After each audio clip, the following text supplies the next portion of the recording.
That was the record before us, and here we are, pre-recorded, because we did this a few weeks ago, because we're not here at the moment, are we? We're away in that. I'm Ricky Gervais, with me Stephen Merchant. Hello there. And Karl Pilkington.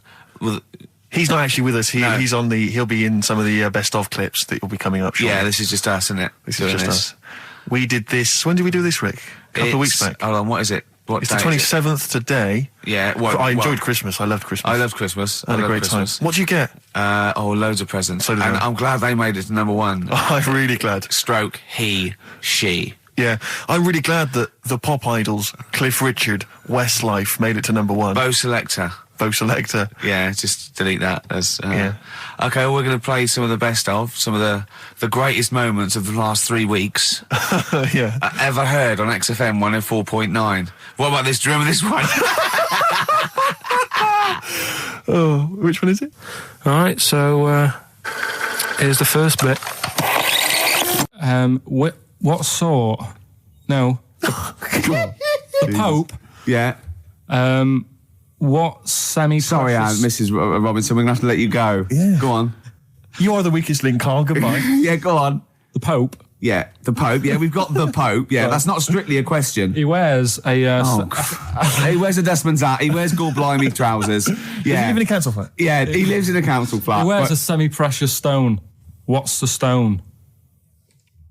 The Pope wears a semi-precious stone. What is the stone? You mean, what is it called? Yeah. What is it called? What, has it got like a kind of papal name? I think it's like, is it a 18-carat one? So we got to try and get the carat yeah. of the Pope's big diamond. He calls it Dennis. He calls it Dennis the Stone. Do they want the type of gem it is? Like, or is there some kind of papal name for it? Or do they want it like the Rosetta Stone? Or I don't know. I can't. Play a record. Play 2 record. Let's go. Where's your head at? Basement Jacks. Right, okay, let's get this right. Have we knocked this on the head then? It's just not happening. Oh, here he is. Look. Here he is. Come in. How have you... Oh, God. I don't believe that. Oh, that's pathetic. I do not believe that. That's absolutely pathetic. Now, they won't believe this, will they? No. Right, if I say that Jonathan Ross just got his massive member out, and he is a big lad... Come and sit down. I've got your tickets, Mr. Gervais. Thank you. What's going on here then? I mean, why are you dropping off tickets? Well, because, in the spirit of the Comedy Awards, we like to have the rising young stars of the British Comedy Awards. That's right, yeah. And that's me. Well, we couldn't find any this year, so we've asked Ricky whether he would sit in the rising young star seat, and I wanted to deliver the tickets personally, so there's no excuses if he doesn't turn up later. Yeah. I always suspected that you were sort of pretty well endowed. Yeah. And now we've seen, it's on webcam. That was just one of my cocks. That's the one you're wearing today. Don't say that. No, This is meant to be the happening young station. What's going on? No, you can't say stuff like that. You can't.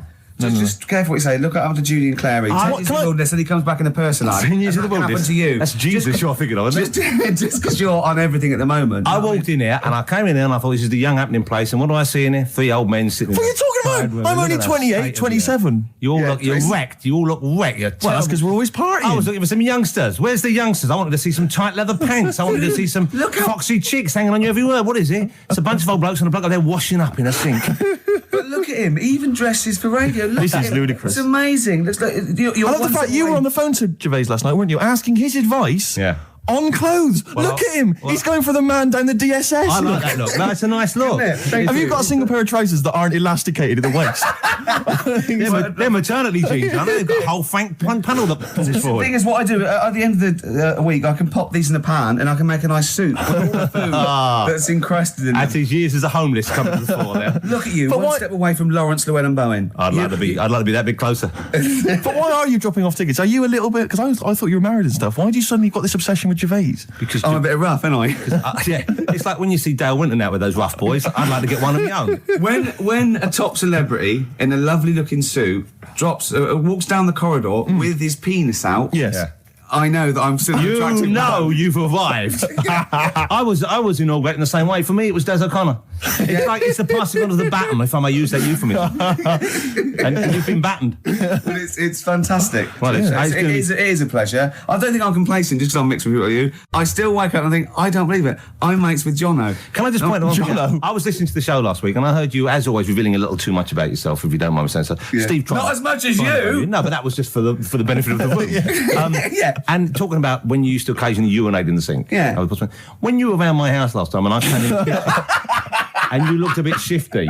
No, please reassure me. It was more ownership. But I was like, I went to my territory and then other people that come in that go, has Gervais been round here? It's like just marking my territory. Because my coffee the next morning had a hazelnut tang to it that I don't remember putting in. Can I just say something? Because I used to mention to you, Gervais, when we first started getting involved in the business. Yeah. I used to say, if there was one celebrity I'd like to be friends with, it's Jonathan Ross. Yeah. Lo and behold, Ricky's befriended Jonathan Ross. I'm nowhere to be seen. But Not Ricky invited round. Ricky told me that I could be his friend, providing I never extended the arm of friendship. Right. To you. Yeah, if you ever... I thought as much. He tries to keep everyone else down he works with, from the office, all the other shows. He tries to keep them down. I didn't even want you to come in. I wanted to meet you on the steps. Yeah. I didn't even want to tell you you were around. But you called. He went, who's that? And he saw your name come up and he went, well, can I meet him? Well, you're coming tonight, aren't you? This isn't Radio 2, by the way. These links are way too long. This is snappy radio. We have to play... You might the be kids have lost interest. But the kids want to hear Coldplay, Catatonia, You know what I like? Faithless. How about some more of that instantly forgettable hip-hop you play each week?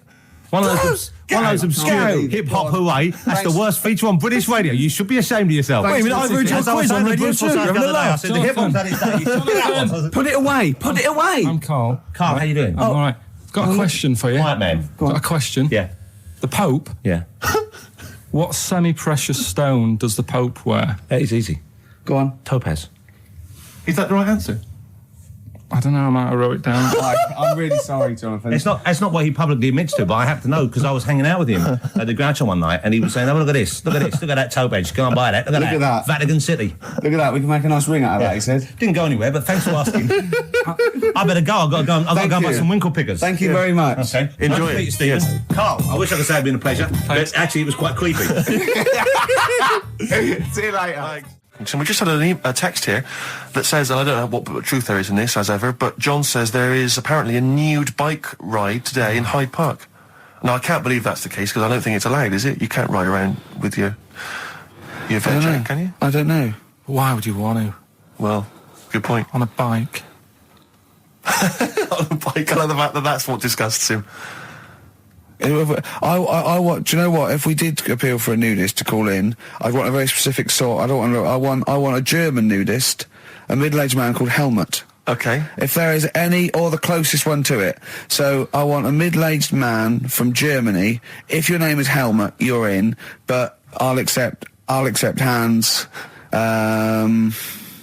Carl would be good, wouldn't it? All right. Yeah. I think I'm wondering if the age might. Maybe we could broaden that. Okay, just a German nudist bloke. Right. Could he at least be fat? Can I find a fat German fella? If your name's Helmut, we're going to give you a big prize. Yeah. But any fat German fella who likes to get his sausage out. Sure. Okay. It's sauerkraut. Yeah. What's the phone number? 0871 222 1049. It'd be good just to get an email or a text over the contact, wouldn't it? And then I can just call them up in the week. Sure. And 83936 is the text number. I don't know what our audience demographic pans out like, Rick, but I'm suspecting that's probably a fairly small fraction of our listenership. I know, but there must be someone out there. If you know a fat German who likes to get his tackle out, phones are going. Straight away. Just answer it, Carl. Just answer it. Just pot that. it could be anything. Well, just see what it is. To be fair, it could be a nutter. But just say hello. Just tell your turn. It's not straight away. He'll stay there, won't he? He'll stay there. Well, answer it. Answer it. Leave it. Answer it. Oh, you see this? It's gone. There you go. He bottled it. So, just as well. Well, you took too long to answer it. There's a vicar in Australia who's started sort of doing his services and all that in nude. Hot, isn't it, out there? Yeah, Where'd but you get the churches aren't. Churches are pretty cold. It was on some website. Of course it was. Yep. Just saying about a vicar and that who's there's a lot of nudists and that who want to get married. Do it, don't mess about with the wedding dress and that. Just snip up. Cheaper, isn't it? Well, I suppose it's so. I suppose if you believe in God, you believe that that's the way to be, innit? Because Adam and Eve and that. Yeah, but then in Adam and Eve, the shame made us dress up, didn't it? Yeah. Eating the apple and things. Yeah, but God didn't want that, did he? No, he wanted to see it all. He was loving it. He was having a whale of a time getting a life full of all of that, and then the snake said, cover yourself up. Stitched him right up. The brilliant Blur, Out of Time on XFM 104.9. One of my favourite singles of the year, and that's another thing. We'll be playing our favourite singles of the year, as well as our favourite clips of our own show. Rick, I imagine if people have got a bit of Christmas money, they're wondering what they can spend it on. Office DVD? Well, other than that, these guys have got some ideas. What, adverts? Brilliant. Ooh, those boys can rock there. That's the Guns with All Their Roses and Sweet Child of Mine. On XFM 104.9. I enjoyed that. Yeah. That was good. It rocks. I hope the audience was playing it loud like us. Yeah. Ricky Gervais, Steve Merchant, Karl Pilkington. Well, look at him yawning. How rude is that? Carl, what's wrong with you, man? Have you been up late? A little bit. Girlfriend was away, wasn't she, yesterday? Yeah, I always have a problem with that. I always have, because you don't go to bed, do you, early? Do you know what I mean? You sort of think, I just always find that thing that if, you're used to living with someone, one of you will go, let's go to bed, then you'll go, all right. But when you're on your own, you go, you just forget to go to bed. I just stay up. Okay, stop eating now, Carl. You've ate all the food. That's just a plate. All right. Okay. Yeah. No, I stayed up and watched, there was a thing on about Dracula. Right. What, Dracula? And I found a flaw in it. Go on. Not the fact that he's the living dead and and drinks blood to stay alive and he doesn't reflect and he can in turn into a mirrors. bat. Well, and you can go on. The mirror thing, you can't look in mirrors, can he? Well, he can look in mirrors, but he can't see himself in a mirror. Yeah. That still doesn't work. Go on. It doesn't work at all, Carl. It doesn't work Go anyway. on. No. Well, Centre parting's always really neat. His centre parting's always really how does he do it if he can't look in the mirror? Blood on the floor or something it was called. Rubbish. I love the flaw in the Dracula film is that his centre parting's too neat. How did he do it without a mirror? Oh. Was it a documentary about Dracula? No, Yeah, there was the real Dracula. Yeah, the real Dracula. It's just a film. It had blood on the floor or something. It's called. Yeah. It's rubbish. We had a little lunch yesterday, didn't we? We did indeed. That was a nightmare. Yeah. I hate going out with you two. I was explaining to Carl, right? I like to excite Carl's imagination, right? And if it involves chimps or monkeys, all the better. Brains he likes, parts of the body, deformity. I know where to, what buttons to push. And I told him about this thing. I don't know if any of you out there know about this, but there's an experiment they did in the 50s, a clinical psychology experiment where your two hemispheres of the brain, okay, they're joined by a thing called the corpus callosum, right, which is just a little flap of skin, like a little scarlet lead that joins your two hemispheres. And what they did, they cut that in half, and they thought it was a cure for schizophrenia, but what it turned out to be, or epilepsy, I think, I can't remember, was that your two sides of your brains didn't function together. You couldn't get information. I was telling Carl all this thing, and one of the things I told him was that they did it on a monkey, and it fought itself over a nut. Like its right arm was connected, by its left lobe of the brain, and it was fighting over itself. And Carl went, instead of thinking this is amazing experiment, he went, would it have been happy if you'd given it two nuts? Yeah, I know. Well, you started off by explaining it. I remember you mentioned, because I was watching the two of you as you were describing it to me, you said, of course, one side of the brain deals with symbolism. And as you said the word symbolism, I noticed Carl drift away from looking at you, pick up his mobile phone and start pressing buttons randomly. And I thought it was the word symbolism that got him. And I noticed it took you just a moment longer. And I think the first thing you said was, when did I lose you? Yeah, I knew I'd lost him. It's extraordinary. And he doesn't even try to disguise it. I said nomenclature at one point as well. Right, yeah. And I knew I was dicey with death there. Yeah. But I told you tried to look it up, didn't you, on the web? You didn't find anything about it, did you? The spelling of it's what is it again? What's the word?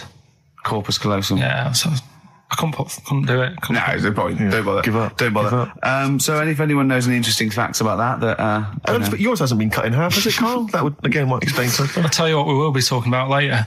I don't know if you're sort of aware of them, Steve. Go on. Bonobos. Oh, I don't know much about bonobos. I told him about he was looking for stuff. I said, put in bonobo. He was having no luck with chimp. And they're a form of chimpanzee, but they're even closer to us, evolutionarily speaking. They've got their social groups are more like ours. They're more intelligent. And he was loving it, weren't you? So is it human bonobo Carl? Is that how it works on the evolutionary ladder? Chimp Carl. Yeah. Talking about him. So we're talking about bonobos. You're excited about that? Yeah, That's coming up in monkey news? No, I think it's a bit of a monkey bonus. Because my auntie Nora, she same thing, pumped her with loads of drugs. She used to have a cabinet next to the bed is like boots. She's got loads of stuff, right, for all sorts of stuff. And I mean, she's not that old, but she's on loads of stuff, right? She's a bit coked up, is she? She called up my mum once. And, yeah, you told us this. Go on, tell it again. And she said, "Oh, how are you doing?" And that. She's all right. Bit worried though. My mum said, "Why? What's up?" She said, "I've been breaking wind." So she goes, "Well, you know." She says, "No, but this one is going on and on and on." And she was like, she was like, what do you say? What's like passing wind, farting for 5 minutes. one thing, not like, you know, trumping and then nothing. Yeah. Continuous drone of a fart. Yeah. I don't think she had. How big was she? She must be the size of a barn. No, she's not that big. She's good for her age. No, but I mean, quite slim. No, It's but just- fighting for 5 minutes. Where's all the gas? Was she circular breathing? Was she sucking it in with her mouth? It was just, I don't know that much about it. But she called up my mum. About 2.5 minutes in. Could you hear it in the background? 2.5 minutes in! 2.5 minutes in, she called my mum up, and it went on for a further 2.5 minutes.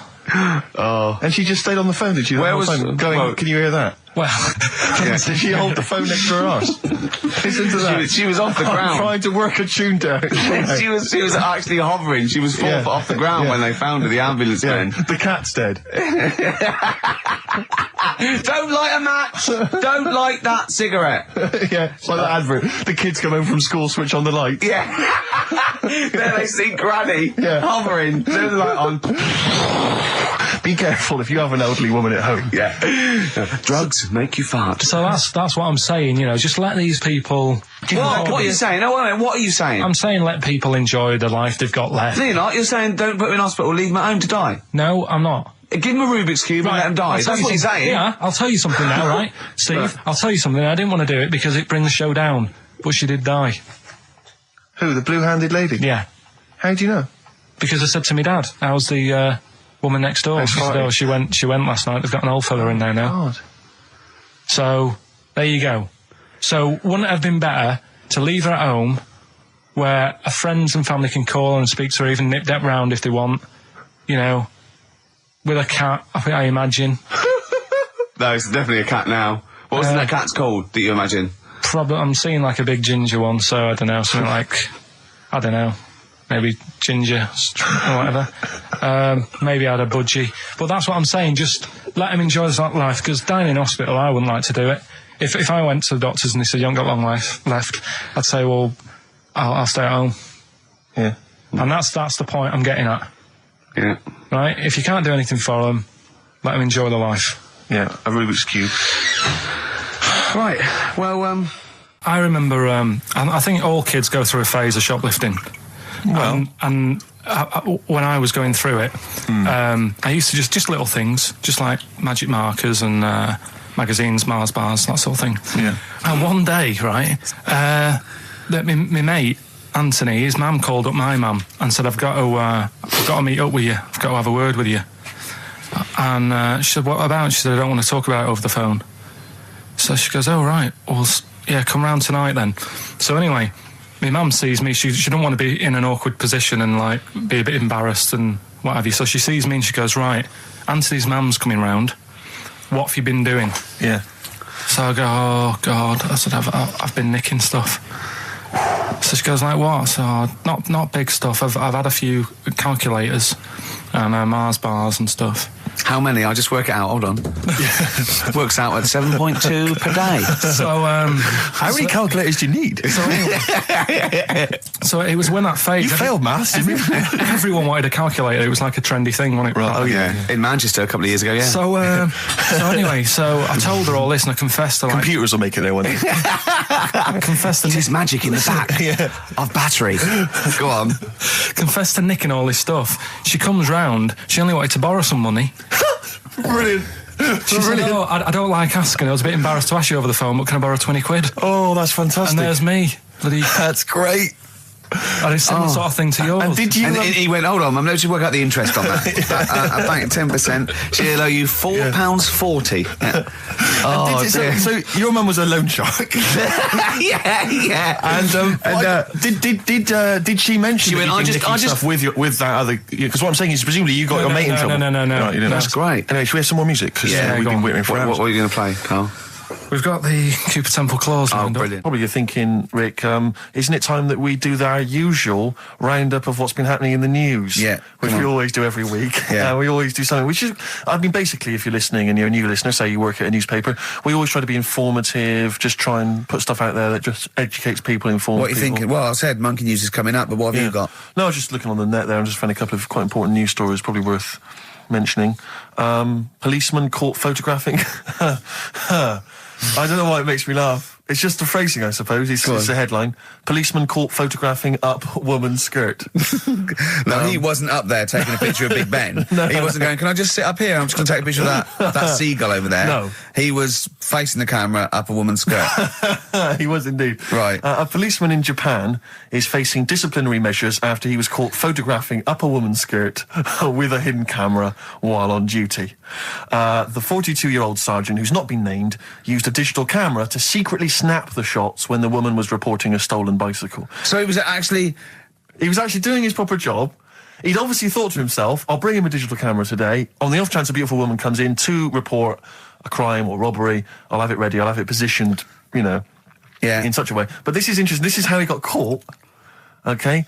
The woman became suspicious after she saw a flash go off. brilliant. I mean, this Not a secret at all. Sorry, did I just see your shoe? Your shoe just seemed to just spring into life there. It was light. There was light. Yeah, I think I've had someone set fire to some magnesium that was on the end of it. It won't happen again. But it's only you and I in here, and your shoe was just suddenly lit. Why are you standing like that? Why is your shoe just sort of like between my feet? There's no reason. This is how I always stand. What did the bike look like? Flash? So, are you taking pictures of my family? No. And no, I'm not. And you should be wearing knickers anyway. Well, how do you know that? What? How did you know I'm not? How did I know what? I'm not wearing any. I didn't know you. I don't know what you've got up there. Well, I don't know what it looks like, and there's no way I could. Of course, it would be roughly that conversation in Japanese. I know, yeah. This is the Best Of Show on XFM 104.9. I'm Ricky Gervais, with me Stephen Merchant. Yes. I hope you're enjoying the Best Of. I'm amazed that these are the highlights and that we've strung it out this long, Rick. But the good thing about this is, we're not here, we recorded this a couple of weeks ago, just the links, right? This has taken us about 10 minutes for the whole show. We get paid the same. Why don't we do this every week? That's a great idea. High five. Listen to this clip, it's brilliant. Can I just ask Karl how he got on over Christmas? Because the last time I spoke to him, you hadn't bought a present for your girlfriend. I have to say, I was on tenterhooks all Christmas. Well, you changed it.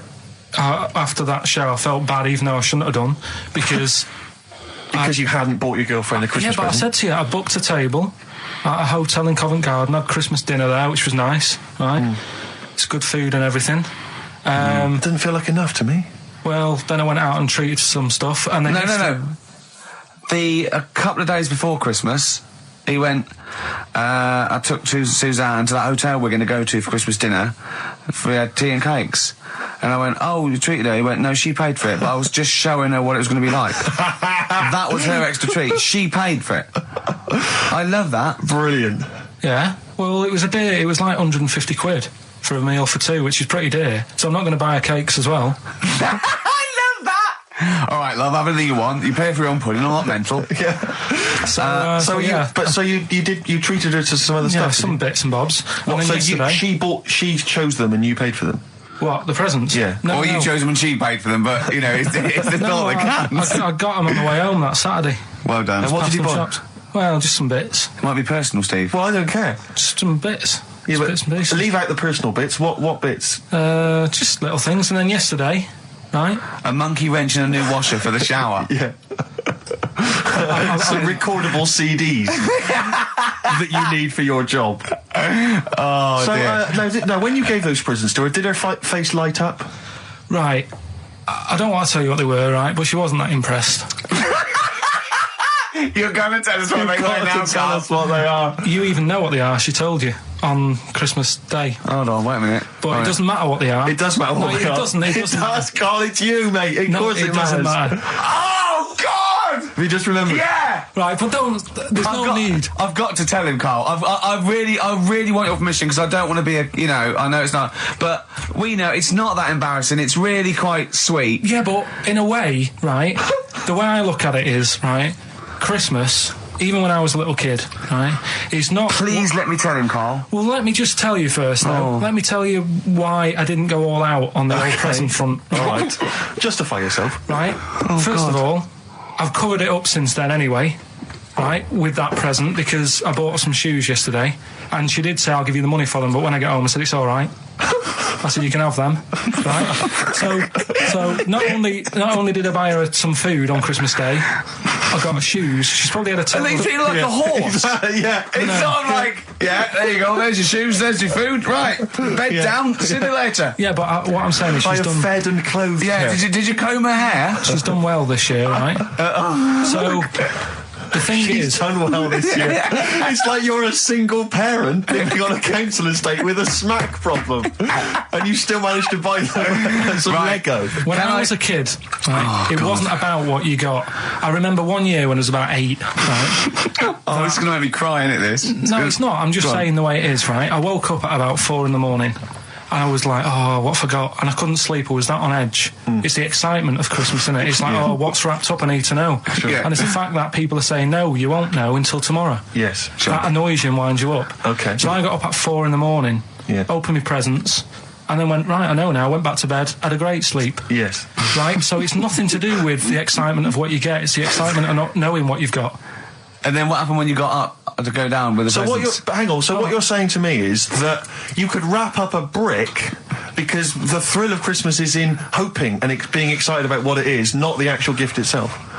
Yeah. Is that what you did? Did you get a brick? No, let me tell you now what he got. He got her a present, right? And she said, she came and said, yeah, he got me. It was an industrial-sized packet of condoms. It was a joke gift. No, it wasn't a joke. It wasn't even a joke. I went home that Saturday after the year, past Boots, thought, might have something in here. They were on, like, some value. Right, you passed the makeup. Were they used? You passed the makeup, you passed all the other... Passed the makeup, stuff. passed the lovely vanity cases. Yeah, the foot spas. Exactly. Yeah. Hold on. How much are these, love, for 100? Yeah.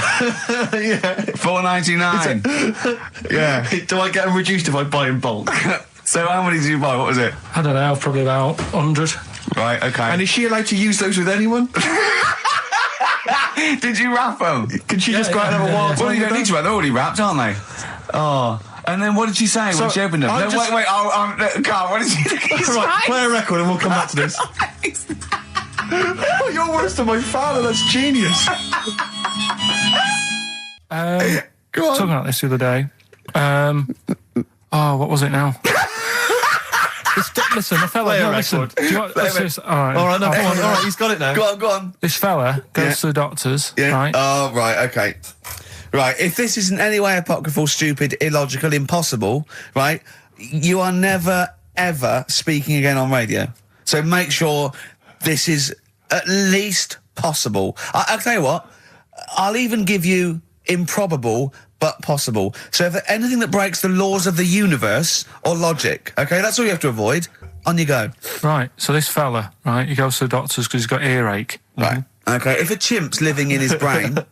Go on. So he's got earache, he's sat in the waiting room and his ear's all bunged up and it's hurting a lot and what have you. So the doctor comes out and he goes, right? And because his ear's all bunged up, he doesn't hear it that well, right? So he thinks it must have been me, right? So he wanders in. Keep going. Anyway, I'm going to hate this. I can just feel it in my bones. Steve, I'm going to let you take over. Okay, let's hear it. So the doctor says, sit yourself down there, right? So he sits himself down. He goes, right, take your pants off, right? So he's thinking that's a bit odd. Anyway, he heard that though. He apparently he took his tackle off. The doctor did some operation. What, there in the waiting room? No, in his office. In his office, yeah. What? Wait. So he removed what? His genitals? Yeah. In his office. Why, Carl? Because he hadn't called him in. Oh, he'd called in the bloke who wanted his testicles taken off, and he didn't do it. What? So the doctor went out and said, Mr. Jones, who's here to whip off your cock and balls just here and now, right? Bloke comes in, didn't it? It must have been me. So the bloke who wanted his balls taken off didn't say, I think he said me. So he didn't interrupt then. So the bloke goes in, he starts taking his testicles off, and he doesn't say, I'm here for me ears. What are you doing with that? Right, there was this. This is what it's like about getting presents and stuff, right? With my mum and dad. Go on.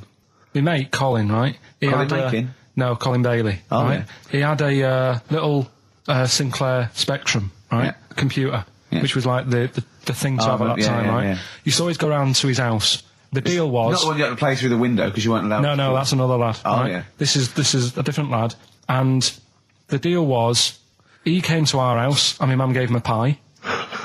And then I'd go round to his, and I'd stay there for a few hours playing, Hungry Horace and stuff like that on it. Right? Now, my mum and dad knew that I really wanted one of these computers, right? So I waited about a year. Came round to Christmas Day. I thought, I reckon might have one. Turned out they bought me the wrong one. They bought me a ZX81 instead of a Spectrum, right?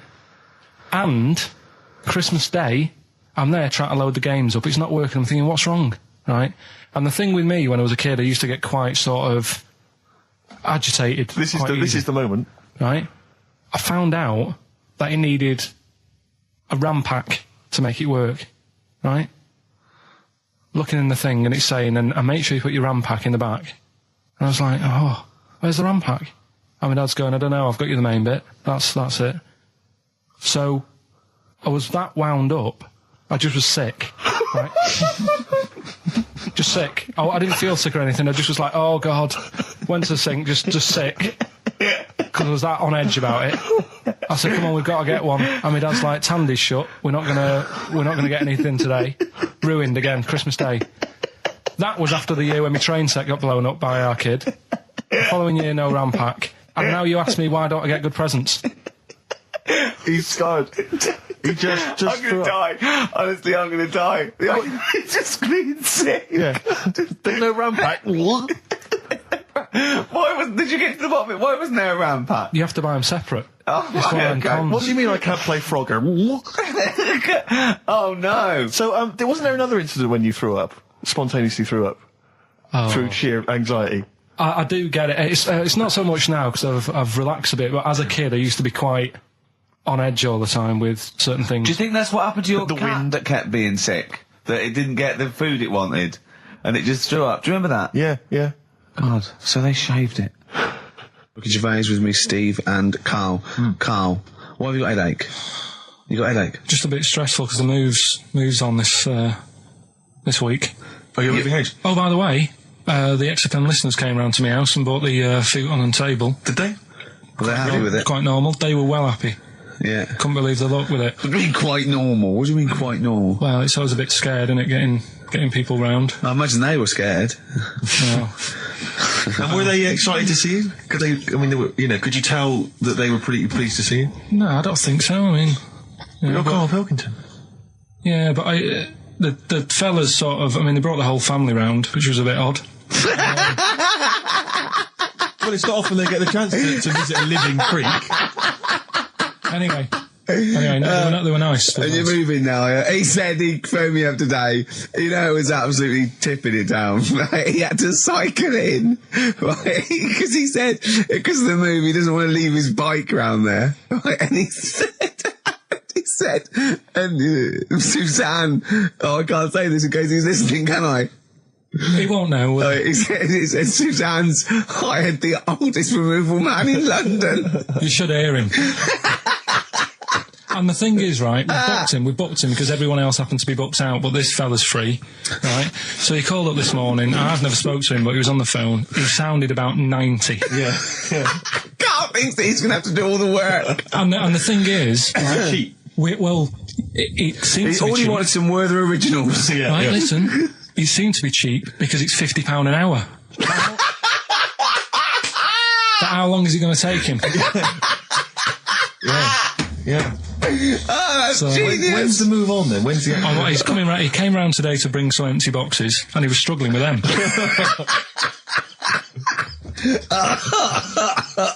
So it actually happens on Wednesday. Oh, God.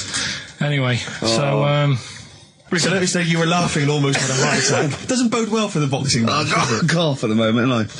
I've had my lemsip. This is the Best Of Show on XFM 104.9. I'm Ricky Gervais, with me Stephen Merchant. Yes. I hope you're enjoying the Best Of. Do you know what a fable is? I've got a rough idea. Okay, it's a thing that uses sort of metaphor, analogy, just to explain sort of morals. I mean, they're very old for a start, and it's all. I'll give you an example of one. A quick one. Oh, the one about the dog with two bones.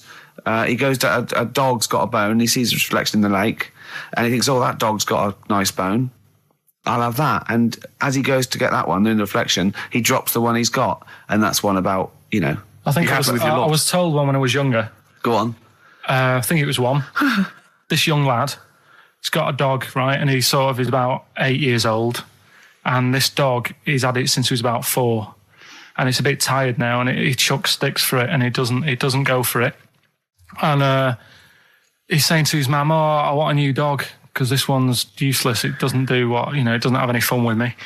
So they say, "Oh no, but Rover's a good little dog. You should look after it." And he's like, "Oh, I don't like it. I want a new one." So they buy him a new puppy. And it's running around, yapping about, and he's loving it, and he's playing around with it in the grass. And then one day he goes to the park, and he's messing about and rolling about with it, and he falls into the lake, right? And the little puppy's like yapping at him, and he's going, help me, little dog's yapping. And then the old dog comes and gets his collar, and it pulls him out of the lake, and he goes, "Oh, God, why did I forget about you? You're the better dog." And he loved that one again rather than the puppy. I got a feeling that was Lassie. Well, yeah, that was an episode of Lassie. What's the moral? What's the moral there, Carl? What's that telling? What's that explaining through analogy? Sort of, don't forget the old. Look after old people. I remember there was one I heard once about a young boy who got trapped in a lake inside a cage. But he loved his trainers so much he wasn't going to get them wet. But even though he had to get out there, and even though he thought that was the important thing because it's material value, he actually drowned, and the trainers were no good to him then. Got some new ideas for you. Go on. Well, they've all been blinders in the past. Go on. Did you do any competitions when I was away? I think we did, didn't we? Did we give away a DVD? Did we? Yeah, we did. Yeah, go on. Yeah, right. Go on. Anyway. Well, I thought some... This isn't like radio, is it, as we know it? This is just people talking. If the mic's on, it's luck. Yeah. If anyone's listening, I've no idea what they think of this show. It's not a show. Not in the traditional sense. No. Okay, then you're going to change with that, Carl. Because a show suggests a certain form of presentation. Yeah. A certain pride. And when we do present dare I say it, some planning. Yeah, and when we do, it's ruined by him pressing the wrong button. Yeah, but I've got some planning here. Go on then. Quizzes. What I did was, when I was on holiday, right, you said, come up with a new idea, right? So the best way of coming up with ideas is sort of... thinking. Sort of nicking a TV show name and then twisting it a bit. Yeah. So... Or just rip off Simon Mayo's idea completely. That's good advice for anyone out there. I didn't Yeah. If you're interested in ideas. Carl is presently running a course writing for TV. And that's the lesson 1, isn't it? Just rip something else off. Just do it and change the title slightly. Yeah. Well, go on. This one I haven't really got I don't know what to do on the game, but I'm thinking Strike It Ricky. That's all you've got? That's what you've come up with. How long did that take? What is that? I just thought it sounded a bit like Lucky. Forget that one then. Yeah, forget that one. Okay, yeah, well, no, good. No, we all have hits of this. Even Spielberg's, not all his films, can hit the. Go on. Right. No, okay, no, it's a good. Go on. Yeah. Remember Big Brother? Yeah. Do I remember Big Brother? No, go on. Big Mother, right? You call in. If your mum's heavy, you win a CD. What do you mean? How can you prove that? All right, forget that. Right, ER. Here's one. Right, ER. Good one. No. Yeah. No. The Price is Right. Remember that? Yeah. Right. The Price is Ricky? No. The Rice is Right. And what I do, I read from an Indian menu and a Chinese menu. You tell me whether you have pilau or egg fried. He's a genius, isn't he? He really is a modern. that one. Go on then. Let's go into this one. Let's not cross this off right away. Go on then. What do you read from what? Well, I'll get a couple of menus from like an Indian and a Chinese takeaway. Yeah. And I'll go like, chicken korma. Well, could I just suggest that as it's an Indian, it'll be pilau, and anything you read out that is... Yeah, but you don't know which one I'm reading from. What, the chicken korma's Indian, isn't it? Yeah, so you go pilau. But then Well, you might as well say Indian or Chinese. No, because then the name wouldn't work. The rice is right. Okay, yeah, I forgot you're working for the title backwards, aren't you? Okay, yeah. I'm so confused. I don't know where I am or what day it is. A programme that they've been in on Channel 4, right? Can you cross that out? We're not doing The Rice is Right I either. don't understand The Rice is Right. No, go on. I'll tell you that later. We'll have a game in the office, right? A game that they've been in on Channel 4, but has got really big viewing figures. Well, obviously not. Right. Or they wouldn't be binning it. Go on. Do you know 15 to 1? Yeah. They're getting rid of that, right? Are they? I'm thinking 15 Taiwan. Get some items that are made in Taiwan, right? Get 15 items, and I say what they are, and then you go, oh, I bet it's the vase. Or something. That's the one that's made in Taiwan. Yeah. Just explain that again very quickly. No, don't go. Cross it out. Forget that. Cross it out. 15 Taiwan. Tell you a job I don't like. What? I wouldn't want to be doing. The woman, there's a little woman who sits in the little snack stall on Finchley Road station. Yeah. And I don't know how to describe it really. She is surrounded by snacks. She can't move for snacks. It's Does it look like American Beauty, but with different... Not dissimilar to that. Yeah. It's a little hut on the station. And it's like, if you go to the seaside, you can put your head through one of those cardboard cutouts and it looks like you're a big fat person or whatever, and you can have your photo taken. It's like an equivalent of that, but it's just snacks everywhere. She's got bananas up to her chin. She's got chocolate coming down to her eyes, crisps either side of her. She can't move. She can't do 360 degrees. She's like packed in there. I don't know how she gets in there. I think they put her in there first, and they put, pour in the bananas. Yeah. Then they go pour in the nuts. She has 2 hours of makeup before they exactly, yeah. dressing her in there. Because I'll ask for something from the fridge, and she cannot turn her head to see. She has to go by feel alone, just to feel the fridge and get stuff out and pass it. And often I'll say, that's not what I wanted, but she can't. You've got to let her off. It's extraordinary. Dear. But there's no music playing. Does she have to sell her way out of it? Exactly. If it's a slow day, she's stuck there till the next day. Yeah, it's like a world-breaking attempt. Yeah. Carl, what job wouldn't you want to do? Well, any job. You're a lazy... You're joking, aren't you? I've done loads of stuff. I'm quite happy now doing what I'm doing. Yeah? You look happy. Trying to think. You sound happy. Yeah, I mean, calm down. You on drugs? I'm all right. Are you on happy E? before England have won and that. I'm happy for them. Yeah, go on, happy for them. I'm happy in that. Yeah, what do you mean happy for them? We are England. Happy for us. Yeah. I mean, we didn't play. I did very little towards it. No. It was mainly Johnny Wilkinson. Yeah, I barely contributed. Switching on the TV was about as much as I did. Exactly. And shouting, come on! Yeah. Talking about jobs and that, though, I was reading the other day about, rubbish jobs that people have had and stuff. I haven't got time when I'm at work, man. I just get on with it. I'm not squiddly diddly. Fingers in pies, different jobs. Go on. Do you know Ivor the Terrible? Ivan. His Russian. Yeah, that was the Welsh fella who was bloody awful, but not as bad as his Russian cousin, Ivan. Go on. He had a fella doing some work for him. Right, this fella built his house. After it was done, right, the terrible fella was like, fella Ivan. He was going, oh, it's brilliant. You've done a good job there. Yeah. I don't want you to build another one like that. Took his eyes out. Just stopped him making an house like that. Yeah. Blimey. That's bad, isn't it? Why didn't he take away his trowel? Then he could have seen, but he couldn't have built a house without a trowel. You can't build a house without a trowel. Yeah. I suppose he probably later thought that once he'd been nicknamed Ivan the Terrible. Yeah. He thought, why? Because you gouge people's eyes out. Yeah, but I didn't want to build another house. I know, but take his trowel away. What would I have been then? Ivan the crafty at most. Exactly, yeah. Ivan the jealous, Ivan the spoilt brat. But yeah. Gouge someone's eyes. That is bloody terrible. I'm surprised you're not called Ivan the... Do you know what I mean? You're going to get on in history like with Vlad the Impaler. Yeah. He's mainly remembered for impaling people. Yeah. He did a lot of other stuff. Did a load of great charity work he did. The impaling is the thing that's really gone down in history. When were you reading about Ivan the Terrible? No, it's just or Ivor the Terrible is the thing you remembered from this informative article? No, it was just little bits like that, talking about him. there was a thing about someone who worked for that fella who painted the ceiling. Sistine Chapel. Yeah, there was a thing. A woman who worked for him in his house, and I love how you assimilate information when it's just bordering on the academic, or just the interesting and true.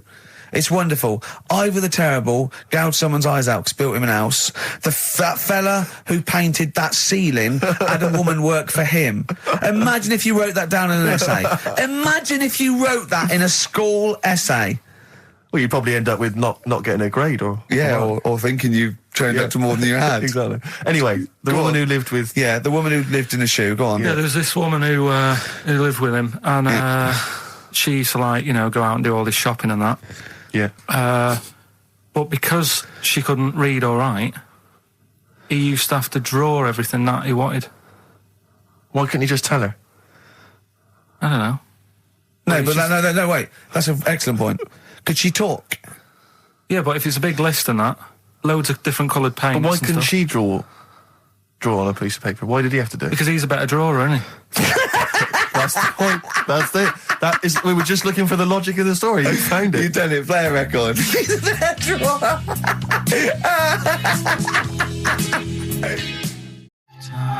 Blur, Out of Time, on XFM 104.9, Ricky Gervais, with me, Steve Merchant, Karl Pilkington. Yeah. Steve's a bit quiet, he's got a bit of a sore throat. Oh, a bit of a sore throat. Murder. All week. It's been murder, Rick. We couldn't work all this week. No, I've been because off sick. Steve's been in Bristol. Karl, you're not impressed?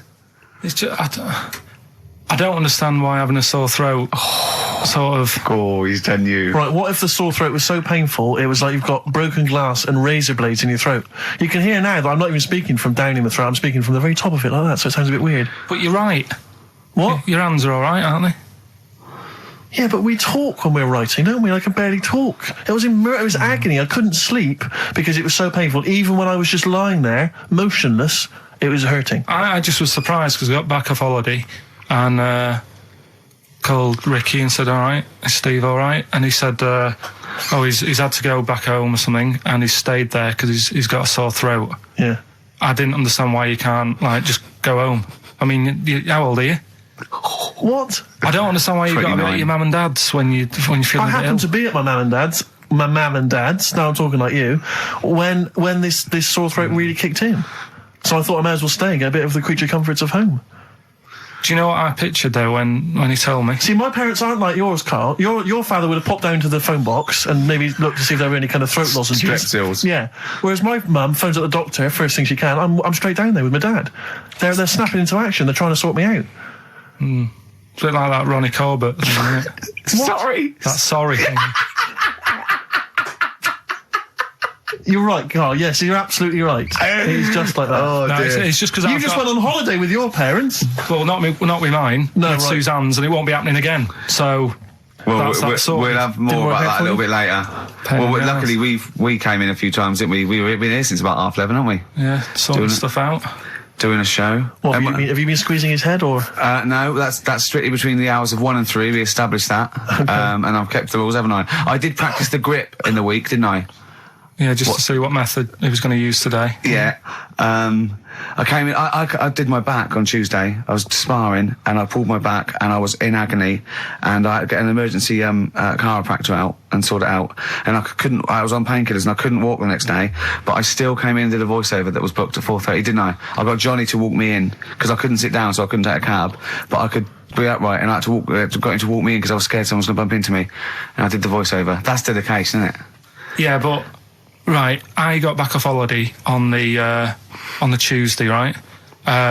First day back was going to be on the Wednesday, right? So I thought, well, I'll take it easy, because you do that, don't you, when you've been on holiday? The first day you just want to sort of... I don't, I'm straight back into it. Well, yeah, but it's nice to, do you know what I mean? Yeah. Just sort of look at your emails, go through all them, work out what people need and stuff. Sure. Doss around, yeah, sure. So I thought, I'll take it easy. As soon as I got in, I was told that Ricky had been booked in to do a voiceover. And I thought, can't handle that. Do you know what I mean? On the first day, him coming in annoying me, probably trying to get a week's worth of head squeezing in. So I called him up and he said, I might not come in because I've got a bad back. I thought, well, that's all right, right? Then you just turned up, didn't you? He said, I managed to get in a cab. Yeah, Johnny walked me in, and that's what, yeah. and he did the stuff, which I haven't got it here at the moment, but I'll find it on the system and I'll play you what he did. That he's been paid to do as well. It's all right. Yeah. Well, it's not all right. I had to pretend it was all right when I played it to all my bosses to try and Well, look, let's play that a little bit later. But now, as we're all back together, Steve, would you say the boys are back in town? Yeah. Brilliant. Thin Lizzy, boys are back in town on XFM 104.9. Right, we are back in town. Me, Steve, and Carl. Carl's on holiday. Steve's been living with his mother because he had a sore throat. I've been hobbling around still trying to Do you know what? keep things going. Do you know why I think I was ill? Stress. I genuinely think it was stress. I think I'm beginning. No, I'm analysing it. What do you think of that, Carl? But I'll tell you what it is. Look, think about it though. We live in London. We got the war, the threat of terrorist activity. That's where I live. I'm all right. Next one. We got SARS. One. Yeah, but you can walk to work. I got to travel on the tube. I came in this morning. I saw a Chinaman sneeze. I was terrified. S Club 7. They've split up. I mean, I worry about those sort of people. They're young kids, they're talented guys. I mean, they say they're going to be all right. I'm not sure Tina is. I'm not sure she's got the talent. So there's just so many elements that stress me out. I remember you were worried about hearsay. Well, Kim Marsh is doing all right. Well, Kim's doing fine, but she got out early. Yeah. But, I'm not sure the rest of them will be. No, I'm just... they're quite emotional. I've got to worry about the show. I've got to be worried about this, It's just me. I've never been that good when, like, anyone in the family's ill or anything. I've just got...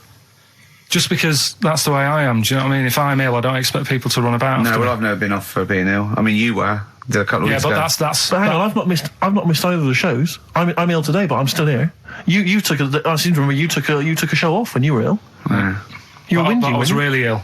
Right, sure. I couldn't even walk to work though. Yeah. That's what I mean. Did you go to the doctors? No, I was too ill to get there. Right.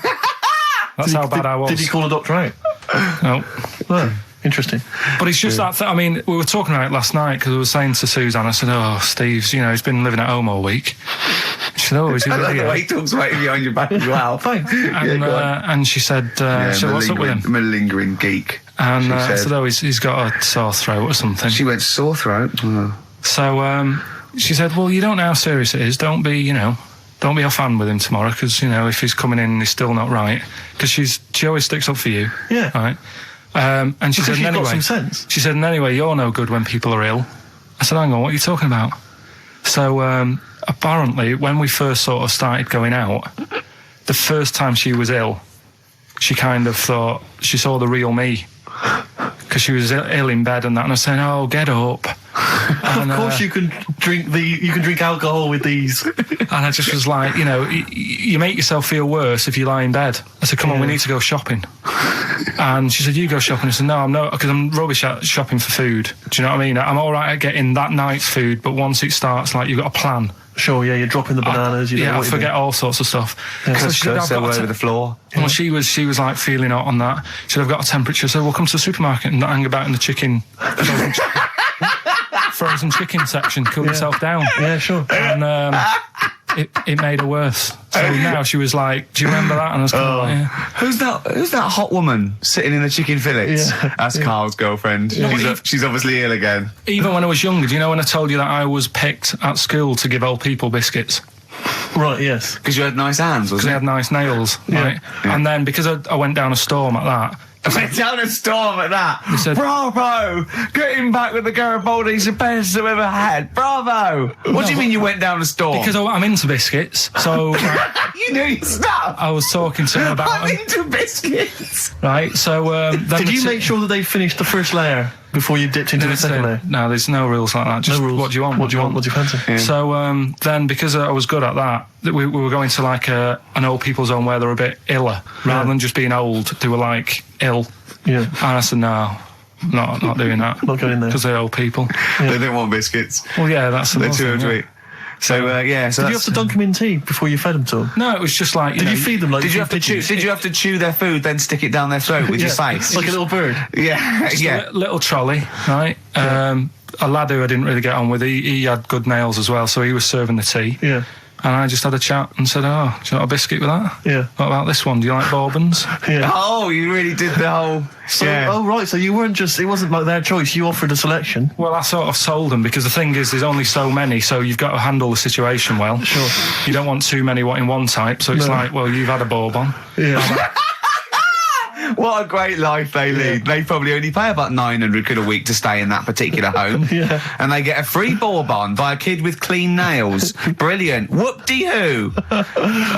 So anyway, I found these things. Do you know what I mean? Yeah. So what's it? Explain this again. Right, so I got back off holiday. The first job I found out I've got to do is work with Ricky for a voiceover. I do a regular thing. I do X-Ray magazine, but I'm allowed to make the script up. And they said I could, so I did. Right, so imagine this. Well, I know you, Rick, and I know you like to put a lot of work into these things. Yeah. You want to do a good job. So he rolls up, he says, let's do it then. He said, what's in the magazine? I said, well, here's a selection of stuff. This is what you've got to sell. He said, leave it with me. He goes into the little booth, and the first one he comes up with is this little advert for it, right? X-Ray magazine. It's out now. It's £3.50 May edition. Music of Tomorrow. Dandy Warhol's picture, and there's a free CD with all the Placebo and the Donners and Smog and Nightmares on Wax and Alpine All Stars. Only £3.50. It's out now. Buy it, innit? Have you got a sore throat there? Well, that's all right, isn't it? And he was going, you can't. I said, we are doing that. I've done one. That is it. That's it. So I persuaded him. He went, right, okay, we can possibly put that on XFM, right? I'll have to see, right? And so I wouldn't do it again. And he went, but you need one for Capital. He said, Capital will know what I went, right, I'll do one more for Capital. Because all the stations advertise the XFM magazine, right? So this is the one that you thought would be all right for them. Hello, you loonies in Radioland. Dr. Frog here to tell you about the new edition of X-Ray magazine. It's out now and it's only £3.50. You've not heard of it? It's a great music magazine. And you get a free CD featuring bands like Placebo. They wear makeup, but leave them alone. Gold Chain, Smog, OK Go, The Donners, and all great bands that you'll love to. Froggy here. Hello. Bye. Ribbit, ribbit. Froggy says bye it. Oh, well. So then, he says, that's it. It's You good had to your see, money's is worth. Dr. Frog still on there? He's still on Classic. I said, that isn't going to go out. They're not going to be happy with that. He said, you've had your money's worth. I'm going. Yeah. So I'm left with that. I then have to get the bosses in. And because I've let him go, in a way, it's my responsibility. Yeah. So I've obviously thought I've got what I need. I had to play them to the MD. What did he say? And justify. Well, I was sort of thinking if I laugh, he might go, well, I don't get it, but he finds it funny. Oh, brilliant. Well done. So I was laughing, he was sort of thinking, you know. Excellent. Is that it? Brilliant. When do they go out then? I think one of them's going out at the moment.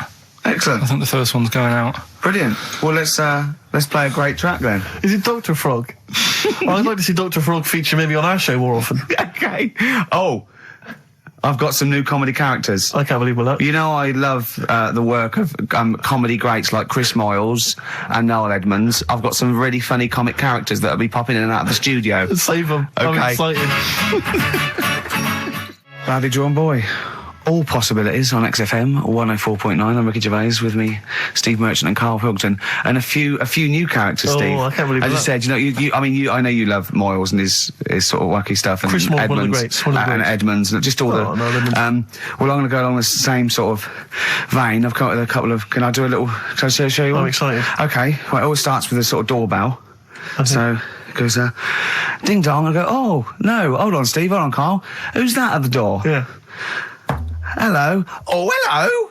Oh, look, it's Camp David, the right queer gay.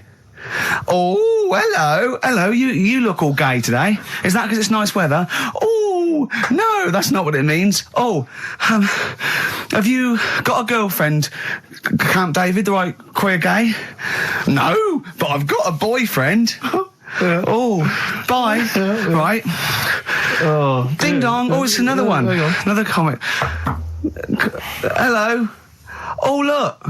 It's Holy Fuck, the little funny Chinese fella.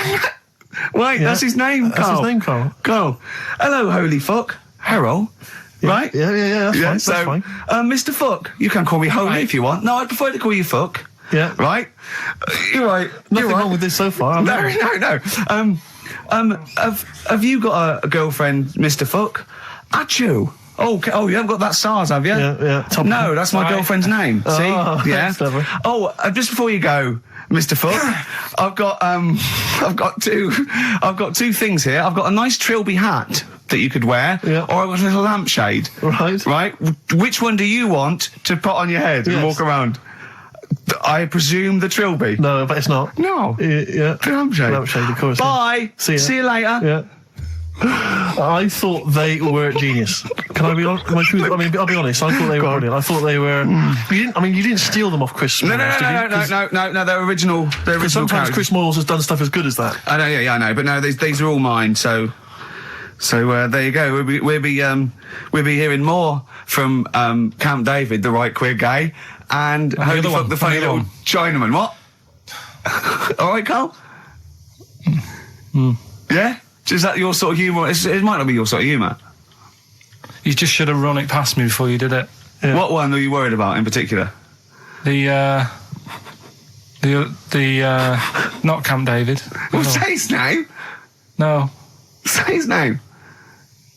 Which one? I don't know which one you mean. The Chinese fella. I forget who that was. What was his name? I can't remember. Well, if you can't remember, it can't be that good, so we'll leave it. We won't do it again. Right? I'll tell you what I've got, Steve. Oh, what? I'll tell you what I'm thinking. Go on. Right. Do you know, like, TV programmes sort of get rested in the winter? Ding dong. Oh, no. Hang on, who's this? Oh, go on. Hello again. Not now, Mr. Fuck. We're talking. Bye. Is that Holy Fuck again? Yeah. Okay, Carl. Look at Carl's face. Right. Okay, that's it now. I'm not answering the door anymore. Right. Okay, go on. Right. Yeah. Ding dong, ding dong, ding dong, ding dong. He's trying to get in. Don't be impolite, Rick. Come on, Rick. He wants to come in. No, it's too late. It's too late. He's gone away now. Go on. Right. Anyway, what I'm thinking is, Rockbusters coming back for a bit. What? What are you talking about? He likes my idea. He likes my characters. He doesn't like that idea. If I what? Go on, what, Carl? No, what? I was going to say if I came up with with what? With that Chinese fella. What was his name for again? a sketch? You wouldn't have liked it. Let's do Rockbusters and see how it goes. I know you weren't a fan of it, but.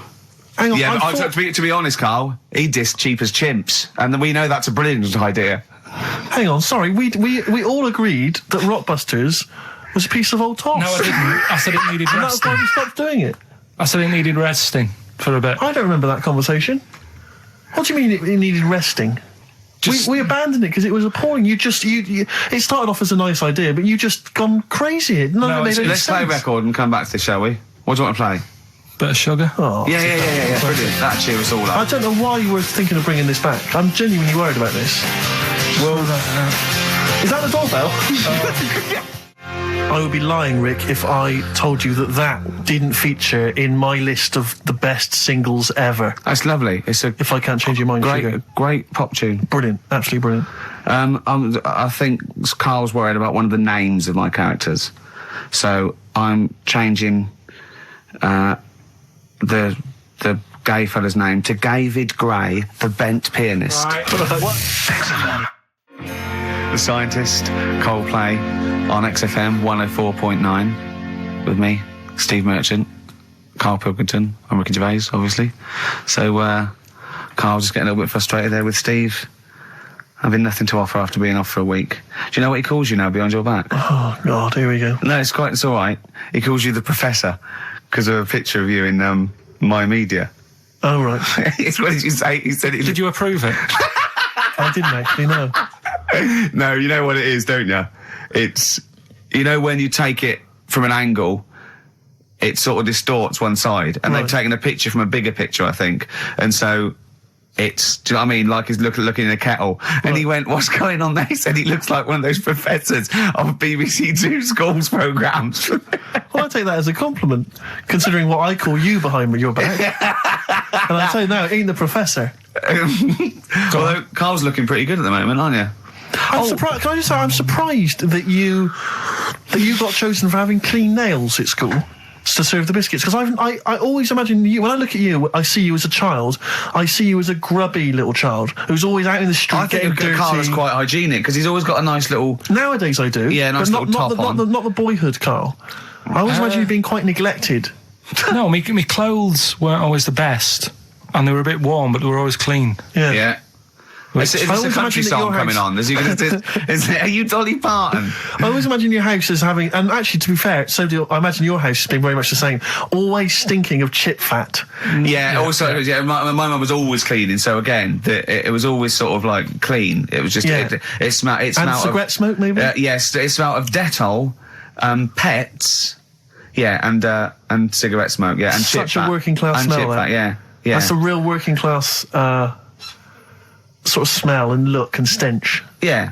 Are you talking about me now? Yeah. I mean, the interesting thing is that Carl's cleaned up his house. I clean. I have 2 baths. No, I know you're obsessed. It's I love It's just being really bad clean. of me. I was in Waitrose earlier buying a sandwich. I got a bit of money now, Carl. I like to splash out on a sandwich. I like £2.50. You ever seen any of it? Benji's shop. He does go to Benji's. I'll tell you what. I love Benji's. We go for lunch, right? And if he looks in a restaurant and it's sort of like $6.50, he goes, Rick, I'm not made of money. Yeah. He is. We have to go to Benji's. He gets 2 sandwiches that have to fill him up, right? Because they're a quid each. But I'm a big guy. I need a lot more food. I genuinely need more food than most people. I'm like a brontosaurus. It is. He's just grazing all day. So I can't afford to sort of splash out in Pret a Manger all the time with your fancy French sandwiches. I like to get a lot of bread for my money. I want a lot of bread. So I was in Waitrose, and some guy came in behind me, and he was sort of. I don't think he was mentally doolally, but I think he'd been homeless for just too long, and he was really. What's just right amount of time to be homeless? Well, I think it was. You want to get out of that game early, don't you? He's past the point of no return. This guy. I think it was too late for him. I think there was no going back really. 6 months. He came in and he was sort of walking at a bit of a weird angle. He walked like the Elephant Man, even though he wasn't deformed. It was probably like you were in the week. It was quite unpleasant. And he sort of came up to me and he went, and weirdly he spoke a bit like I'm speaking now because of my throat. And I thought, if I speak to him back, is he going to think I'm taking the mick? So I kept quiet. And he went, all right, what's your name? And I said, Steve. And he shook my hand. He forcibly took my hand and shook it. But he had these cuts and bruises on his face. Oh, the open sores. Yeah, and he was shaking my hand, and I was just terrified. I was just thinking, get off my hand, let go of my hand. And thankfully, did he have a bell round his neck? Well, he may as well have. I mean, seriously, and I caught the eye of a security guard. I had him thrown out. I'm all heart. This man does not have the funds to be shopping here. Please have him removed. This is part of the John Lewis partnership. And so they had him thrown out. And seriously, then I was just freaked out. I had to wash my hand as soon as I could. I couldn't imagine the kind of grime that was crawling across whether his kind of homeless ways. Are you still doing your social work? Or whenever I can, Rick. Yeah. Yeah. At least he used to give it to old people, biscuits. You'd have gone, I'm not going near them. Look at them gums. Wouldn't that have been grim? Would you have wanted that though? Old kind of homeless people touching you? Well, no, I'm not Jesus Christ. No, I know. It's not on the list. I was driving this down. What do I know? I need some batteries from a Walkman. I need to be touched by some old people. See you later. Cheers. I was watching, the one thing I did watch all week was Columbo, which seems to be on constantly. I was watching Columbo, and I know you're a fan of Columbo, Rick. One of my favourite programmes of all time. Right. I was like, do you not think that it? All right.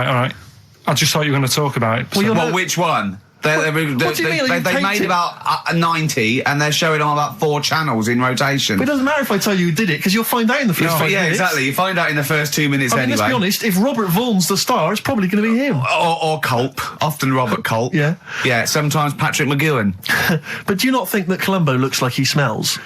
Would you imagine he smells a bit? He's a brilliant detective. Well, he's got that dog, and he smokes cigars, so I imagine he smells... I reckon he stinks. I reckon he doesn't clean his clothes enough. Oh, I think he has. I think he gets up and washes, but I think he puts on a he's too absent-minded. I think he's too busy thinking on solving crimes and stuff. What do you think? Do you think his wife makes him clean his pants now and again? I think they're quite a bohemian couple. I'm not sure she's really interested in that. I think she's got her own mind. Maybe she's a painter or something. No, maybe she's losing it a bit, and he's a bit embarrassed by it. Yeah, that could be true. And she's probably incontinent, so while she's ironing his trousers, she just all over them, and he goes, "Oh God, she's shatting my pants again. I gotta wear them out." Yeah. So that's what. Oh, ding dong! Who's that? Who's this? Oh, hello. Oh, look, it's David Gray, the bent piano player. Oh, all right. I thought it was going to be Columbo. That would be a joy. Ding dong. My wife loves you. No. Hello. Oh, I don't believe it. Look who's turned up, Carl. Do you want to do Rockbusters, Steve, now? Can we listen, with the whole Rockbusters thing, I don't want to be responsible for bringing it back. So I think we should put it to the vote. You should email in. We'll give people 5 minutes to email in. I'll take a straw poll. Do you want to see the return of Rockbusters or not? We're leaving it to you, the audience, to decide. Okay, Steve. I guarantee it's going to be a landslide. They are all going to want it. But why have we ever trusted our listener? We know what they're like. You've just described some of them with a bloke in Waitrose and Columbo's wife shitting herself. So that's the sort of people that, you know what I mean? Yeah. It was weird because the Waitrose guy did ask for my autograph before he was hauled away. So maybe he is a listener.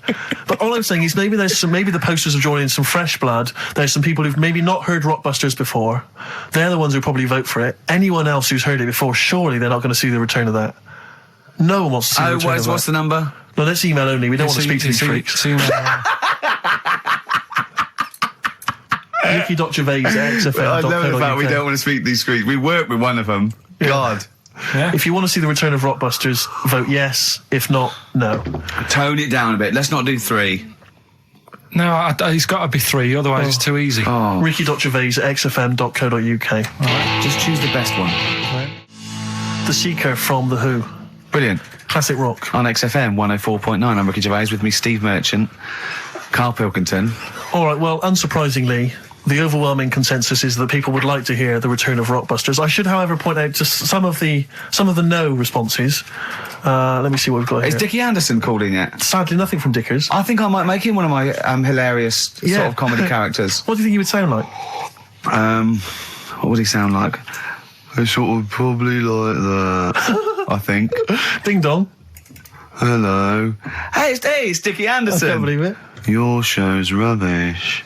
Something like that? I mean, I think you should work on them perhaps before You're saying there's not a lot of substance these I'm guys? just saying that, once the novelty of the doorbell has worn off. I don't think you understand comedy on radio, Steve. I'm not sure I do, to be honest.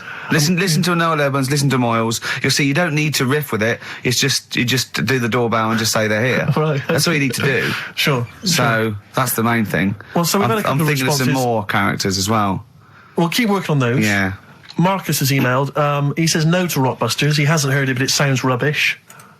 Believe me, you couldn't be more right. Well, does The Office sound good as a title? Right. This is someone else. Don't bring back Rockbusters. Please, can we have more Holy Fook? You're not pronouncing it right, Steve. I know. I was just a bit edgy there. It's Holy Fuck, the little Chinese fella. Holy Fuck, the little funny Chinese fella. No, okay, all right. Well, otherwise, Carl, other than those few negative ones, most people want to see the return of Rockbusters. So, do I go on then. tell people what the prizes Let's go. Let's do it. Yeah. Are these the prizes? Yeah, they're the prizes. All right, let me have a look. We've got the new album from Goldfrapp. What's this one here? Oh, I've no idea. The Yardbirds. A new album from the Yardbirds. On VHS, Coogan's Run, the show where different characters make an appearance each week, including, I think, Pauline and Paul Calf. Good stuff. Who the hell wants this? Meglos, a Tom Baker Doctor Who edition. And the only decent thing really in the collection, other than Coogan's Run, is the X-List, the double CD featuring lots of current indie favourites. So, not bad little selection there, Carl. Yeah, well, if you are new, you haven't heard it before, I'll sort of give a cryptic clue and then some initials. I'd say it isn't cryptic. It's like, what am I thinking that might or might not be the initials that I'm going to say. That's how you got to think, really. Yeah. But go on. Do you want to remind them of any that spring to mind? Just as a Exploding Pet was Atomic Kitten, doesn't really work. What else? I fell down in a puddle in Texas. I got my legs wet. Knelt down in the puddle, got my legs wet. Wet Knee Houston doesn't work either. Wet Knee Houston, Whitney Houston. Jamaican swinging a fish round. Detroit Spinners doesn't work in the slightest. Doesn't work in the slightest. How they work. So there's 3 of them. You email in. So here we go then. Number 1, the gingerbread man has only got 1 leg. Right?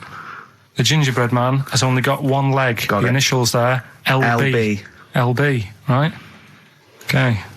Second one, these people from the East Midlands swear a lot. All right? These people from the East Midlands swear a lot. These people from the East Midlands swear a lot. The initials TTD. Right? And the third one, have a holiday in Italy. Right? So you've done 3 then? TB is the initials on that one. So quickly again, the first one, Gingerbread Man's only Yeah, I got that one as well. I got that one. I got 2. These people from the East Midlands swear a lot, TTD. And the third one, Have a Holiday in Italy, TB. Email in with what the songs are and you win that stuff. ricky.gervais@xfm.co.uk. Hang on, it's not the songs, it's the artists, isn't it? Yeah, just Oh yeah, like he said that. Yeah. Yeah. Okay, fine. Email only, please, ricky.gervais@xfm.co.uk. we got that going. Yeah, looking forward to the Brilliant. answers on that. Bit of feeder would be good, wouldn't it? All right. I love this. Forget About Tomorrow. Feeder on XFM 104.9. We've had a response from Dickie Anderson. Dickie Anderson, our #1 fan, although not a man who's, he's not afraid to criticise constructively. Yeah. And he's simply emailed in, surely your show is bad enough without bringing back Rockbusters. A valid point. Placebo and Bitter End. I don't want to contradict you, lads, but it's not. We've got a full hour to go on the Ricky Gervais show on XFM 104.9. I am Ricky Gervais, the aforementioned Ricky Gervais, with me, Steve Merchant and Karl Pilkington. Rockbusters. Oh, ding dong. Oh, who's that? Oh, it's a posh bloke who doesn't care about poor people. Hello, posh bloke, what are you doing? I'm in my Rolls Royce and I don't like the homeless. Oh, posh bloke, don't be a... You want to do that? Satire. That is satire. Yeah. There's nothing like So it's it. political as well. I'm getting in Oh, well, there's so political many. Don't things. even begin to show off. I was showing that subtext. some foreigners are funny.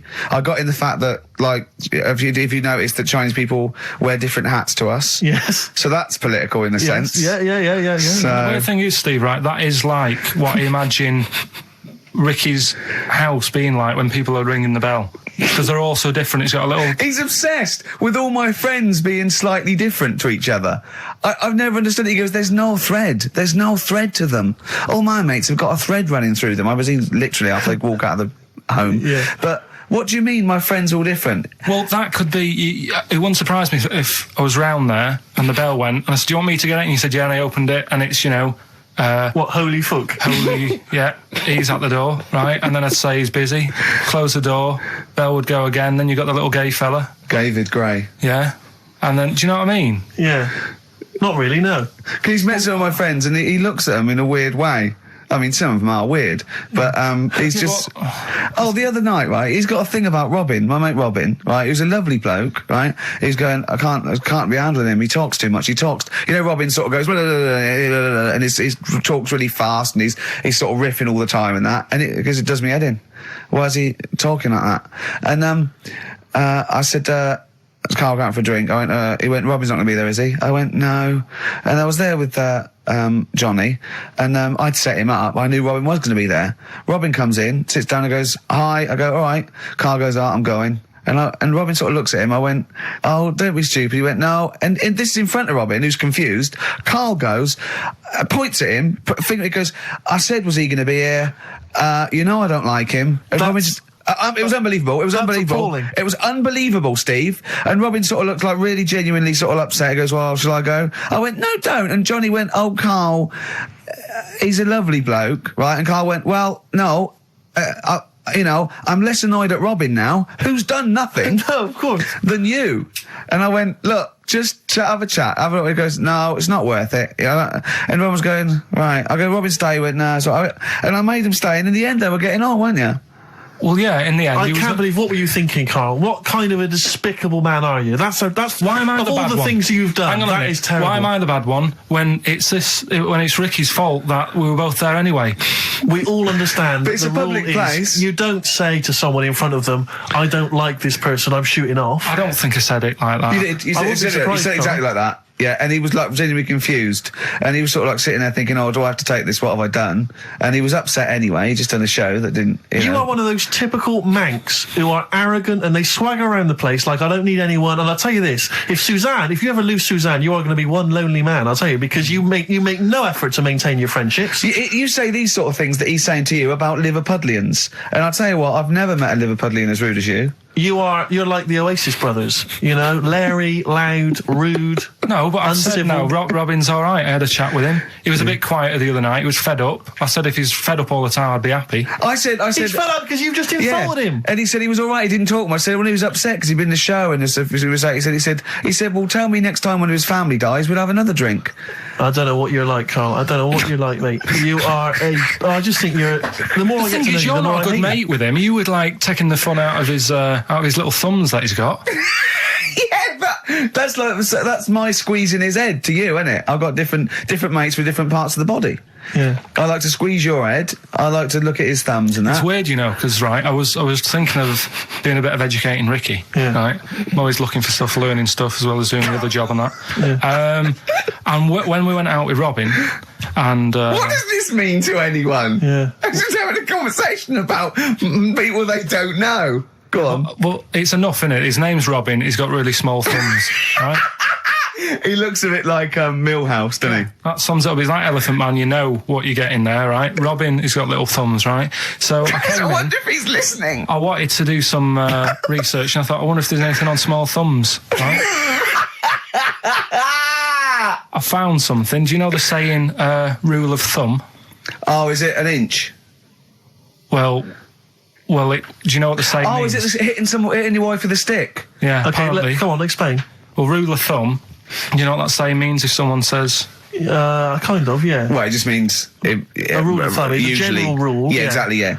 Right? Well, where it actually came from is years ago, husbands weren't allowed to sort of clout the wife with anything. What was it like in the past? I know, yeah. You couldn't clout your missus. With anything wider than your thumb. The stick had to be the same, no bigger than your thumb.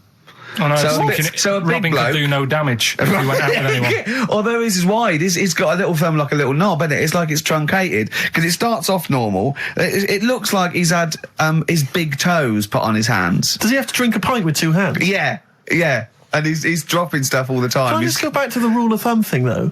The idea, what date was this? I'm not asking Carl, I'm looking at Ricky, because you're not going to have any idea, Carl. It's just going to be the past. Yeah. But I like the idea that... I think it's the same sort of day where, I don't know, you got hung for being homosexual and you could shoot a I just Welshman. love the idea that there's blokes beating their wives with shovels, logs of wood, and someone's gone, hang on a minute, everyone, Hold on, this is wait crazy. a minute. Let's have a look at your thumbs. What can we do? Wait a minute. We've got to have some kind of rule here. I'm all for beating your wife, but let's have some kind of rule. Let's give him a sporting chance, surely. He goes, well, I'll tell you what about you can hit her with the width of your thumb? And the wife goes, make it the width of his knob. I go, no. He no. slaps her again. Yeah, yeah. Width of your thumb. All right. Better? Yeah. It's like I always remember seeing in the swimming baths, there used to be those signs that would say, no running, no jumping. Yeah. That makes sense. No bombing. Fair enough. No petting. No petting. It's like you're not allowed to kiss in Yeah. swimming baths. well- And I love the idea that it's probably some kind of lifeguard who sort of maybe saw his ex-girlfriend getting off with some bloke in the water and thought, Yeah. right, Right. there's no petting anymore in here. What do you mean? No petting. You're not allowed to kiss her or no one. You're not doing this just because you No, used to go... nothing. There's not a problem. Okay.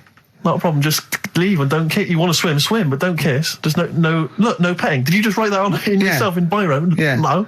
What's this no fiddling downstairs in or out the swimming pool? No. No fiddling with her downstairs? No. Right. It does annoy me, though. I was saying to Ricky the other night when we were walking somewhere... No taking her for a drink afterwards. You can't enforce that. People who kiss and that in the street... That annoys me. Yeah, people showing their affection for one another. No, they can hold their hand and that. Yeah. Sure. But it was just... Yeah, I agree. I agree, yeah. I see two people eating each other, like, in a restaurant or something. Two people eating each other? You know, snogging in right, public, okay. yeah. So that's that. Answers for Rockbusters, we're doing them now. Yeah, oh, well, come on then. Well, Well, no, I think let's play a record. Let's come back with answers apparently for we've got Rockbusters. what about a bit of Cure? Do you want a better cow? Yeah. So we're going to go wrong. We're going to go wrong. Ding dong. Oh, here you are. Oh, it's a fat fella with lipstick. Hello. A Forest, The Cure, XFM 104.9. Good track, isn't it? Oh, yeah. Going all the way back. All the way back there. Wow, Rockbusters, the results. You've had a few proper answers, I hear. So, either I'm wrong or people do think like you. I've got two of them. What are the clues again? Right. First one was the gingerbread man has only got one leg. I got that. That was LB. Limp Bizkit. right? Yeah, the that third works. one. The third one that I think you worked out. Yeah. Have a holiday in Italy. Chewing breaks. TB, chewing breaks. Yeah, this is the one I can't get. If there's a reason why I can't get this, we're not doing Rockbusters. Can I again. give the answer to this one? Yeah. What's the clue? The clue, these people from the East Midlands swear a lot. Yeah. TTB. TTB. The answer. TDD. Yeah, go on. Give the clue again.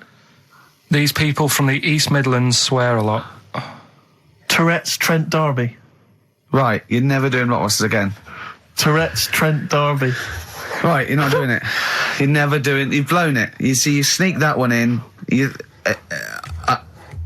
Yeah, but I always like to sort of give two that, you know, are fairly easy, and then you sort of work out the men from the boys then, don't you?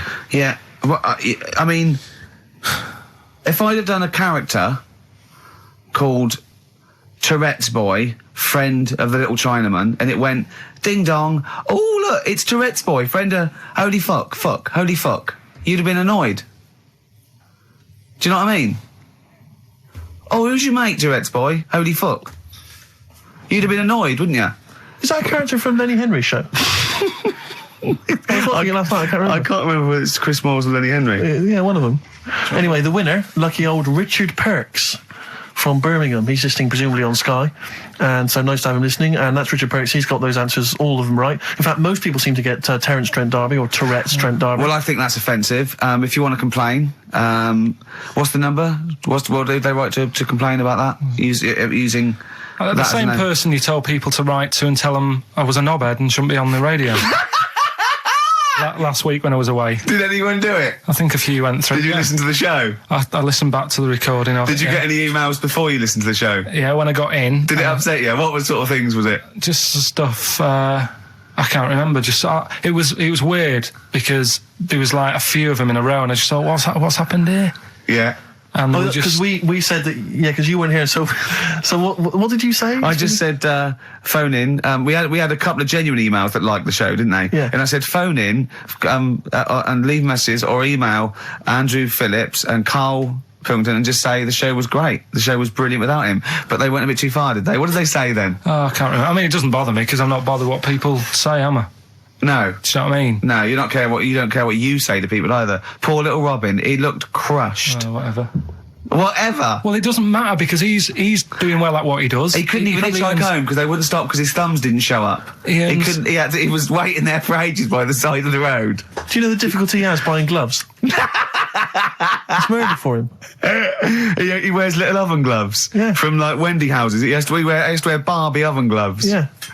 Oh. Right, so the winner there, Richard Perks in Birmingham, and if you could just email him with your address. There was another winner, wasn't there? What was his name? Actually, there was one person who got all the right answers, and there was almost a winner, but his name was Peter Kay. And I like Peter Kay just coming second, so we gave it to Richard Perks. Yeah. Peter Kay. Never gonna win. Let's play a record. Radiohead. There. XFM 104.9. Gervais, Stephen Mitchell, and Karl Pilkington. Right, Rockbusters. Well, you shot yourself in the foot with that. So, Tourette's Trent D'Arby. Amazing. I mean, what did you think of first? His name and what words you could put in there. I normally sort of just go through a Guinness Book of Hit singles and go, right, who can I do? All right. You're giving away a lot of. I mean, that you're an enigma, Karl. I wouldn't give away your workings. I mean, because then everyone will be able to do it. And what you've got now is a gift that people can't really tap into. Do you know what I mean? See, that's what Lenny Henry and Chris Moores' mistake. See, I've sort of worked out how they do their comedy, and I'm doing it now. Sure. Do you see what I mean? Now that I'm doing it. I think the only way that people would start to be able to replicate a lot of what Karl does is if maybe they had a severe blow to the head, or they were diving and they came up to the surface too quickly. Ding dong! Oh, I'd like a severe blow. Oh, get lost, David. Oh, let's have some adverts, quick. Steely Dan, reeling in the gears. Sorry about that. Look, he's going to put on his little duffel coat. Yeah. Well, not very well. You look like someone that walks around Forbidden Planet. Don't say that. That's the ultimate insult. You can say I look like something that you'd buy in Forbidden Planet, but not someone that goes shopping in there. Please. The Professor. Oh, the Professor. Oh, brilliant. Oh, talking about weird-looking heads and stuff. Go on. We're doing that cartoon on the internet at the moment. That little cartoon I did of Karl. And the bid's up to Hang on, sorry, that doesn't make any sense to people that don't know what you're talking about. Oh, I did a little cartoon of Karl. And because he doesn't like his picture in the paper, when people request a picture of us, he started sending that off, and it's in heat, and it's going to be in Jack, and they put it on the internet, and they're bidding for it, aren't they? Yeah, it's at £200. That's ridiculous, isn't crazy. it? That's so crazy. what I thought was, we've got to frame it, Karl. We've got to put the copy of Heat in or something. You'll have to the winning show, the show that they win on. You'll have to do a copy of that. So you know what I mean? They get something for their money. I think I'm mildly embarrassed. So it's for good cause and everything. But didn't someone say 250 if they can come in and watch the show? Yeah. We can't do that. We don't allow people. But what I thought was, what about the winner gets to come in and squeeze your head? So they get in for just 2 minutes. We present them with it. Yeah. No. What do you mean no? I'm not having strangers charity. coming in squeezing my head. What? You mean it's for charity? It's for charity, Karl. Come on, mate. What are you like? I don't care. I'm not doing that. They're I not think gonna- even an ill person would say, no, it's all right, I'm not that ill. What do you mean? You don't have to have your head squoze for us. Squoze. Squoze. You don't have to have your head squoze. All right, let's move on. Karl, So how how was do your they holiday? bid So, then? yeah, so How will they just know go they've to won? xfm.co.uk/Ricky. You can see the picture on there. If you're interested, if you think it's worth more than 200 and you got some money, then you send an email in saying I'll give you, 220 quid or something. But are you not going to let them squeeze your head? So we get someone here, the art department here. We'll frame it up. I'll put a little note of like authenticity. Yeah, Brilliant. A picture of us. Can I have a real picture of you? A little Imagine behind the David scenes. Dickinson examining that in a couple of years' time. This is as cheap as chips. Yeah. You can sue him then because he ripped off your phrase a little bit, didn't he? You've been done here, mate. You have more money than sense. 220 I'll quid. tell you what. Have we got monkey news today? We might not get to it, mate. We are running out of time. No, we're doing it. What do you mean we're doing it? The show isn't complete without it. I'd rather drop adverts and stuff. Well, I'd rather drop adverts. No, we're doing Monkey News. Do you want it? Rick, my concern is that if you put Monkey News on the subs bench, it's going to be like David Beckham. Yeah. He can have his eye wandering to other radio stations. Yeah. And look what he's doing. Yeah, he's He off might to be Real leaving Madrid. off to Real Madrid. I might take Monkey News off to Radio 2 or something. Yeah. Right? So don't believe in Monkey News. on the I bench. imagine if they're listening now, they're probably going to call you and go, Karl, were you serious about bringing Monkey News to Radio 2? Because the check's open. Well, do you want a bit now, or what we're doing? Well, no, I wanted you to tell Steve about your holiday. Because you told me in the week. Go on. Steve, I mean, bad idea. I had a feeling anyway about going away with, like, Suzanne's mum and dad. Because I've never been into sort of family holidays anyway, right? Even when you see it, whenever I've been on holiday and you see, like, families on planes and that, and they're all having a laugh and a joke, loving it, and then on the plane going back, you can see that they've gone off into groups, and, like, the dad isn't talking to the daughter and all that business. So I thought, asking for trouble, but, I do everything once. Do you know what I mean? Boxing, dancing, going on holiday with parents and that. Yeah. Give it a go, see how it goes, right? So, Not your A-levels, but fair enough. it started off. It started off bad, didn't it? Because last week I told you that our dad called us up and said, I want to take some tea bags with us to Madeira. Yeah. What's the best way of packing them? Yeah. Right. So I knew there was going to be problems like that because the thing with Suzanne's family, right? They like having a routine. They know what they're doing every day. They know what they're having for tea every day. It's the same thing every week and stuff like that. Yeah. So I thought this is going to be interesting. This because they can't do what they normally do. Sure. I love it. I love you treating it like an experiment. Yeah. Right. Just watching them all the time. So the first problem was they'd never flown before. So I was winding them up a bit. Saying, it's murder. It's really horrible. Plane goes all over the place. And Mum had done some research saying, well, I've been reading about it, and She got a funny accent. more people, there's more chance of me being killed on a donkey than there is on a plane. So I upset her. I said, right, Especially when we if you get go to there, Spain. I said, when we get there, let's see if there's any donkeys on the beach. Yeah. Right? And she didn't like that. So, Oh, what? To joke about you hoping she died? yeah. Oh, what's up with her? Right, so we get there, and they see the villa and that. They're quite happy with all that business, right, and all that stuff. And then as time went on, I was getting a bit sort of fed up with them being around us all the time. Because Yeah, sure. I think you should have your own time when you go on holiday with the family. You should say, right, you go off and do your thing. Yeah. We'll do our thing, and we'll meet up later and talk about what we've been doing and stuff. Anyway, so it gets to like the Thursday. We've been away since Monday, right? And said, right, we're going out tonight. So our mum says, yeah, we'll come with you. I said, no, it's just us. We're having a bit of time on our own, right? Is it true you said to her, you told me this, you said to her, you started to annoy me, I want some time on my own? Well, I told her at the start, I said, it's going to be interesting, this, because people annoy me when they're around me a lot. Sure. So I wasn't nasty to her, I just was saying people, not her. Oh, right. Yeah. Do you know what I mean? I'm just saying, you're going to get on my nerves. So, You hailed a donkey for her. so no, but seriously, right, with the flying, do you know those stockings that you can get because of deep vein thrombosis? Sure. She had them on in the cab. Brilliant. And it's only a 2-hour flight as well, so that was annoying me. Right, so anyway, it gets to this, you know, the Thursday night when I'm going out with Suzanne. Yeah. And her mum's like sat on the sun lounger outside, so where are we going tonight? I said, no, like I said, it's just us. We're going out having a bit of time to ourselves. So I could see as the day was getting on, she was realising that she's got a night in with like her husband, right? Her face started to like look miserable. Sure. I thought, I'm loving this. Right? So I said, right, I'm going in to go and have a shower, go and get ready for the tonight. It's going to be great. And wind them up, wind them up because they can't come, because he said they can't. Yeah. Right, so I go upstairs, have a shower and that. I come down, and a mum's smiling. Oh, hang on. So I'm thinking, hang on a minute, what's gone on here? So I went to Suzanne, I said, why is your mum smiling? She's not coming. She said, no, but my dad said he'll take her out now. So in a way, she was happy because she got her own way, which had annoyed me. That annoyed you, sure, because you wanted you don't even want her husband taking her out? Well, it's just the fact she didn't want to go out. She was happy to stay in and have sausage, egg and chips that they'd found from some shop that sold English food. Right. So that's almost like what they do if they're at home. Sausage, egg and chips. So she was happy with that if we were staying in and having that. Well, because we were going out, she was fed up. Right. So she's smiling. So she's going, yeah, I'm going out now. So I said, well, enjoy yourself. She said, where are you going? I said, well, it doesn't matter, does it? You don't need to know. Sure. She's not going to where we're going. Oh, you just don't want us to be in the same restaurant. So yeah, that's right. I said I want a night out on my own with Suzanne. It's our holiday as well. I don't know. I can talk to you about this. This is not even his own parents. This is someone else's parents. These are the parents of the woman he loves. But even Suzanne sort of agreed with me. There's only so much time you can spend with your parents. That's why you leave. That's why when you're ill, you don't go home to them. Yeah? Sure. Yeah. Because the slight difference between me and you, Carl, is that not everyone in the world annoys me.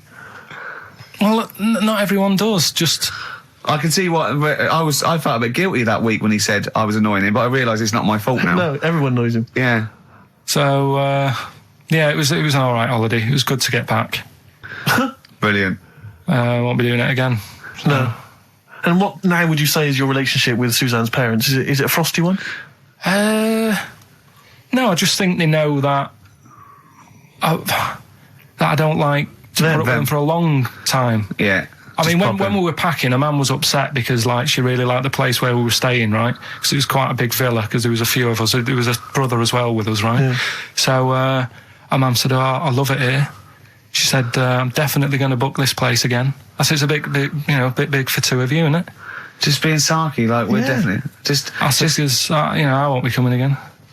You're like, I don't know what you're like, Carl. You're a monster.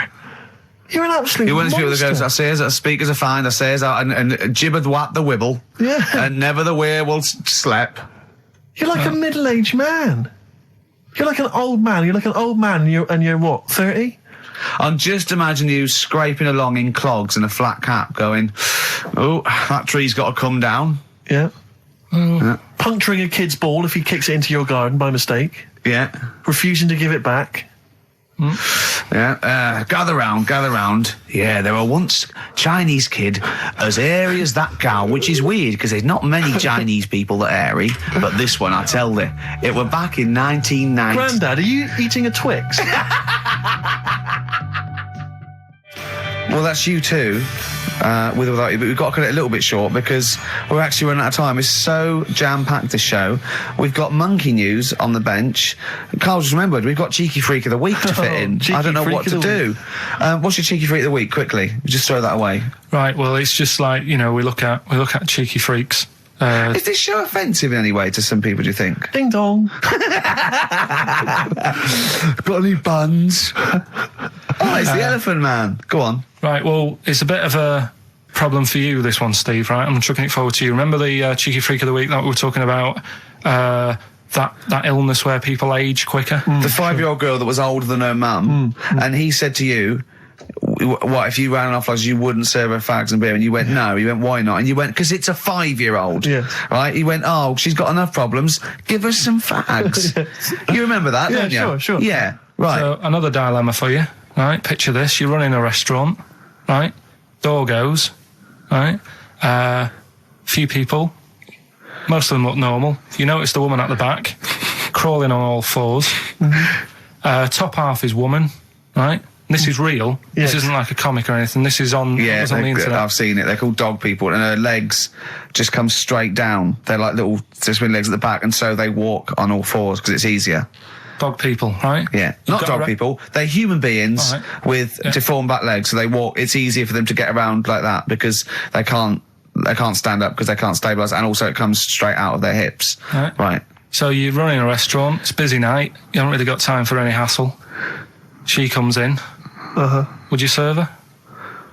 The premise being what? That he doesn't serve dogs? Because the restaurants don't allow animals in. Right. So it's a dilemma. It's not a dilemma. Right. She's not a dog. She's a human being. Yeah, with I put a plate of meatballs on the floor, and she tucks in, and a little glass of, a little bowl of wine next to it. He turns round, there's the woman older than... Get away from that plant!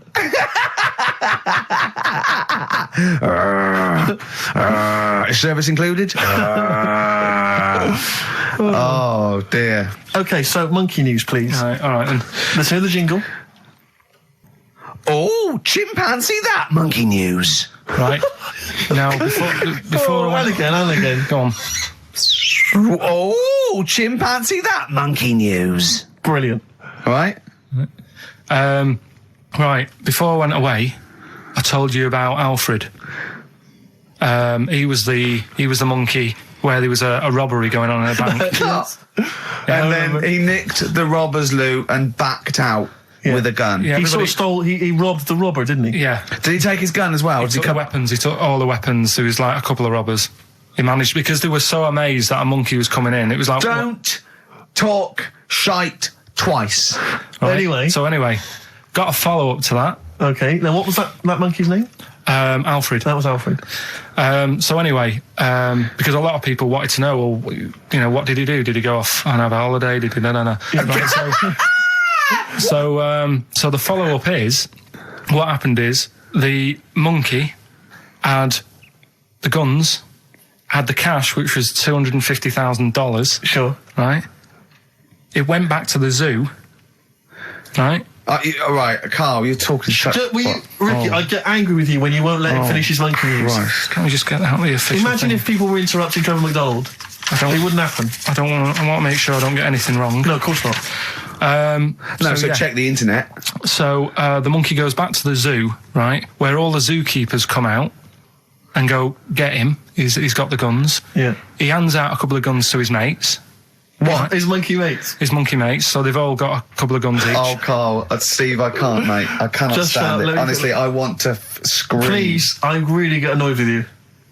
They tried to do him a deal. They said, how about if... I'm going. Tell him that. I'm not going. No, I can't. Step out for a moment. Okay, we'll just do it. Look, don't listen. Step out and I'll paraphrase what I hear for you when you come back in. Step out. Now, please, I need to hear the end of this. This is monkey news. This is important stuff. Right, Ricky now has left the room. He cannot bear to hear, which is surprising to me. Right, so anyway, they've got the money, and they say to the zookeepers, how about we give you some cash? Yes. And they go... Sorry, hang on. Sorry, the zookeeper said that to the monkeys? Yeah. Right. No, the monkeys who have got the £250,000 Right. say to the zookeepers, we'll sort you some money out if you let us go. So the monkeys say to the zookeepers, we'll give you some money. Yeah. You don't see any problem with that? Right, listen. Okay. It's nearly finished. Right, I'm listening out there. This is ridiculous. What do you mean the monkeys say? What do you mean the monkeys say to the zookeeper? They were probably holding the money out, like, kind of going, look, we'll do your deal. Right, okay, come on. And what happened is, I think they were happy with that. I think they left, and that was that. They wanted to get out of the zoo because they didn't like it in there. There's the thing. Right, I don't... Just have a look. Right, Carl, think. Right, how did they get out in the first place, this one? Just let Steve have a... So why did he go... So he went and robbed... He thought... what, he knew there was going to be a robbery that day, did he? He might have been getting some money before they went to escape, and then that happened and they had more money. They might have been withdrawing some stuff out. What do you mean? No. If he was planning on leaving the zoo, he's going to get his savings. What are you talking about? What have you read there, Steve? I've got a feeling this is a review of one of the Planet of the Apes films. I think it's Escape from the Planet of the Apes. I'm not certain. It could be Beneath the Planet of the Apes. Right, Carl, think. Please think, right? So this monkey, right, he leaves the zoo, right? So he leaves the zoo, which he can do, presumably what? They leave him the keys or what? They're chatting to him, they might as well. He goes to a bank. What's he thinking of doing? Sees a robbery, probably by chance. He probably wasn't tipped off, was he? Or has he got one of those police scanners?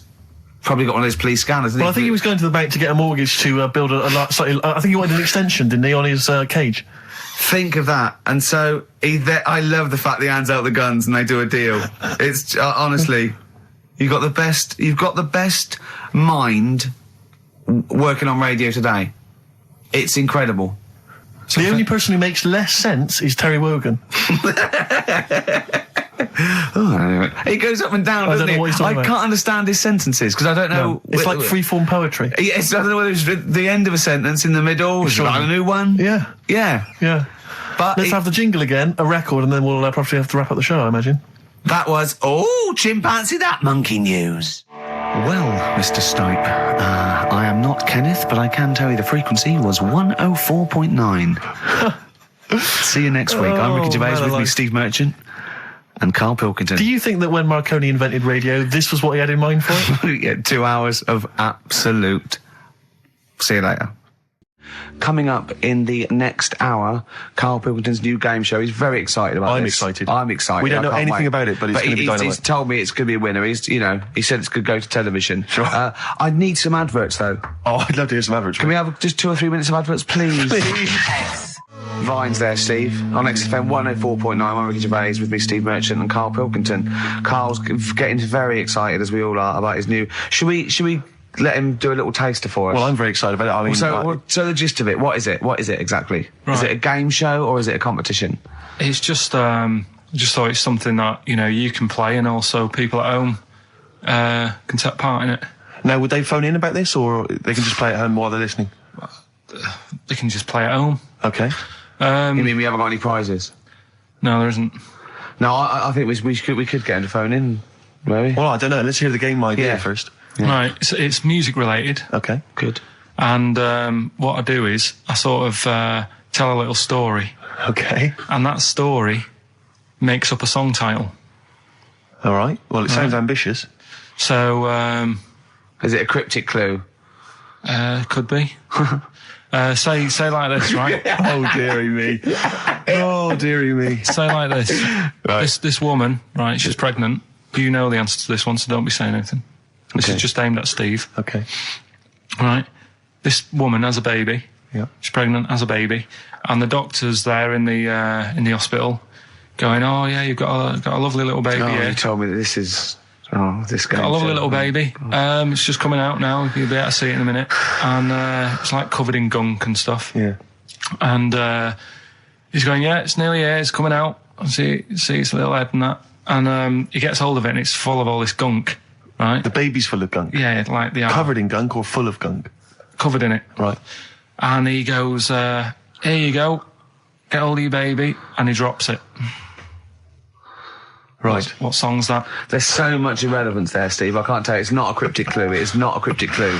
Because only I mean, the gist of it is relevant. That isn't the best one. That's just... Right. I mean, there's things there that you were dwelling on and thinking of puns. Don't.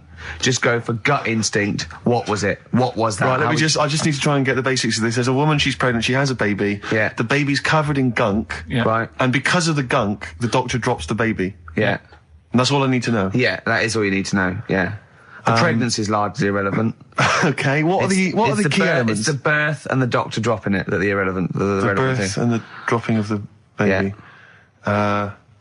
I've absolutely no idea. I can't even begin to guess. Think about what's happened here. Oh, Carl, she's had a baby. The doctor's trying to deliver it. He's saying it's a nice little baby you've got here. This is all irrelevant.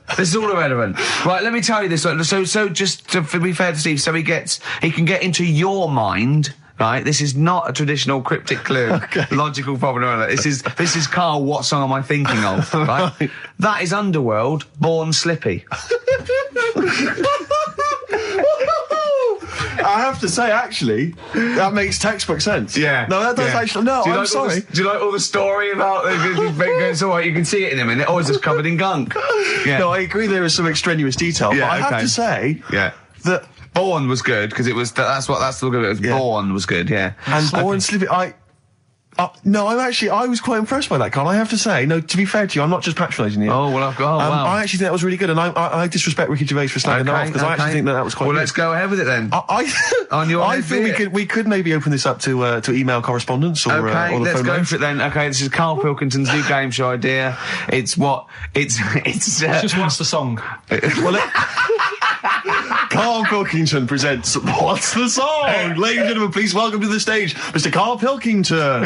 Okay, what's the song? Then? I'll tell you what, let's play a record. Let's come back after Give out that. the number ready for him. Well, you should make a note of this. You can email us. The email's up and running. ricky.gervais@xfm.co.uk. ricky.gervais@xfm.co.uk. What's the phone number, Karl? It's 08700 800 1234. Okay. 08700 800 1234. Make a note of that, and we'll have a game of what song is Karl thinking of after this next track. What do you want to play? And Karl Pilkington with his brand new show, What's the Song? What song am I thinking? Now, I mean, you're nervous about this, aren't you, Rick? I am. You're worried. Well, because I've heard some of these clues before, and they're ramblings. Sometimes they're close to ramblings of a fool. Right? And it really is like those, what am I thinking? Yeah. I don't know though, I actually was genuinely impressed by Born Slippy. I have to give him the benefit. That's one of the better ones. Because that was short, sweet, and it worked. Some of these that you say they're not going to be quite as pissy. Some of them are like Emily Bronte novels. Now listen. We're just going to go for it then. You do it, and we'll just get people to call up because I want to see the general public's confusion of trying to work out. Why don't you give us your next clue, and then we'll play a track, and then we'll hopefully have people on the line after the track to try and answer it, and you can recap briefly. So give us your clue now for what song am I thinking of? Right, this one about a woman. And she's just normal, nothing wrong with her, or so she thinks, right? But there's the twist. Is this like the Tales of the Unexpected? And she's got she's got her mates and she's having a normal life, having a good time and that. And then this thing happens, right? And she starts to stink. And she can't have a bath, right? And she really wants to have a bath. She's dead sweaty and stuff. She's going about her daily stuff. She can do everything else normal. She can eat, she can talk, everything. But for some reason, she can't have a bath. Is there a coal mining husband in the bath? Yeah. Is this Born Stinky? She can't have a bath. So a woman can't have a bath? Yeah. Or a shower. She can't. Okay, leave it there, Rick. Don't try and guess. It's not for us to guess. The general public can phone up and ask questions, so I just go for it. I'm not sure they can they? I think so. Otherwise, we don't want people phoning up and I'll tell you what about this? Why don't they can ask one question? Yeah. They can ask one question of Karl, then they have to make a guess. Okay. 08700 800 1234. Have we got someone on the line now? We'll just let's do it. Let's go for one. Let's go for one. This is edgy radio. This is letting Karl stuff. live. Go on. Hello, XFM. Hello, I'm ringing about what's the song? Absolutely. What do you think? Well, I'm going for Dirty Diana. Dirty Diana. See, that works. That's a great guess. It does. Yeah, but it doesn't work because why can't she have a bath? Okay, so the answer is in there. I was going to ask you. Well, that's your one question. That'd be the answer. That would be the answer, I'm afraid. What was your name? Shelley. Shelley, thanks very much. Shelley, I should tell you that, you know, that you should never take this personally because no one can really get into the mind of Karl. So don't, you know, beat yourself up about this. I don't expect anyone to get these clues. No. So well done. That is a fine guess. Thank you. Thank you. Okay. Anyone else there? Let's hello XFM. Who's that on the line? It's Chris. Hello, Chris. A question for Karl? Before you give us I haven't thought of a really good question or anything yet. You just want to go for the guess? Well, no, what I thought was, I'm sure Simon Mayo used to do this when he did the breakfast show on Radio 1 years ago. No, he didn't. So you've just pinched this idea, Karl? If you're going to rip someone off, Karl, do not rip off Simon Mayo. I haven't ripped this off. I thought this was a new idea. I was going to do it with sound effects instead, but that's... He used to do that, and he used to get his team to play other characters. You idiot. Well, no, hang on. Not you, Chris. I'm saying you idiot to Karl. Yeah, but nothing's new anyway, is it? So I'm not getting annoyed about it. True. What do you think the answer is? Is it Cornflake Girl by Tonny Amos? Good answer. She couldn't have a bath because she'd go all floppy and then go down the plug hole. Good answer. She'd go all soggy. Yeah. So is it Cornflake Girl? No, it's not, but That's a great answer. It could have been. All right. Okay. You're already seeing the error of this, aren't you? I think this is great radio. I'm really hooked on this. I'm genuinely excited This is really like that, those so-called lateral thinkers. A man got into a field and dies. Why? Yeah. He ran out of air. No. Yeah. Not the one I'm thinking He was of. shot. Well, no. Yeah. That was a good answer, Well, couldn't, like, Simon Mayo, sue you or something for doing it? Will you stop? Don't mention that. Yeah. Listen, I think if you're going to steal ideas from someone, it should be a brain box like Mayo. I mean, he's the man who's The only example of one I can ever remember here on his show, because I was quite young then, was some people were pretending to, tap someone's phone or something, and then they got caught, and the answer was just bugging by whistle, because they were... Genius. That was absolute genius. That's absolute genius. See, Chris, Karl, that's the sort of standard you've got to come up against. Yeah. Thanks very much, Chris. the phone lines are hot. Well, hello, XFM. Hi, is it Candy Perfume Girl? Is it what? Candy Perfume Girl. Candy Perfume Girl? Yeah. Candy Perfume Girl. Is it? Well, who's that by? Madonna. No, it's... That sounds like an obscure album track. No, it's one of her songs. Just think about it. She stinks and everything. She's a normal life. I didn't say she was a sweet or anything. But for some reason she can't have a bath or a shower. Is this a big song? Just to give him a clue. It's a bigger song than Candy Sweet Girl. Thank you very much indeed for your guess. It clearly is right. Thank you. Cheers. Sorry. Okay, one more, then we go to a record. Come on. Okay. Go on. Hello, XFM. Carl, Yeah. is it High and Dry by Radiohead? High and dry. High and dry. Now that's great. She smells, which is another word for high. She's dry because she doesn't have a shower. Karl, if it isn't that, yours will never be as good as that. He's the winner. Whatever you're thinking of, that clue is brilliant. What's your name, mate? It's Richie. Richard, I mean, you can't beat that. That's a bit too lateral. Don't be stupid. It's perfect. He's made yours into a clever clue. He's made high, she smells, dry, she never gets in the bath or shower. It's not that, is it, Karl? No, it's You not. don't even get that, do you? Not Have really. you ever heard of the word high being used to mean sort of smelly? No. No. Oh, what? That was where you went wrong there, mate. Richard, I'm declaring you the winner, even though that isn't the I answer. don't think Thank we you. should give up this early. Can we Rick. just What? let's play a song and, Let's play a song. give it one more chance because if people think about it, it is really easy. I'm not going to find out the answer now because I've got to go out. Okay, we'll do it very quickly. Stay in for 10 minutes. We're just going to play a new Coldplay track out. Okay, let's hear Brilliant. Coldplay and then we'll come Cheers. back with this. Coldplay, One I Love. That's for Nick, Neil, Olivia in Tower Bridge. Absolutely, and also Nikki from Bromley who emailed in. She's enjoying the show and she wanted a bit of Coldplay. That's the B-side of the current single. This is In a My great Place. show, isn't it? We've got great music, we've Great got music. laughs, tears, we've got requests, we've got Simon Mayo games. Yeah. It's just like Radio 1 for less people. Exactly. Radio 1 for less people. This is great, isn't it? So go on then. So listen, Carl, you were so excited about this game, weren't you, earlier? You came in with a But I hop, knew it skip would and a leap in fall your flat. step. Although I must say, the phones are going mental. We're going to have to take This some is more it, no, calls. people love Carl. High and dry is great. I mean, it works. That's it. Can we have a very quick... Just recap in case someone's just very joined in. quick Can you recap. make it so high and dry doesn't work now? Give us a bit of information that makes it different to high and dry, or can't So you for those even that do have just that? tuned in, Carl describes in a roundabout way a story which somehow is representative of a song. Is that Song right? title. A song title. Yeah. Okay. So this woman, she's all right. You know, she has a normal life, Pretty much. kind of. Yeah. There's probably a few things actually that she can't do thinking about it. But the main problem would be having a wash or having a bath or having a shower. Yeah. Maybe going for a swim, thinking about it. Right. Let's go. I think water is the clue, isn't it? That's the clue. Who's Who's that on the line? Hi there, it's Mark. Hello, Mark. Hi, Mark. Right, What do you it think? smells like Teen Spirit, Nirvana. No, it's not. That's a great guess. Smells like Teen Spirit again. He's also No. brilliant. Thank you, Mark. Well done. No, it's not that. All right. Hello, XFM. Oh, that's a dodgy mobile. Oh, that's a bit of a clue. A dodgy Hello, mobile. XFM. Oh, they've just given up. They've all been going for Smells Like Teen Spirit. They just hung up. Hello, XFM. Hi, is it She's Electric? Excellent. She's electric. It makes sense. That's fantastic. Oasis, Carl. She's Electric. Why does she smell? Because she doesn't have a bath and that. Because she can't have a bath or a shower. What's your name? Neil. Neil So got the it. fact. So. Oh. Neil got it. So, did you get it straight away? No, only during the song. A process of elimination from all the other wrong answers. Yeah, basically. So, She's electric. Rick, I have to say, you're holding your head in your hands, and it looks like you want to shoot off. But I have to say, I thought that was quite good. I genuinely thought that was quite good. But it's not a cryptic clue, is it? Because it's not. She smells. There's a few things you can't do. She's electric. yeah, but do you understand what I'm getting at?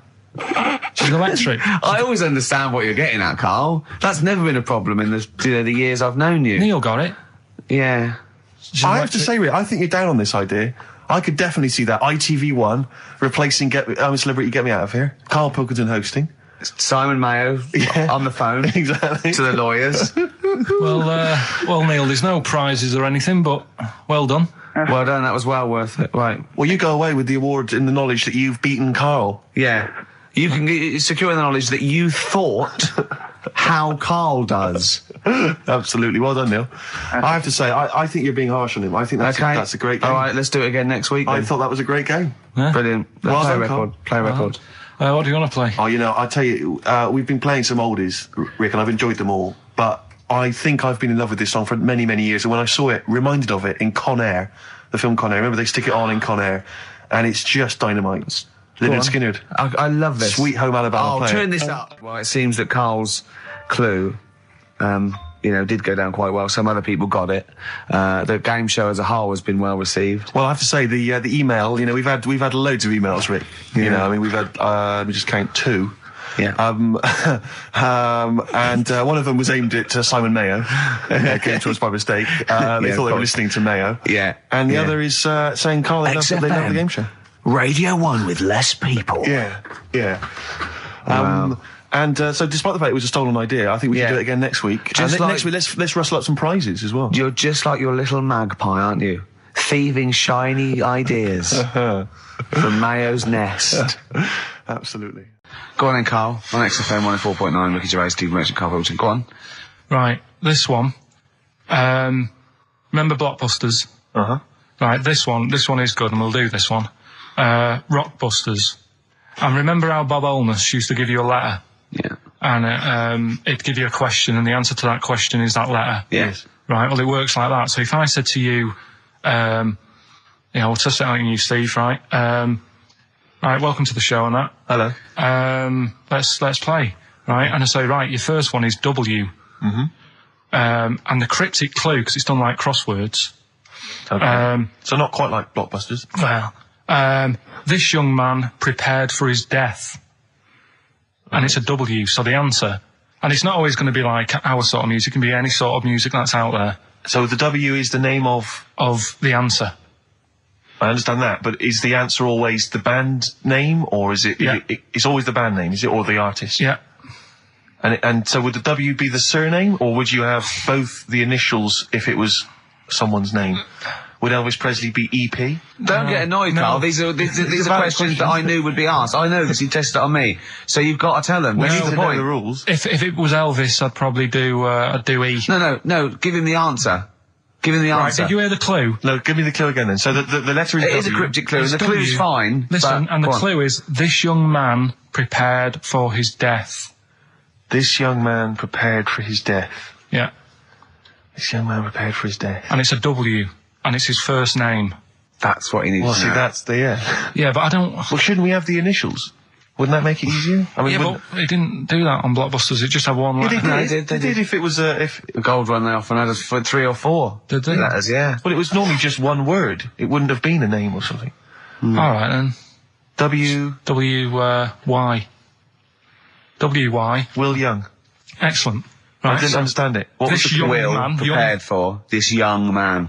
So he's sort of mixed, sort of cryptic. Yeah. But, I mean, you know, it's a good effort. That's better than usual. No, it's that is better than It's usual. not bad, is it? So do you want to play? Let's play Rockbusters. Yeah. Rockbusters. How many of these have you got? No, because let's just clarify a couple of rules here, Carl. Let's just make sure we thought everything through, because I'm pretty certain when they get these things on TV, they at least have a go at them in the office first before they put them straight on there. I'm sure that's how it works. I'm sure Bob Wallace just didn't turn up the first day, and he goes, "Don't worry, we'll wing it. It'll be fine. Bring the students in. Let's have a go." I'm sure they did a bit of preparation. So let's just check. We've got every base covered. Yeah. Firstly, how many questions have they got? I'll tell you what. Let's do this off air then. Should we play a great tune? Well, yeah. Well, people need to call in, don't they? Because we're doing it, aren't we? Yeah. It'll be all right. And there's good stuff. I've got CDs, right? Got some compilation stuff and a couple of videos and that. So that's what they're playing for. Call up now. 08700 800 1234. Get them on the air. We'll play the game. Brilliant. Yeah. Yeah. Is that what we're doing? Bit of the Cure. He hasn't thought it through. I know, we've just spent three and a half minutes trying to figure out the rules. Yeah, right, we've got it now. I'm sorry for people who are calling. The lines are going mental. Right, so hold on, everybody. What we're going to do is we're going to do an ad break. We're going to figure out how to play the game. No, we're going to get 2 people on there and we're going to play it. So, XFM and that. Brilliant, Pulp. Good news and bad news. Bad news is we have got enough callers to play Carl's game. The good news is we don't have to pay any more adverts in this show. So, if it doesn't work, sod it. Right, who have you got on the line, Carl? Sam. Now, let's just remind ourselves, what's the game? It's Rockbusters. Okay, now calm down, Carl. I know you're a bit stressed. You've got a lot to do, but don't worry, you've just had a holiday. Throw this desk out. Let's throw it out and start again. Rick, don't get stressed. Go on then. People wouldn't think it was us if this show wasn't, half-baked and ill-formed and generally shoddy. That's what they've grown to love. Okay. All right. Sam? Hello? Is it sounding all right today? It is, just about. Right. Cheers. Sounded worse. Right. Yeah. And so we've got Sam on the line. Who else have we got there? So we've got Tim as well, haven't we? Hello. All right, Tim. Tim and Sam. Right, You sound quite similar, lads. Could one of you affect an accent or something? Which one's Tim? Yeah, it's me. Okay, which one's Sam? It's Sam. That's slightly deeper. Slightly deeper. Yeah. And they're not against the clock anyway, are they? So it doesn't really matter. I suppose not. So I think Steve just wanted a bit of variety. You okay. You understand the rule, lads? Can you explain them to us? Right, play it. Okay. Well, hang on, wait. Well, let me explain, because life is too short. Now, Carl's going to read out say 3 clues, yeah, and just shout your own name and answer it, or shout the answer. Shout your own name, then the answer if you know it, and it's the person who gets the most right. Okay. Is that all right? Yeah. So, here we go then. Okay then. So shouldn't it be the first to 3? Well, yeah, but then he hasn't got. Yeah, I've got enough. It's fine. He's got enough clues for that. Right then, here we go. Welcome to the show. Oh God. Right. First initials ST. Right. Is that right? Well, I don't know. We don't know, do we? How do we know? Here we go. ST, and the cryptic clue is better than the average homeless person. Okay? Sorry, I think... Is that a band? Yeah. Is it an old band? Yeah. I think that's one word. All right, then S. It's an old 70s band. Better than the average homeless person. Tim? Go on. Supertramp. Supertramp it is. Yeah. Well done. 1 point to you, I have no idea Tim. why that's right, by the way. You don't understand why it's right? He's a super tramp. Oh, right. Better than the average homeless cryptic, person. yeah. Yeah, cryptic. Yeah. Okay, second one. Come on, Sam, you've got a... That's actually quite good for Carl. Trust me, Tim. Take that as a good clue. Because, yeah, okay. We won't do this again. Right, 1-0 to Right, here we Tim. go. Right. F. The letter is F. That's the next one we're moving on to. And the cryptic clue is, the little girl is hungry. What shall we do? The S or F? I've got it. F. Freddy. Sam. Peter. Yes, 1-1. Feed her. He's pulled out of Feed her. Yeah. Feed her. Okay. Yeah. So that's 1 each. So this is the decider, isn't it? Wait a minute, ITV are on the phone.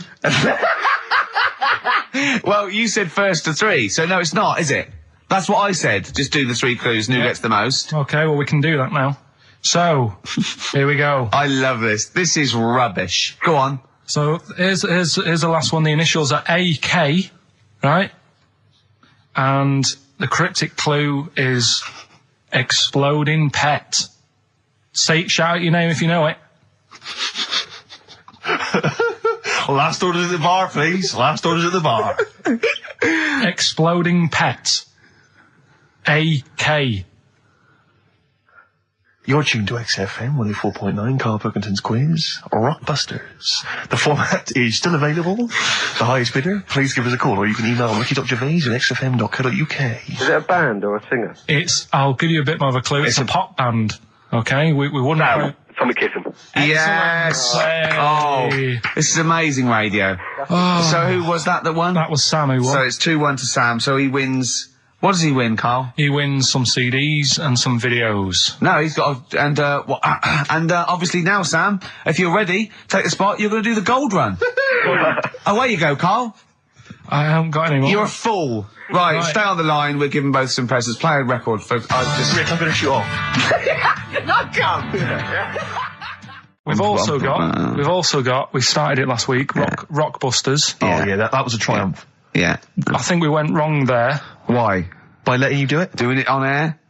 Not thinking it through. Yeah. Bit of that. Okay, so what's the rules on Rockbusters? We're going to do Rockbusters, but you email in ricky.gervais@xfm.co.uk when you know the answers, right?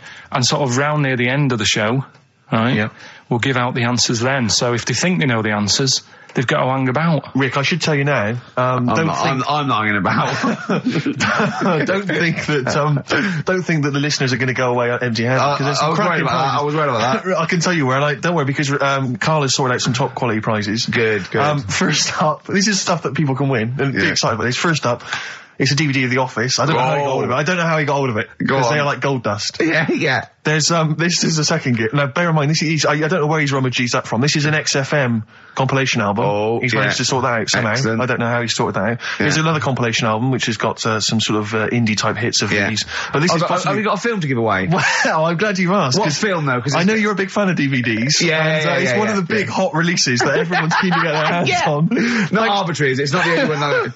This film title won't be an arbitrary film, will it? It'll be a big... Rick, I don't want you thinking that the film that Karl has sorted out is that he's sourced for us. It's just an arbitrary thing that you wouldn't get. You could buy for $3.99 in HMV. Yeah. Right, they're giving these away. One of those big baskets. Exactly. I don't know who is phoning up to try and win this, but you can be lucky If this is your favourite film, it's yours. Exactly. Okay. But this is the big star prize. This is the one you're all playing for. It's Children of the Corn. Stephen King's Children of the Corn. It's a widescreen presentation on DVD. Imagine getting that and going, excellent. We can watch this now. But Rick, I mean, let me just run through some of the cast. Peter Horton. Pete Horton's in it, and that's about it. I'll tell you what, I don't want to give it away if Hort is in it. Exactly. I'd love to see his performance again. In it. Also, Linda Hamilton. I know you're all Linda Hamilton. She plays a piece of corn. Exactly. And I don't know. I've not seen Children of the Corn. I could be wrong, but it says. Karl, when you were around the office, why didn't you start throwing like a mouse mat and a pair of scissors and a pencil? Because that is just arbitrary. That's an arbitrary selection. That's next week's stuff. But also, I should say, we also have some. This is a little bit more exciting. We've also got some tickets for DJ Shadow, who's performing at the Brixton Academy this evening. He's good at DJing. So he's very good at DJing and scratching and plays all the records that you want. Exactly. Plays all the records that you want. Don't bring your own. He's got them all. He's got them all. I've seen him arrive. He's got 2 big bags of them. Yeah. So there's 3 pairs of DJ Shadow tickets. We'll give those away later as well. Don't just start phoning arbitrarily now. No. We'll give those away in our own time. Is there any lemonade? Sorry? I need some lemonade. Okay, well, while we sort out some lemonade, let's play a tune. Come on, Carl, what's wrong? Carl? So listen, I think we should all, because we got your competition to squeeze in, we got all these great goodies. Let's not forget, hello, Children of the Corn. I do feel slightly guilty now this is Karl Pilkington's show. I don't think we should have our names involved. No. It's not fair, is it? And I think we should give Karl the money. I don't want my name to this. It's a Ricky Gervais show. Yeah? Right, the quiz. Yeah. Will we get out of the way because they've only got an hour to start? Don't you worry about that, Carl. I've already got this one. I'm thinking on your terms now. Let's play a tune. We'll come back with the big competition information. All right, Money Mark. We got a classic from Money Mark from his album Push the Button. Play that, Carl, and afterwards. Are we excited? You got the competition? Look at his face. He's so excited now. He's thought this through. He's loving it. Rockbusters. Yeah. Agreed? Yeah. Yeah? Yeah. Should we do that? Yeah. Brilliant. Go on. You're rejuvenated, are you? Yeah, let's go for it now. Let's second hour. Yeah. Yeah. Hangover finished with? Yeah. It's all done? Done. Good. Done. Had some water. Excellent. That'll often sort it out. Yeah. Well done. Yeah. Right, yeah, it is quiz time. Hooray! This is the moment we've all been looking forward to. Go on. Do you want to tease them with the prizes? No. Not really, because they might not bother phoning in. Or it's not a phone, or is it? It's an email. Alright. Okay, well, a quick reminder then. We've got to the office. I don't want people to think that we'll just keep plugging the office DVD. We've got nothing else to give away. No one gives anything away. No, those that's were just why. hanging around in Carl's little room. Did you get a guy from HMV just to nick these from HMV and carry The them out? beard and the ponytail. Was that the story?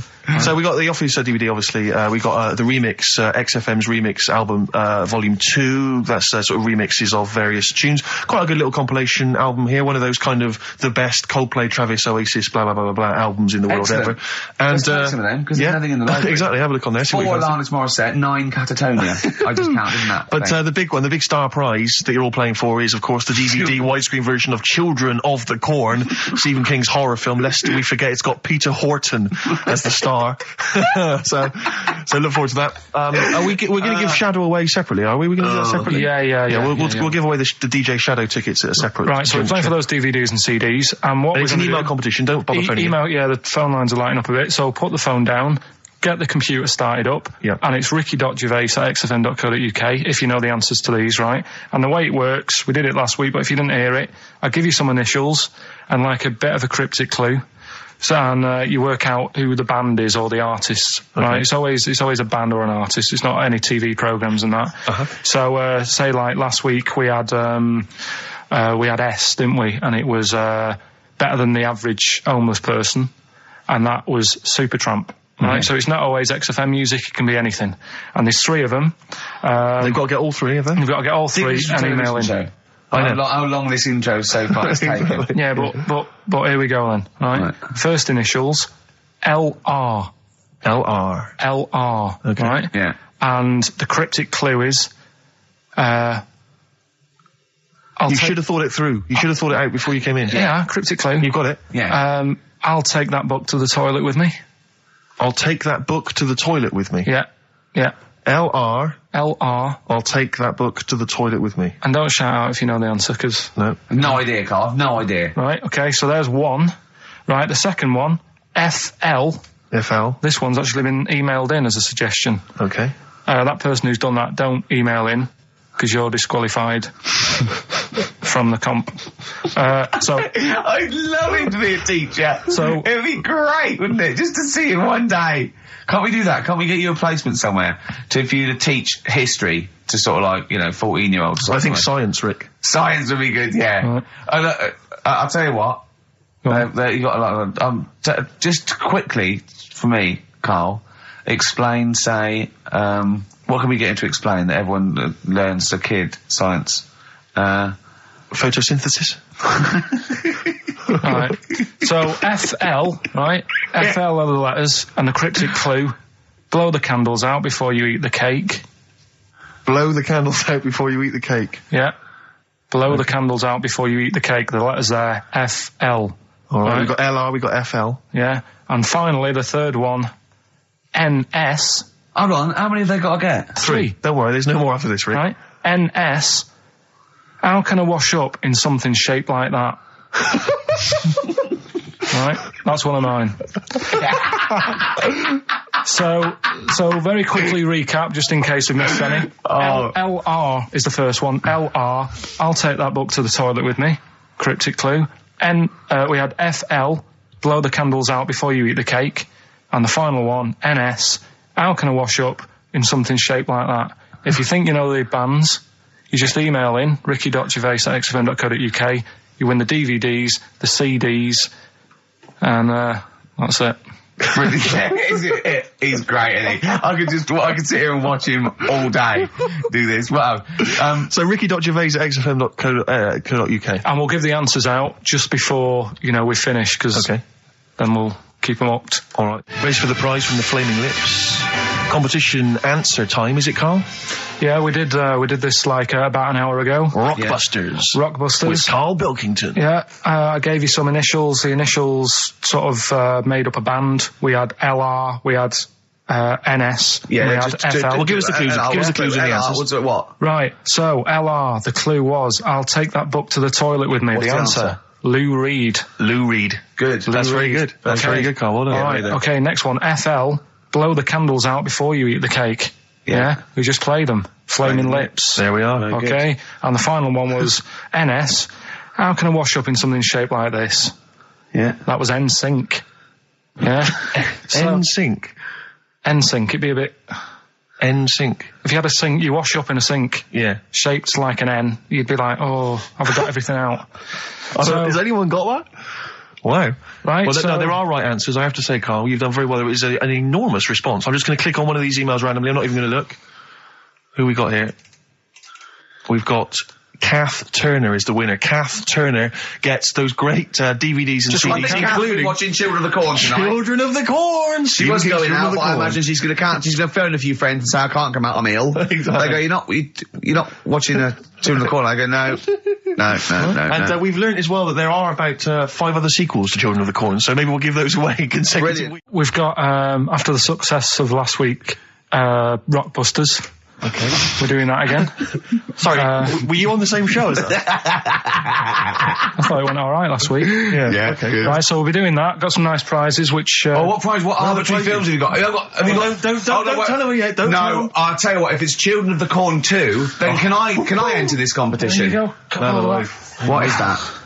He's got some different prizes. Maybe I should just tease the audience with those a bit later, Rick, because there's some exciting stuff there. It's going to be amazing. Yeah. Right, so I don't want to give too much away, Rick, but one of them is a copy of The Office on DVD. Is anything like maybe Burt Reynolds' straight-to-video film? Are there any of those in there? Sadly, nothing quite as classy. Fist. Yeah. Right. So we've got that lot to give away. Yeah. No, it's a great feature. I just think you need to be a little bit more careful about what you consider to be education. Funny. I fell over. All right. Well, we'll work on it next week. Play a tune and. What have you got for us? Because we've got a big competition. Come on, do the competition. We've only got 25. Yeah, well, come on, don't worry about it, Carl. Do Play a something. tune. We'll come back with Rockbusters. What are we playing? Let's play a bit of Tupac. Oh, that's what I'm coming out to, isn't it? Yeah, The fight. exactly. Yeah. Imagine it. Whack it up. Whack it up.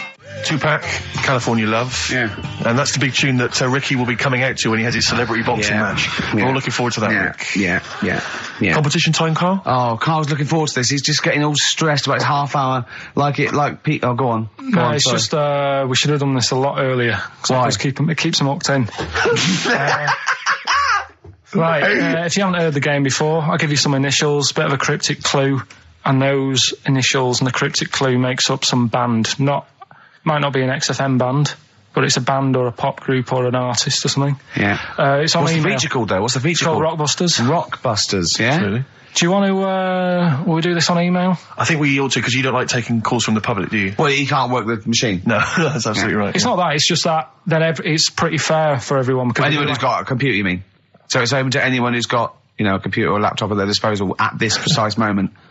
Anyway, there's some cracking prizes, Rick, you'll be pleased to know that, obviously, once again, Carl has managed to collect together an arbitrary assortment of just looking around the office. I mean, where did you get these from? Seriously, where did you get them from? Because it's such an arbitrary collection. What have we got there? I don't know what kind of a person would want these items. Right. It's such an arbitrary selection, I don't know what kind of person you'd be. Read them out, what have we got? Well, there's another XFM compilation, which you've nicked from somewhere in the office. Yeah, it's a good compilation, remix to album. An album here, which is a promo album with 2 pigs on the front. I think it's the Smashing Pumpkins Live. I can't be certain. This is the album. Didn't we give this one away last week? This is just an arbitrary compilation album. Again, one of those kind of... Is that the actual one you didn't send, Carl? No. We've got a couple of these. I've got a job lot of them. Surprise, The Office on DVD, which is ludicrous. I've seen it from here. What film? If it, like, listen, dear XFM listener, it's 2:30. You know, it's just a bit windy out. You're probably going to stay in this evening. Maybe do a bit of shopping. You got, and then stay this evening. Or what film would you really want? No, I mean seriously. Think if you could see one film, right? What would you want to see? DVD. One of the big releases. Yeah, it's great. We'll put them out of their misery. Steve, they'll be watching this tonight if they're a lucky winner. It's the movie Stigmata. Stigmata with Patricia Arquette and Gabriel Byrne. So look forward to that. That's great. That's the big one. That is brilliant. You're playing look at Carl's face. He's actually offended because he's the only one that puts any work into this show, and he's got competitions. He's got Educating Ricky, Rockbuster. He's got the song with a story. He's got a song with a story to come that he's like gone through them. It's unbelievable. Yeah. So you're playing for that collection of arbitrary goodies plus the big prize this week, Stigmata, featuring Gabriel Byrne.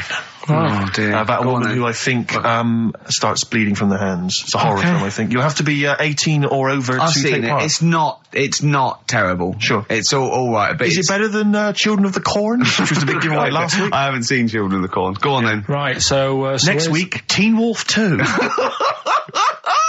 Go on. Here's the... and Tony Banks's own solo album, Banks Statement. Tony Banks, remember, is the musician from the Much Loved Genesis, but we've got that album to give away. Alright then, so, right. To win those exclusive prizes. Go on. Yeah, you've got to email in ricky.gervais@xfm.co.uk. I saw a sellotape dispenser out in the there's a pair of gloves that I don't know who's out, but they're out there and they've been there for a week. So a pair of gloves, a sellotape dispenser, and Tony Banks's solo album, Banks Statement. Yep. Okay, go on. Right, first one. Initials JT. Initials JT. What's the cryptic clue? Cryptic clue. At the moment, I'm in a river full of logs. Hold on. Yeah? JT, and what's the clue again? At the moment, I'm in a river full of logs. Full of logs? Yeah. Okay. So, who could it be? JT. At the moment, I'm in a river full of logs. Yeah, go on, next one. Second one, there's 3 of them you gotta get. Letter is W. Yeah. The clue, that lad's got bad asthma. That lad has got bad I've got that asthma. one already. I've got that one already. W. Yeah. And finally, the last one is the letter C. Yeah. And the cryptic clue is Carl is one of these. Mousetrap is that musical, isn't it? This isn't the clue, by the way. It is called Mousetrap, isn't it? There's not a musical. It's not a musical, but it's a whodunit sort of thing, yeah. Yeah, that's fine. Right, here's a clue. I saw that... Imagine that on the real Blockbusters. Yeah, mate. Bob Owen is going, can we stop a minute? Oi, you with the 9 teddy bears there. Mousetrap, that's a show, isn't it, in London, isn't it? I think so, Bob, yeah. Right, okay, here we go. Yeah, carry on. So the camera's back on? Yeah. So the letter is C, and the cryptic clue. I saw that Mousetrap the other night, but the heating in the theatre was knackered. The heating in the theatre was knackered, right? Ruined it. Well, I've got that one already as well. Yeah? I mean, these are... the first one's hard, but those two are just a quick reminder, JT was the first one. At the moment, I'm in a river full of logs. Full of logs? Yeah. Okay. Second one, W, that lad's got bad asthma. Yeah. And the last one, C, I saw that Mousetrap the other night, but the heating in the theatre was knackered, and it ruined the whole thing. Okay. And ricky.gervais@xfm.co.uk is the email address. You can win. I'm confused. Various treats, including Stigmata. I'm in a river full of logs. Yeah. I'm in a river full of logs. Well, we'll do it in about 20 minutes. Yeah, you've got to stay tuned for the answers. It's not the quickest, so don't go rushing and sort of messing it up. Think about it. And it's random email anyway, so there's no rush, alright? And if you want to email, you're welcome to say, please do not send me the prizes even if I win. Welcome to put that on there if you don't want that junk in your house. Right. The reason we usually sort of play a record out of an outbreak, don't we? Yeah. Carl is so concerned with his little competition, he hasn't got a record ready. Sure. Got one. Okay, sorry. Yeah. Do you want to do a quick recap? Quick recap? I can't bother to even just say it.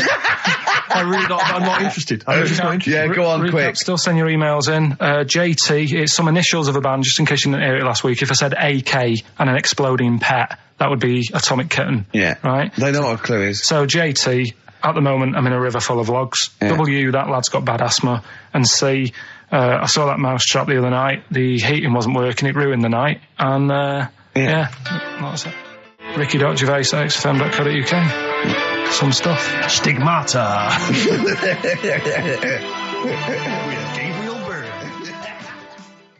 So this is Carl the big set a prize they've got to be competition. given away, Rick. They've got to be given away. This is Rockbuster. We've got obviously the big prize Stigmata this week. Yeah. I'm not going to give the prize to Ira. I think it's Ira or Ira, but she or he emailed in the right answers and then said if you could enclose the receipt for Stigmata, that would be much appreciated. But I'm amazed by the number of responses we've had. And someone wants a copy of Tony Banks's solo album, which I was mucking around, so we'd better buy that in the week to give it away, because I think that'd be an amazing prize to give away. If you just give the clues do again. the clues and then just give the answer. Come on. What the answers are. Right, well, the one that everyone was struggling with was the first one. Yeah. So I'll save that. So we'll go to the second one. W. Yeah. That lad's got bad asthma. Yeah, we know that. That was Weezer. Yeah. Good one, well done. The last one, C. The clue was, I saw that mousetrap the other day. The heating was knackered in the restaurant. Yeah. In the restaurant? In the theatre. Yeah. And it ruined the night. Yeah, so it was a cold play, wasn't it? Yeah, that's a cold play. Yeah. And JT, at the moment... I can't think of this one. At the moment, I'm in a river full of logs. Well, I had to say there were some wrong answers. What was it again? It was Justin Timberlake. Justin Timberlake. We had some wrong answers that included Jethro Tull and James Taylor. I don't know how that relates to it at all. I'm annoyed at Lake when he clearly said river. I mean, that's the first thing that cropped up. Not I'm in some water full of logs at the moment. I'm in some water full of logs. But he actually had to say river, so not lake. That annoys me. I mean, I didn't get it. Fair enough. I should have worked it out. I should have tried to think like you. Get it. A lot of people obviously think like you, which is which I'm worried about. But yeah, James Taylor is great. James Taylor. Just someone guessing. Yeah, James Taylor works. Have we got a winner, Steve? He's just going to randomly pick one. I did have a winner. I've just lost them. Oh. Needless to say, that lucky person won't be watching Stigmata tonight. Just randomly get it's a draw, by the way. It's not the first one. Okay, I'll just. I said to Carl in the break, I said, "Is the first one in?" He went, "No, I don't want a competition that relies on speed because I don't want to be rushed." Okay. So randomly click on someone. I'm just going to randomly click on one. Go on. They've not put an address. Well, what we can do, we can email back and say, send us your address. Well, of course you can. I think if they haven't put an address. Well, no, okay, hang on. All right. Yeah. Chris Beaumont. Lucky Chris Beaumont. Chris Beaumont will be watching Stigmata tonight with a club of Haagen-Dazs, if I'm not much mistaken. So he'll be loving it. Well done to Chris. Need his address. Right then. But we have got a great show lined up, Have we? No, we know we have. No, because we've got Rockbusters coming up. The great new looking quiz. forward to that. That's made the press. Has it? Frimley Tea Rooms newsletter mentioned it. We've also got That's Carl's local, isn't it? Let's remind people, Carl, of the prizes for Rockbusters this week. It's dynamite stuff. We've got the David Attenborough DVD Nature Collection. We've got a number of CDs, the best of David Bowie. We've got a Madness CD, not quite sure whether that's songs from the musical or their original tunes. Country Legends, 2 CDs there of great country music. Brilliant. And the remix to XFM compilation. Plus, of course, the big movie prize this week. Hellraiser. If you haven't seen it already, then I assume you have never seen a film before, because I don't know if there's anyone who hasn't seen Hellraiser. But obviously, you have to be above 18 to join to play the competition. So, how long would you want to be around for? Is this just for the show? A couple of hours. 2 hours. You just get the desk in there. A live OB. We could check out the futon. We could sing its praises. Check the fault in, right? Yeah. Oh, you've sold that by In fact, now. we could have someone come round and buy it live on air. Yeah. Yeah. Think about it. Think about it. It's great. How did Graceland start? 'Cause that was his normal house, and then he took over. Right. Anyway, Rockbusters. Yeah, go on. I give a cryptic clue. Yeah. And a letter, and it makes up a band. He right? never said the word cryptic a few months ago. I love it. Do you know what I mean? I feel it's like our own little Eliza Doolittle. Yes. Right, even Richard will like this one. Here we go then. First one. There's 3 of them, and you email in. If this doesn't turn Dickie round, nothing will. This is an email-only competition. Email only. Right, here's the first one. Initial is B, so it's a band starting with B. Okay. And the cryptic clue is, I don't like them birds. They shouldn't be allowed in this area. I don't like them birds. They shouldn't be allowed in this area. Next one. Right, the next one. He doesn't like women. Yeah, he's got a couple of kids. That's a bit weird. Is that a cryptic clue, or is that just a general point? Is that That's the cryptic clue. Okay. And the initials there are PD. Okay. And the last one. Got that one. That's terrible. That's terrible. Okay, quickly. Oh, God. And the last one is that bloke who does. Come on! It's making me laugh. Come on, Carl. Be professional. Right, the last one. Right.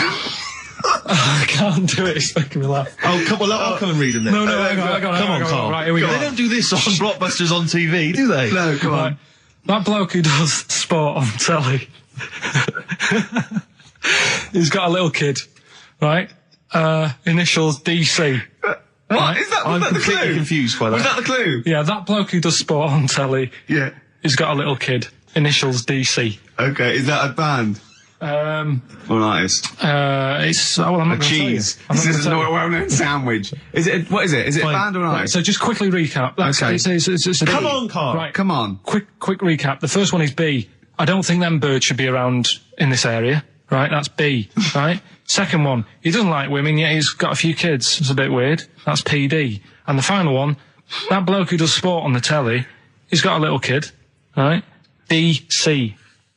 All right, and it's ricky.gervais@xfm.co.uk if you want to enter for Hellraiser. Oh, I'll tell you what, continue to do a little theme of like some old stuff people haven't heard of. If you're under 30, you probably never heard of this band. It's also a new thing I'm going to introduce. So it's Show Up Camfield. Camfield talks the talk, he doesn't walk the walk, he doesn't play some rock classics on his show because he's scared. I'm going to play the tracks that Camfield's too scared to play. This is Kansas and Carry On Your Wayward Son. Alright? Right. Okay, right. The results of, We ain't got a winner for the first time. Yes, we have. We've We've done got this loads. feature for... We've got loads of winners. No, we haven't. We've done this feature for 3 weeks. This is the first time I've managed to sort of... Well, let's go through them then. What have they got wrong? The first one. The first one? What was the first one? clue? The first one. Well, hang on, let's do them in reverse order first. So what's the last one? The last one, the clue was that bloke does sport on the telly and he's got a little kid. What's that? That's Destiny's Child. Des, who does ITV Sport, that's has got terrible, a Tiny's man. Child, right? No, that's fine, they got that. Okay, Destiny's Child. What's the one? What's the middle one? Right, the middle one. Right. Child. The second one was, he doesn't like women, yet he's got a couple of kids. That's a bit weird. Yeah. Right? That was PD, that was Puff Daddy. That is offensive. Go on. But it's not Puff Daddy. It's Puff Daddy. And he's not even called that anymore. He's called P. Diddy. Well... Okay, fair enough. But they got that one. Yeah. And if I'm being tight, these lot are as well. Yeah. Yeah. Tight means being something in Manchester. Go on. Right. And the first one that they're having problems with, I don't think them birds should be allowed in this They've area. got it. Boyzone. It's not Boyzone. What's the clue again? I don't think them birds should be allowed in this area. That is perfect. A boy zone. No birds. No women. No women, yeah, birds, right? A boy zone. Sorry, Carl. If that isn't the answer, their clue is better than yours. That is brilliant. What was yours? Boy zone, it works perfectly. What's your answer then? Bangles. I have no idea what that means. Like seagulls. So you don't want them in this area, so you're banning them. Bangles.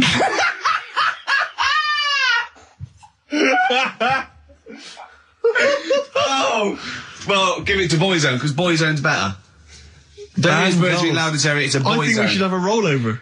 Carl beat them. Carl beat them. You have to use his logic, surely. But theirs works. You can't do what am I thinking. No, that's not what I'm thinking. It perfectly. It works perfectly. I think you've got to give it to the ones that got the Boyzone. Well, how about, right, because they didn't actually get into my head. And my way of thinking, heaven right? forbid. How about we just keep back the David Attenborough, and they can have, I'll chuck in the Hellraiser, right? Okay. And Blondie album and the Madness one. Yeah, okay, pick a winner at random. Pick a winner, Steve. I'm going to give it to Paul Sloman, who got those answers, and he also says, P.S. Carl, you're a moron. So, I'm giving that to Paul, and good luck to him. Right, well, he's got a crazy night tonight. If we can rush these over to him, he's got a cracking Saturday night. Well, if I'm a moron, I might get your address wrong when I send them to you. Ooh. Oh, Coming right back at you, Paul. Yes. Carl! John, play your song. Is this it? We Oh, almost Carl's done? annoyed because Wow, they didn't it's get wild. banned goals. A song for the ladies. I think we seem to have missed this a lot of weeks, but this Sure. I've been wanting to play this It's for not like ages. us to forget things like that. We've got Rockbusters coming up in about 10 minutes or something, right? Now, Look forward to that. people email in and they don't just do it for fun, they do it because they know they've got some good prizes lined up. Right. So they're doing it because it gets them something. Yeah, my prize is that I've learned something in life. I've gone through an experience, and hopefully I'll come out in some way better if I don't get mashed. That's it. That's the prize. That's why we do anything, isn't it? Right. Prizes. Yes. List them. Rockbusters. Yeah. It's one of the big exciting quiz shows, and this may be one of your last chances to play. There's rumours that it's going to get ditched, Rick. Rumours that Karl Pilkington, the creator and mastermind behind it, has already grown tired of it. It's often the way. You heard them earlier on, the very best of the Stone Roses. From that we played I Want to Be Adored. That's one of the prizes. That's a nice little Christmas compilation. Second hand now then, really, isn't it? Second hand, yeah. 50 years of the greatest hit singles. I'll tell you there's some great stuff on here. Oh, go on. Opens, Rick, with Bohemian Rhapsody. One of the biggest number ones of all time. If you've not heard that enough already, you're followed then by John Lennon's Imagine, Candle in the Wind, Elton John. You've got all on one CD, Stephen. Well, These are some of the greatest rock minds. They've chosen some of the best songs by some of the best artists. Go on. Paul McCartney's Mull of Kintyre. That's on there. We've got, let me see. That is pretty impressive though, because they are real big classic number ones, as opposed to, you know, the song by the artist they didn't really care about. You see those things on, this is not available in the shops, and it's, you know, the second best song artists have done. It seems odd that we're giving it away on XFM because it includes Robbie Williams' Angels, Atomic Kitten's Whole Again, Spice Girls Wannabe, Kylie Minogue's Can't Get Out of the Head, and I think it closes, well, it almost closes with Steps Tragedy. That's the penultimate track. It ends though, any ideas? It's a big hit single. But do they know it's Christmas? Band-Aid. Perfect for your Christmas party. Sure. We've also got the Groove Armada current album. Is that from them? Yeah. And signed by the man himself, the Big Beach Boutique DVD, Fatboy Slim's concert on that Brighton beach. And there's all kinds of treats on there. And includes an audio commentary by Norman Cook. I don't know how that works. 3 hours of him going, this is where the needle almost jumps. Watch this for this. I did a little bit of scratching. I'm not very good at scratching, but just look forward to that. I'm putting a different track. You'll see me there. Yeah. There's the crowd loving it. Here's me. I'm just waiting. But this is where I go from Conga Squad to Basement Jacks. Yeah. Look forward to that. That's one of mine. I'll pop on what you see there. I've got Praise You ready on it. Yeah, I just got that. That was slightly dusty. I just had to wipe that down with a damp rag. Yeah. So we look forward to that. Plus, I suppose this is good if you're a fan. This is a box set of the first series of Linda Green. I think a new series starts this week or has already started. I'll tell you what I found when I was clearing up, Rick, because I know it's not a big movie this week. We normally give away a big movie. I was moving house this week and I found a video that you're more than welcome to if you're a fan. No, it stars Kurt Russell. Executive Decision. I've got that to give away if you're interested. Executive Decision with Steven Seagal in a cameo as well. So I think it's on TV this week, Rick. So if you miss it this coming Friday, you don't tape it this Friday. Well, here it is on video. Bring it in, because I think Carl's excited about that. I think Carl would like to win that, wouldn't you? Great prizes there. How about if you come up with an extra Rockbusters today for the bonus prize? I don't think I'm the man for the job, Carl. I think it has to come from your unique take on the world. Carl, I don't think you've quite worked out why you're funny and why things you do are good. Go on then. Right, you ready then? So, just in case you haven't heard it before, I'll give you some initials of a band or an artist. We're not doing Rockbusters now, are we? Yeah, I thought, well, we've just... Oh, we keep that going. Then we've got... I love educating Ricky. That's my favourite thing now. Well, what do you want to do, Steve? I mean, let's do the clues. It's just like it's sort of bigged up the prizes. And so this is only by email. Give the email address out now for people to write it down now, Carl. Right, it's ricky.gervais@xfm.co.uk. ricky.gervais@xfm.co.uk. Only entries on email. Yeah. You're going to get 3 clues. You've got to get them all right. And you win all the stuff. You win all those prizes we just said. Okay, Carl, go on then. Right, and just a quick example, one of the first ones we did, it was like AK, and the clue was Exploding Pet, and it was Atomic Kitten, right? Yeah. So you understand how it works now. These are your clues. The first one, that army has got some nice trenches. That army has got some nice trenches. Excellent. Yeah. And the initials there are DW. Do you write some of the questions for 15 to 1? Go on. So that army has got some similar phrasing. Trenches. Okay. Okay. The second one. What are the initials there, Carl, on that person? DW. DW. Yeah. Right. The second one. The top of them curtains are all wrecked. all the materials all worn. He acts it out though. We've got to get him on telly. We have got to get him on telly because his little face and his gestures. That's the second one. The initials being HV. Okay, the top of those curtains are wrecked. All the materials all worn out. Right, HV. And the final one is the final clue. I was in Texas the other week. Right, I tripped and landed on my knees in a puddle. What's the initials? WH for that one. So I was in Texas, I tripped up, landed on my knees in a puddle. So that's WH. Incredible. You've got it! Is it great? It's fantastic! It doesn't work! Okay, time of drawing the record. Do you remember you're playing for these compilation albums? We got the Fat Boy Slim DVD, Linda Green on VHS, and of course, Executive Decision, starring Kurt Russell as well. Oh, God! Go on then, right, okay. We've had a few emails. Anyone got it right, Carl? Anyone got it? Ricky, educating Ricky, that's the final one. We've got to get that out of the way. We've got to get Rockbusters as well, though. We can do that at the end, we can win. Go on then. But we've only got 5 minutes left. Come on. We're really tight, we haven't even got time for a last track. We've got an ad break and we've got to give out... Okay, give the answers then. This is ridiculous. So, Steve, on. do you want to pick a winner? I've got a winner when you give us the answers. Okay, so the first clue was that army has got some well nice trenches. Yeah. That was DW. Who's that? Dandy Warhols. That's brilliant. That's brilliant. That's good, yeah. The second one, the top of them curtains are wrecked, all the material is worn. Yeah. HV, that's Holly Valance. Oh, he got a phone call for a woman saying I haven't heard it, and he was talking to her off air, and she went, what is it? Someone says, them curtains. She went, oh right. He said, you know the thing around the top of the curtain is a palmet, not a valance, and he went, cut her off. Yeah, but my auntie's always making balances on everything. I'll tell you about that next week, right? I'm looking forward to that. Right. Is this the one that farted for 5 minutes? Yeah, the very same. Yeah. Right? So we'll talk about that. I was in Texas, I tripped up, I landed on my knees in a puddle, WH, wet knee Houston, right? Wet knee Houston. Yeah. So, you're a maniac. So, who's a winner? We've got Pete, Catherine and Laura in Newcastle upon Tyne. They're listening online, I assume, and they're on Sky Digital. Those great places. And remember, they got loads of stuff. They got the DVD here, they got Linda Green, they got Stone Roses, they got another compilation, and Executive Decision. What did you read about Brian Blessed? Is it actually true, or have you lied with someone else? It was an interview with him in it. And what did he say? Oh, come on, what did he say? He said I climbed Everest and I played of it with me belly. Let's talk about it next week. We've really run out now. Oh, you're a fool.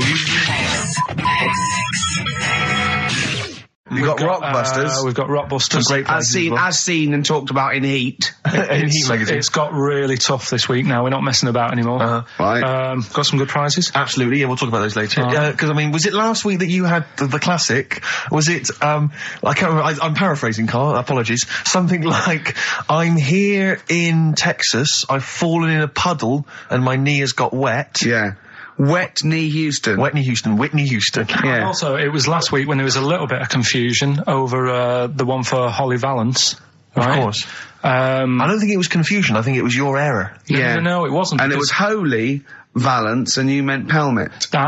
Then Becky, who called up that time and said, if you're getting mistaken with Pelmet, right, she sent me an email in a week saying, I've done a bit of research. Yeah. It was my fault, I've made an error. Yeah. It is a Valance. We've got the quiz, we've got Rockbusters, the quiz that's a bit like Blockbusters but mainly around music. Yeah, and a pun, a scenario, based in wordplay by Carl. You know how good he is at that. Can I tell you what the prizes are this week? Because they're worth playing for. Please do. Okay, we got on DVD the Manic Street Preachers' Greatest Hits on DVD. The videos, I'm assuming. The film Human Traffic, it's a remixed DVD version of that. I think we were giving this away last week. You've obviously got a bulk stock of these. Groove Armada's Love Box, an album from them. The best air guitar album in the world ever. That's got the likes of Queen, Adams, Palmer, Leopard, Idol. I don't see it. I think the Smiths should be on there. We got Purple, Wolf, Cooper, Top, Quo, and Back, Nickelback. Now there was another one around actually. I seem to have lost one of the prizes, Carl. Oh, here we go. Yeah, this is you might have seen this advertised on TV, the Best Bands Ever album, and just imagine who this is aimed at. It's got Oasis on there, Nickelback, Coldplay, the Dandy Warhols, Bohemian Like You, in brackets, as featured in the Vodafone TV ads. Then it's got Smash Mouth, Walking on the Sun, as featured in the Ford Fiesta TV ads. It's for people who didn't know they liked indie. Exactly. They go, I don't like indie, but you do. Do you like this advert? Yeah. I love Do you like it. this advert? Yeah. Well, you like indie then? I do. I love indie. Can't believe it. That's great. Yeah. The Mock Turtles, Can You Dig It? As featured in the Vodafone TV ads. I really like indie. Do you love the T-Mobile TV ad? Yeah. You'll love this. It's got Royce Cup on there, which is featured in there. So that's an album for people who don't like music. That's great. That's coming up, Rockbusters. But I also have a movie, because you know last week I gave away Executive Decision. Yeah. That was on TV last night. Yes. So you didn't receive my copy. But well, they probably watched it before it was on TV. Yeah. A few days I was before. clearing out, Rick, Yeah. last night. I found another one which might be just to entice people. Go on. What is it? Coming right at you. It's coming out the bag. The Pelican Brief. Oh. Another arbitrary film choice on VHS. Pelican Brief. Roberts, Washington. You'll notice Get it now on VHS in before choices there are within no more $6.99. VHSs around. It was $6.99. I'm giving that away as That's well. great, Pelican and that's Brief. his personal collection. That's from my personal collection. Rockbusters. This Rick, is what they're all reading and writing about. Absolutely. Before you get the clues, let me just remind you of the prizes you're playing for. We've got the Manic Street Preachers' Greatest Hits on DVD. We've got the film Human Traffic on DVD. We've got the Best Air Guitar Album 2 on CD. Groove Armada's, is this their current album? Yeah. I guess it's not selling very well. They're still trying to promote that. You can have that as well. If you are a fan of the Ford Fiesta TV ad, of the Vodafone TV adverts, you will love the...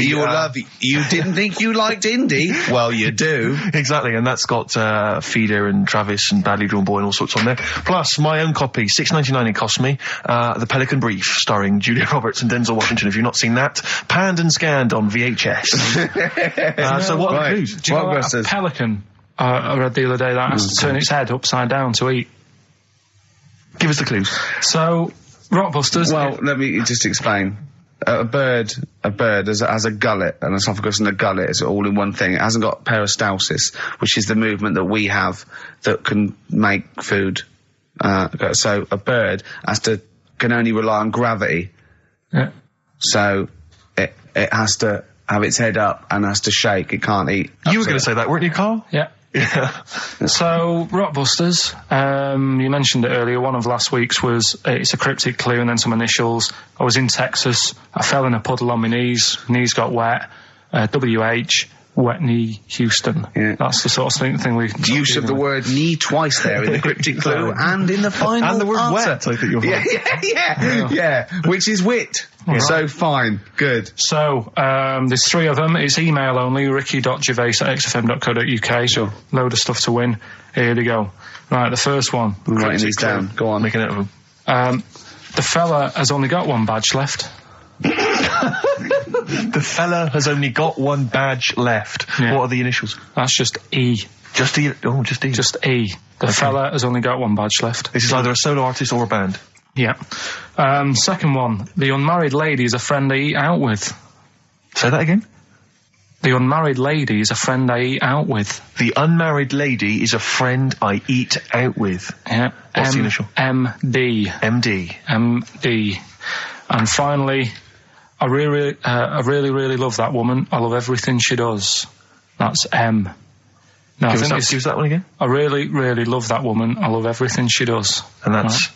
M. I know, I've got that one. Right. Okay. That's great. It's great. That's lovely.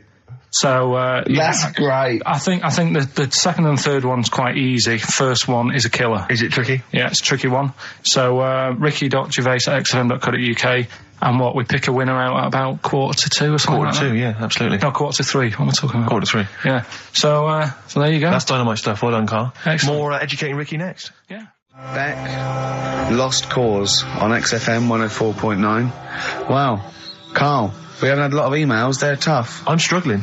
Yeah. I've got one, and I'm struggling with 2, but I know one of the words, but I can't think of the band that fits it unless the clue's wrong, and I've got no idea with the first one, E. Give us them again. Just quickly recap. Number 1, the fella has only got one badge left. That's E. Second one, the unmarried lady is a friend I eat out with. That's MD. And the last one, I really love that woman. I love everything she does. That's M. Well, Ricky, what is it, Ricky? Ricky.gervais@xfm.co.uk. So keep those coming in. If there's no winner, we don't know whether to give it to the person who gets the most right first, or have a massive rollover. And what a Christmas booty that would be, as Carl said. Mm. All those Imagine what you could have. Indecent proposal, maybe. Who knows? You know what I mean? I've got some real junk, so I can bring that in. Yeah. The mean machine. Imagine with someone Vinnie this Jones. Christmas. Yeah, exactly. This Christmas. I can't believe it. Oh, thank you so much for the Pelican brief. I noticed you left the price on. And it's on VHS as well. Oh, great.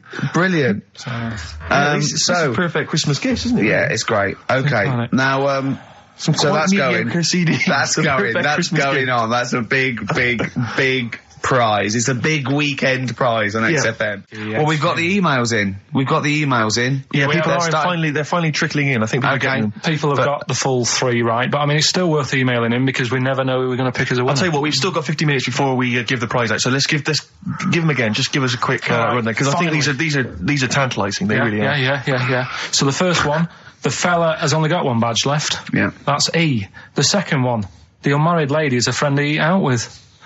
MD. And the third one, I really, really love that woman. I love everything she does. That's M. Excellent. Right. Ricky.gervais at xfm.co.uk. You can win all kinds of prizes. We've had the answers in. It's Rockbusters. It's the results. Carl, give us the winning answers. Right, Steve, you search for a winner. I will. At random. We can slip into that. So the first one was, the fella's only got one badge left. I have no idea. The initial was E. Go on. Will I get out the answer now? Yeah, Steve? give the answer, yeah. I think you should. That was his last sticker. Yeah? Elastica, the band Elastica. I'm not sure. Work. No. Doesn't work. The word sticker and a badge are not interchangeable. And it's not his last sticker, it's Elastica. Yeah, but like Elastica. So someone's got it. Oh, so say a different word and it works. So if the band is Elastica, then it works. God, if only Justin would have named it different. If she'd have just gone, let's call it Elastica, then we'd have, Second one. What was the clue? The unmarried lady is a friend to eat out with. Go on. That's Miss Dynamite. Miss Dynamite? Doesn't work. Yeah, but it's been running for 4 weeks. We've done the obvious ones. Doesn't work. Miss Dynamite. Again, if she'd have called herself Miss Dynamite, it would work. She didn't. See, what's happening is pop stars are letting you down by naming themselves incorrectly for your clues. Those don't work. They don't count.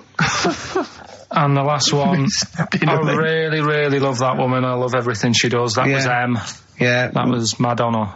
Yeah, Madonna. I'm going to give you that. That worked, yeah. Right, that's the end of that feature, until you can get ones that work. Okay, so you won't hear any more of that, because it's rubbish. You're running out already. Do you just think of the first 3 things that come in your mind and make them fit?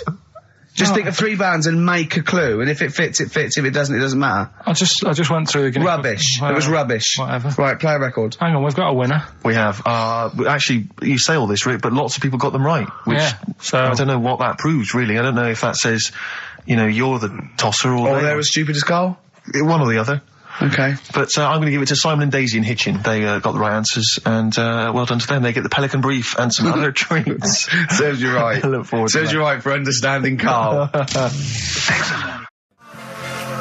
Lou Reed, with a little help from David Bowie there in the background. Satellite of Love on XFM 104.9. I'm Ricky Gervais, with me Stephen Merchant and Karl Pilkington. Now, Steve, you know how Carl won't do anything outside his jurisdiction. He moans about stuff. He's got one job. We're doing about 5 things in the week. Always plate spinning. We just turn up and he's always available. He moans about it. He goes, "Oh, lucky you caught me," right? He's chatting. He's one of those people that whinges enough and people think he's overworked, so he got Mondays off, right? He's just a whinger. Yeah. I haven't got Mondays off though, have I? Yeah, well, anyway, 2 hours on a Saturday. This is what the phone message he left me Wednesday on my mobile, but I just is chatting about certain things that are going on at the moment. What he does need to know. Duncan, who mentions, is my agent, and you understand a few other things. But this is the sort of message I get from Carl, right? Whinger. Old messages. Alright, 12:10, Wednesday. Just getting loads of people calling me all the time about Yesterday, DVD's signing for BBC London. I don't work there, but I've been dragged into that.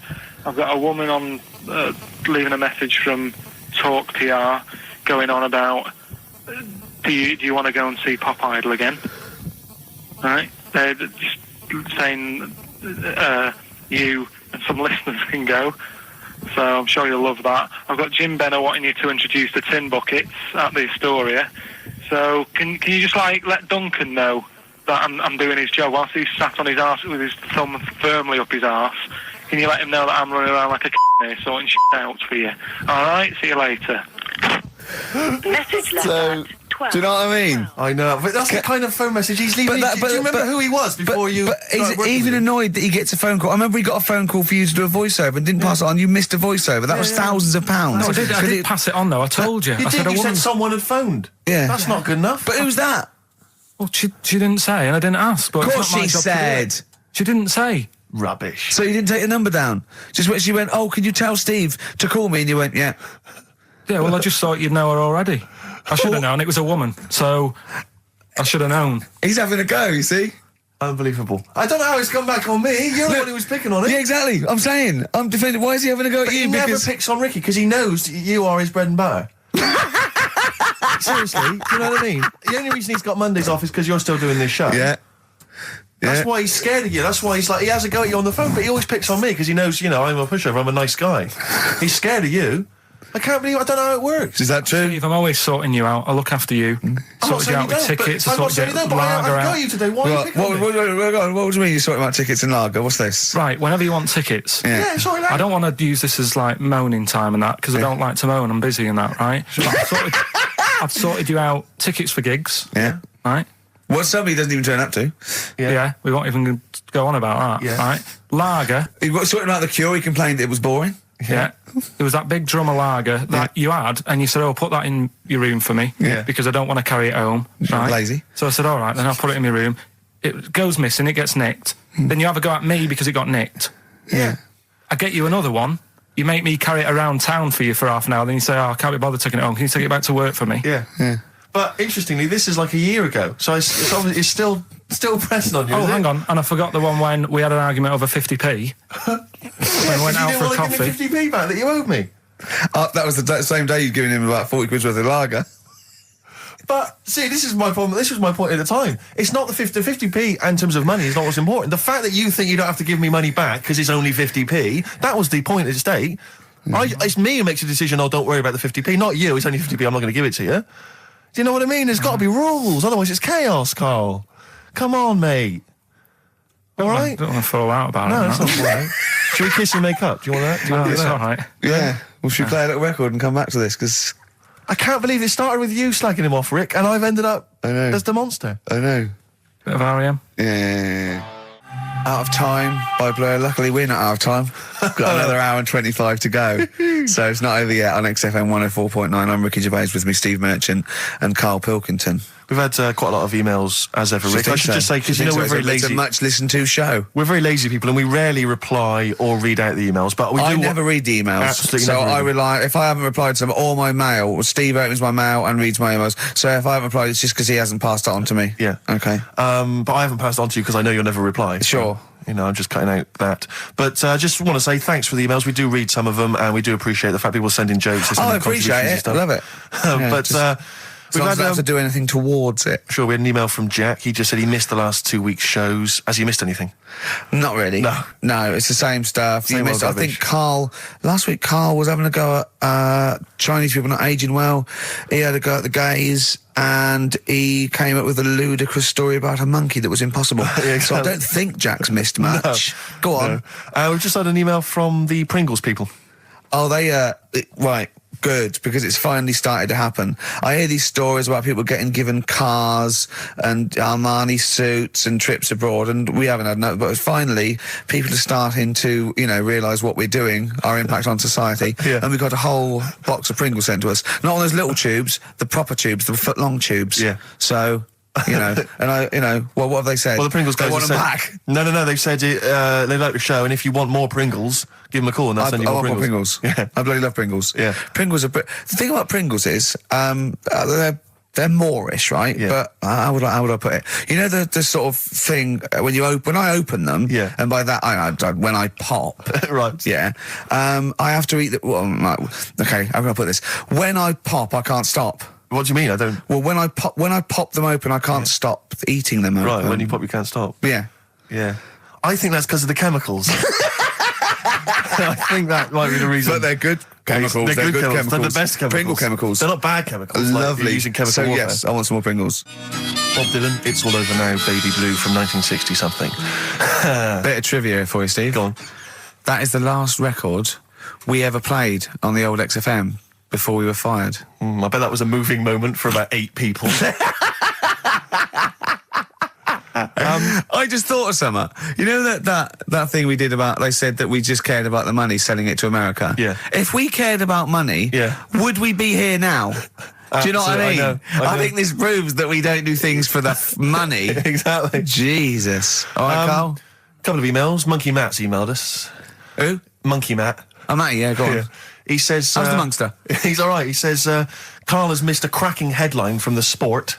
Hide-and-seek champion found dead in cupboard. I hope it's real. I don't know if it is. I doubt it. Feeder. Do you know what? I'm annoyed at now, right? We've got another ad break coming up. How many ad breaks have we had in this show? I know. Carl, how many ad breaks have we had in this It's only show? about 3 an hour, 3 or 4 an hour. 3 or 4 an hour, so about 3 minutes. So, 20 minutes. 20 minutes is wasted on shite.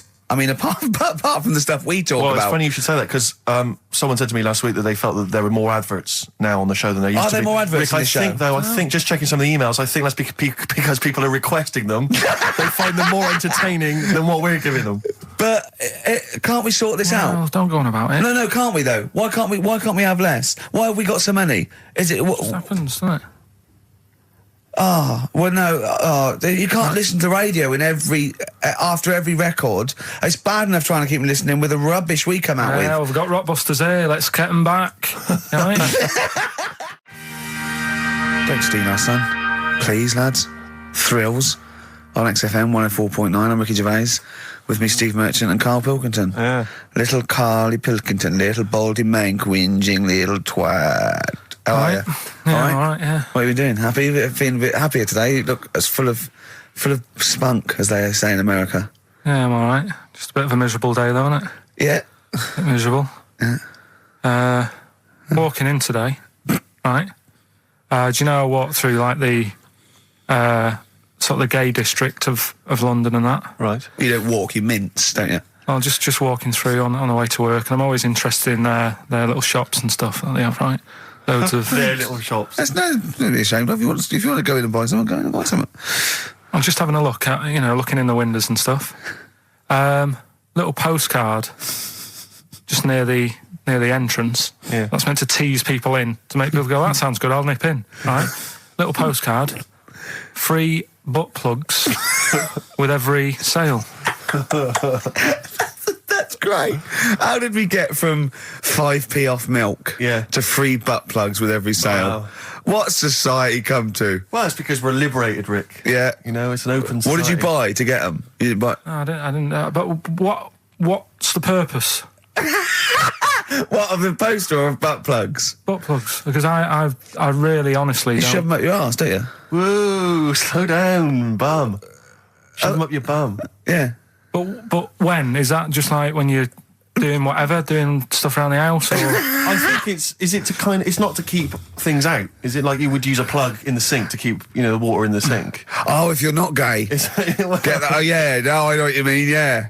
I don't know. No entry. What is it? I mean, I don't understand what I that's don't know. I assume it either feels good or are they... well, I've got to be careful here. Or are they sort of like breaking it in? Right, yeah. Do you know what I mean? Like it's like a shoehorn. Sure. or It's like when you stick paper in your shoes if they're a bit tight. Or those people who sort of like put little bits of wood in their lips, and then as soon they've got big plates in their lips. Yeah. Same with the butt plug. It means you can, you're ready for anything. I don't know, do I? Look at Carl's face. Well, if you know what butt plugs are used for, then why not get in touch? Ricky.Gervais at xfm.co.uk. What do you think? If there's any... I can't believe we're already on this subject. I How know. is it? It's 1 and we're I was gonna say then, if there's any people who use butt plugs, and I was thinking that Carl would have said, well, they're not up yet. Yeah. Because they go out late. No, but what is it? We're award-winning people. We've written a TV Not on show. It's radio, highly though. respected. Not on radio. We're rubbish on radio. I know, but We've got nothing to lose. But I always say to you, Steve, that I like educating people and that. Now, the way I see it is I didn't know what they were. Let's phone to go in. Someone might know about butt plugs. All right, we'll get No, get them on. Get them on. Ask them. No, because they might say something dodgy. Oh! Yeah, whereas, what have we just been doing? Just take a chance. Take a chance and tell them not to swear. Well, you tell them. Okay. Right, Steve, I haven't got my headphones on. Hello, who's that? Come on, hold on. Who, sorry? Nicholas. Nicholas, hello, mate. You're not going to swear, are you? No, I'm not going to Keep it clean. Yeah. Keep them keen. What were you calling about? I'm phoning about your plugs. About, not my plugs, but sure, plugs in general. What, do you know much about them? No, Are you a plug user yourself? No, I'm just thinking if maybe you've got some gay friends and you're spending the night at their place, you might want to use one. Right. What, you mean experiment with them, or...? No, so you can make sure they're not going to do anything while you're asleep. Could I suggest, just lock the door? I mean, that is easier to me. Can I make a bigger suggestion? That's probably the most homophobic thing we've had said on the show today. Thanks very much for your call. Right, okay, good. Well, that's why we shouldn't put people on the line. Just, without checking first. I think Carl's made a good point. That's the calibre of listener we've got. Carl, come on, what's the matter with you? Oh, Thorns. that's all. No blue sky. Beautiful, isn't it? And that great track. It's all right, yeah. Just had an email, yeah. That woman who opened the Office script could have her head cut off. Apparently. When a letter is posted, it becomes the property of the Queen until it reaches the person it was meant for. By opening it, she's committed treason and could be killed. I don't know if you're familiar with this story, Carl, are you? Go on. Apparently, some copies of the Office Christmas specials, scripts, got sent to the wrong address. Some woman. And, I don't know what you do in that situation. Normally, if I get mail that's not addressed to me, I just give it to the postman or put it back in the postbox. Radio 1 tried to speak to her, but apparently she's got a gagging order, which makes us think that she sold it to the Sunday. So we'll read it. We'll read the plot of The Office tomorrow in the Sunday papers, which ruin it for some people. Ruin it for a lot of people, yeah. But the other thing is, I mean, if it was sent to her, obviously her name wasn't on it. Oh. If that's true, in which case, I think that's quite a serious offence, isn't it? I would hope so. I mean, I would hope that, if I sent something in an envelope, it was... But the BBC, the BBC thinks that because the person they said it was meant to be sent to got his, he thinks maybe that's an excuse. Maybe someone gave her the script and said, don't say it came from me. Yeah. So... I don't know, maybe she's protected someone, I don't know. Yeah, well, if that is... Well, either way, don't sell it to a newspaper. Well, It's just the kind of mercenary nature of it that I loathe, It's the fact that it's only just now makes me wonder if she had it there lying around in her house and someone said to her, well, why don't you go to the papers? Yeah. Try and flog it. But I just don't think she's going to get a lot for it, because people are going to see it soon. It's not like it's the Hitler Diaries. Well, they're not very well written. But, I mean... I don't know. I tell you what I'm frustrated by is just the fact that it's like we've worked hard to give people some kind of pleasure for this Christmas, because a lot of people are very depressed, Rick, very low at this time of year. They've not got what they wanted. But we're trying to cheer them up, give them a bit of happiness. Yeah, but I think she'll be happy if she gets a lot of money. True. I don't know. I think it's just tacky, really. It's like, I just say, if you're a fan of the show and you don't want to know what happens, then don't read the Sundays tomorrow, or at least avoid it when it says we tell you what happened. But the papers might not ruin it. The papers might go... We've got them, but we're not going to ruin it for people. That'd be a nice gesture. But I don't know. All I can say is it's a good job that I send out the prizes. Because that Michael Palin around the world in 80 days will be going to the person who won it. Yeah. And if someone else receives it, they better not try and, do you know what I mean, keep it. It should go to the winner. Yeah, exactly. Right? That is a very good point. So, be warned. Don't open things that weren't addressed to you. Yeah. Pandora's box. There's some sort of lesson there. Yeah. What happened? All the evils of the world, wasn't it? Pretty much. What? Yeah. Oh, don't try and explain it to Carl. No, Pandora's box. Go on. Well, told not to open it, opened it, released all the evils that are in the world now.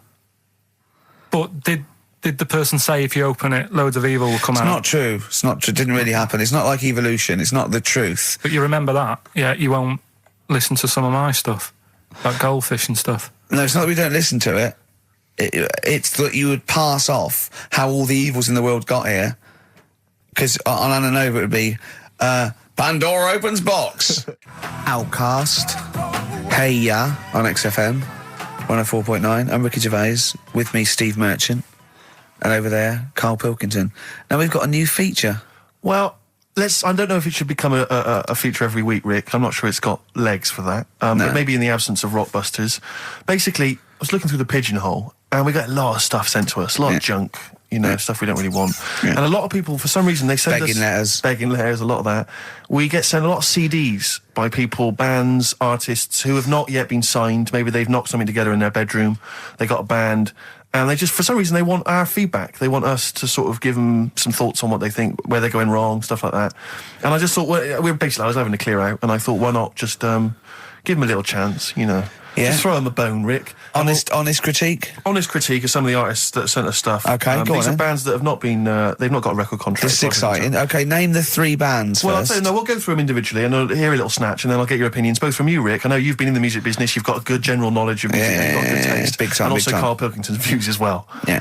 We know what to think of them. So this first band is called Kellerton Road. I'm sure they're very excited. As I said their name then, they probably can't believe it. They're phoning each other now. They're getting so excited. All friends are phoning them now. Yeah, Turn exactly. your phone off. They can't people in this band. You don't want to... Yeah. Well, okay, then Kellerton Road. Kellerton Road. Play a track from them. So that's Kellerton Road. I think that's a track called Secretly.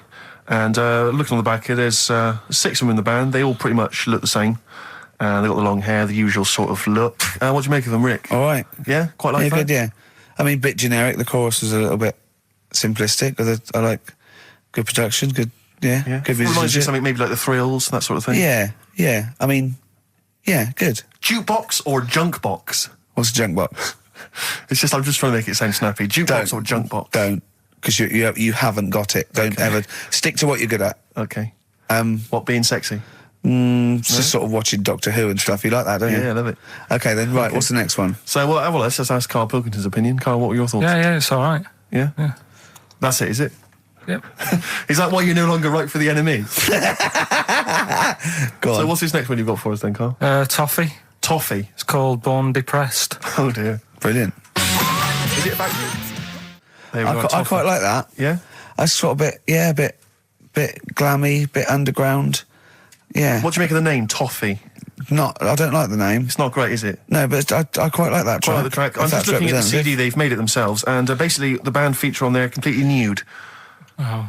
What do you Well, we know what we think of that. What do you think of that, Karl? I'm not happy with that. Let's have a look, though. Have a look there. That's no point, is it? There's quite a lot of blokes and there's one naked lady. Just having a look, though. Yeah. What are you looking at the blokes? What are you looking at? Why are you looking at the blokes? That's knob. Just having a look. But you look at their knob. I can see by the way your eyes are looking. I'm looking at the woman's knob, though. Well, she won't be happy with that. No, that's a bloke, Karl. Yeah, that's where you've been going wrong. Yeah, that's the woman. Yeah, that's what I was looking at, that one, the woman's knob, so that's all right. Yeah, good. So Rick, hit parade or shit parade? I don't know if it's going to be... I don't think it's going to be a hit yet, because I haven't got backup, but I think we're looking more about whether they get... A record deal. Do you think they deserve one? Yeah, I like, thumbs up for both of them. Okay, excellent. Well done. All right, well done. And Karl, play the last one then. What did you make of it? Sorry, we didn't ask your opinion. We weren't interested. Like to see him on CD UK. Just like that on the CD cover. Okay. Right. And this last act, I think, is this right? Picture Centre? Yeah. Picture Centre. Picture Centre. My favourite. You like that? Yeah, that's my favourite out of all of them. Good. There's a bit of Amy Mann in there. Mm-hmm. A little bit Cocteau Twins. Yeah. No, really good. Really good. Really intriguing, that. Karl Pilkington? Yeah, it's all right. If you didn't like it, what would you say? It's weird though, isn't it, music? No, do you know what I mean? It's like, it depends what you're doing. Do you know what I mean? That's all right. If you're just having a game of crib or whatever, it's just on in the background. That's the thing with music. I don't think you can sort of slag any of it off. It's times, and it depends what mood you're in and stuff. Yeah. So this is a pointless feature. It's a pointless feature. We're doing it. I didn't come up with it. No, I do. All right, don't slag it off. Okay, won't do that again then. I was quite enjoying that, but okay. No, do you understand what I'm saying? Well, that it's not worth having an opinion about music.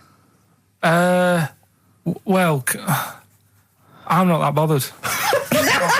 I'm just saying. Imagine if he was on the panel of fame and going to be your pop idol. Yeah, that'd be great. It'd go along, and Nicky Chapman go, "Yeah, you've really improved. I really like that. I don't know what you're wearing, Dr. Fox. You were hot, baby.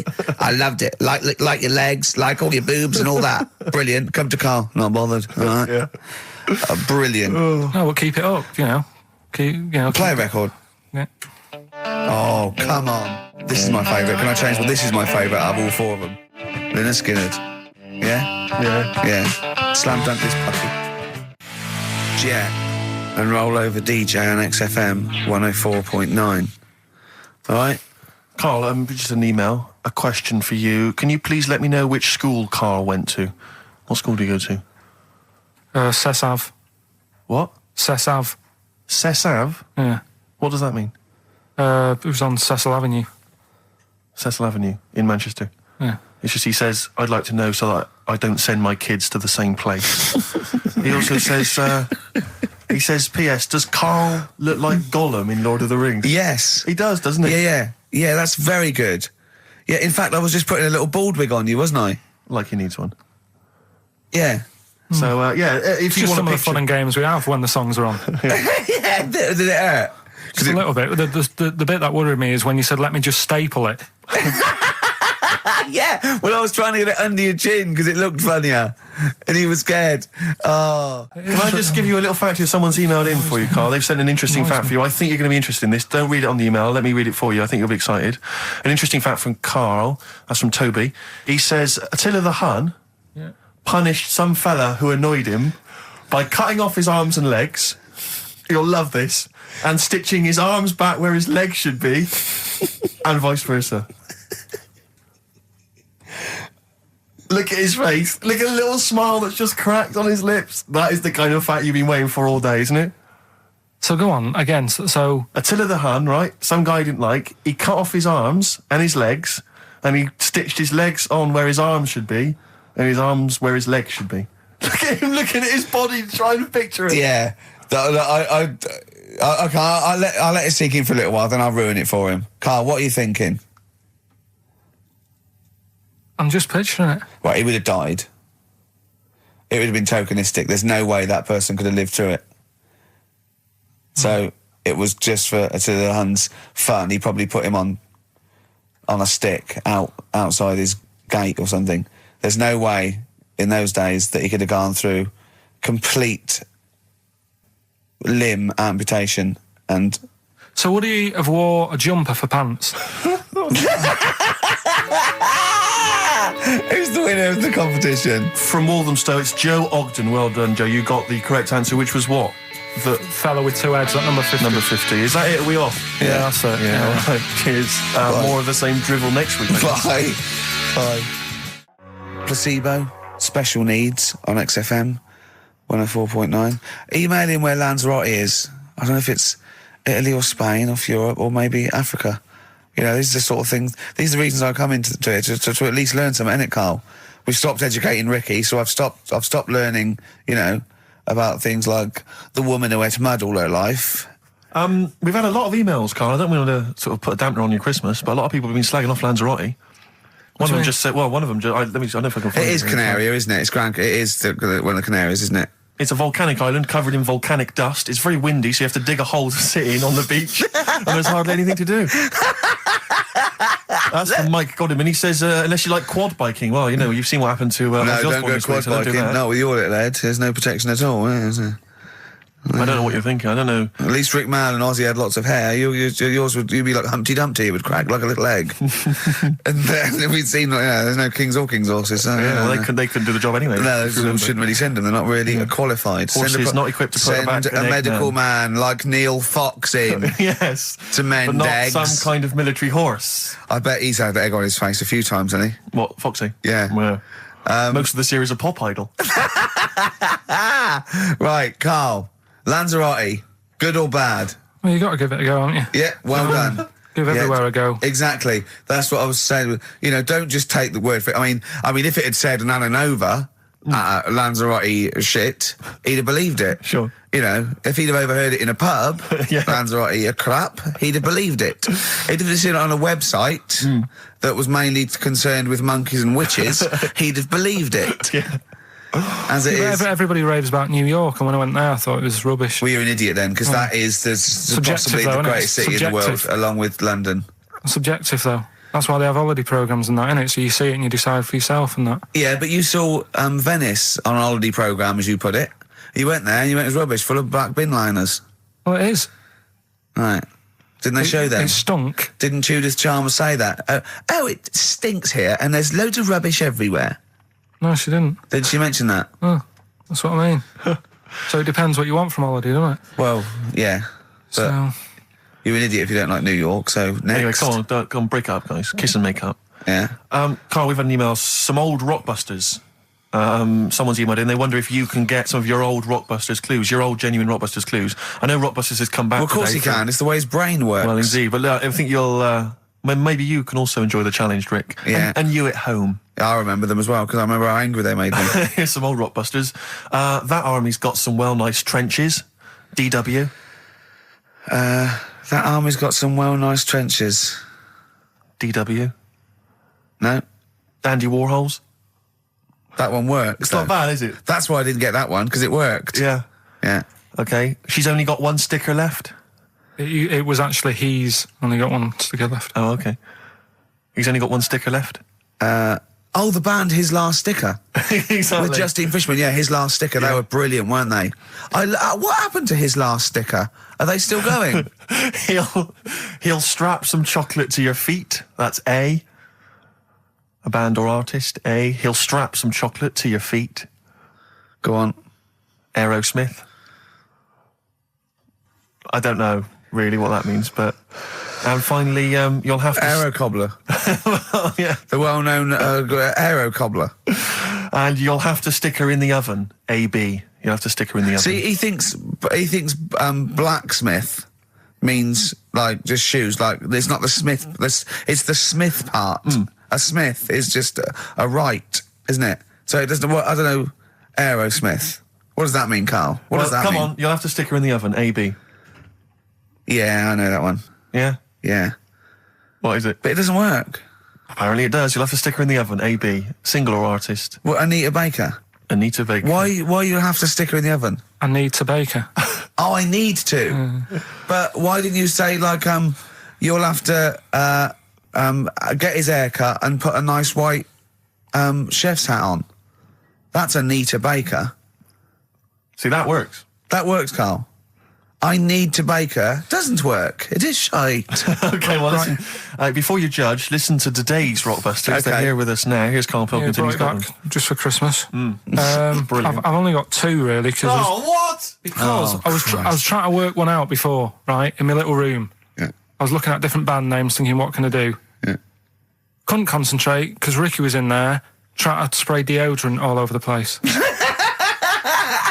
Right? Well, you should have done them yesterday. You should have shut me out. Right. So there's just two. Brilliant. Well, I've kind of got an idea for the third one. fine, I'll yeah. have a go. Yeah. Right, so anyway, the first one... Should we play a record and come back to this? We'll do it quickly, we'll do it quickly. No, play a Alright, record. This is then. rubbish. Yeah. Rubbish. Libertines. Useless. Give me the gifts. Let me have a look what prizes you've got. Libertines, Don't Look Back Into the Sun on XFM. Well, the general public are getting involved with Carl's holiday, and, I mean, this has been a damning report on Lanzarote. There's not been a positive word written about Lanzarote so far. Wow. It's volcanic, there's no natural water supply. Apparently there's no natural water supply. It's You all have to sit in a imported. hole. What do you think of this, Carl? What do you think of the people that want you to know that you're going to a rubbish place when you can't change it? What do you think of that? Rubbish though, will it? What do you mean? All right. What do you mean it'll be right? Because I'm going to go there thinking, oh, there's no water and that, and there will be water. No, they didn't say there's no water. What did they say then? There's no natural water supply. Whatever. I'm not bothered. It doesn't bother me. All right. I'm going to have a good time and that. What are you going to do? What's your plan to do? Got a book. What book you got? Rich Hall book. I'm just going to read that. So, Brilliant. and the weather's better than here, isn't it? Yeah. So Someone emailed just now. They said they're listening online and there's a problem with their computer and everything's sped up. The music's sped up. Our voices, Rick, are sped up, except Carl's. That's how slow he speaks. So when everything's sped up, he sounds normal. No Blue Sky, The Thorns. That's beautiful, isn't it? On XFM 104.9. Carl, you're losing your rag a little bit. What's the matter? Nothing, go on. See? What's the matter? No, what's the matter with I've Carl? got something to cheer him up. Someone's emailed in, Emma's emailed in, she said that, for those that know, those in the know, they referred to Lanzarote as Lanzagrotte. Brilliant. He's a bit fed up. He's got 2 CDs for Christmas from a company that's he's been with for 6 years. He's a little bit grumpy about having to answer the phones. Letter to Hermione. David Bowie. Well, we've had the most convincing answer that it's about 290,000 actual words, but possibly 3 million in our vocabulary, using all jargon and scientific stuff and all that. Sure. 290,000. Still a lot, isn't it? It is a lot. We know so little, don't we? Apparently the average person has about 20,000 words in their vocabulary and uses maybe 2,000 a week. Really? Yeah. Carl, obviously, slightly bringing that average down. Carl, what do you think of that? Single figures. Doesn't matter, get by. Why have you got to use longer words messing about and that? Told you. That word about old, anti-dipuian or something. Just say old. That's a bit old, isn't it? That's a bit anti-dipuian and that. What's the point? Yeah. Get to the point. Sure. Busy.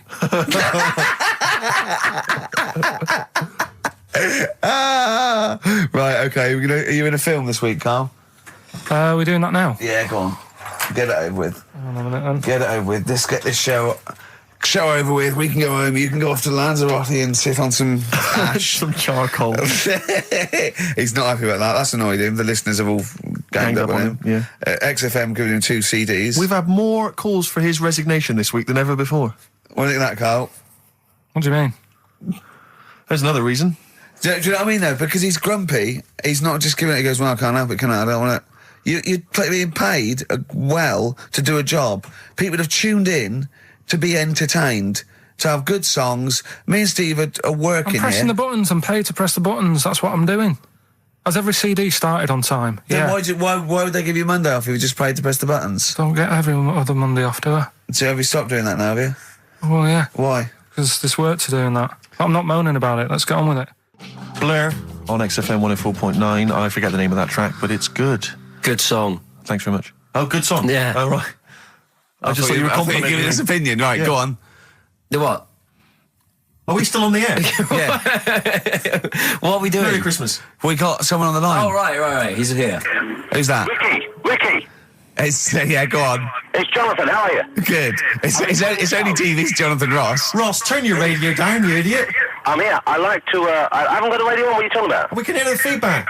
Well, I haven't got it. It's not my fault. It's your incompetent radio station. And also, didn't you hear we said don't call in, we don't want to speak to the listeners? I'm not a listener. I'm a visitor to your shores. I'm special. You know that full well. I know you're special. Right. Yeah, exactly. What have you got a name for the band? Yeah, you ready? Yeah. Blump. B-L-U-M-P. I tell you for what, you can't have a normal word. If it's the monolith band of all time, if it's the big, you can't have a regular word. It doesn't make sense. How can you have a regular word? All these ideas you've come up with are rubbish. You need a word which only stands for that one thing. No one's heard it before. No one will use it again. Blump. I can't help but feel that that's a more appropriate name for maybe one of Ricky's bands. Yeah. I love seeing that picture of him in that band. You see it everywhere these days. He was like a girl. He was like a little girl in a suit. It's like a little dyke at a wedding.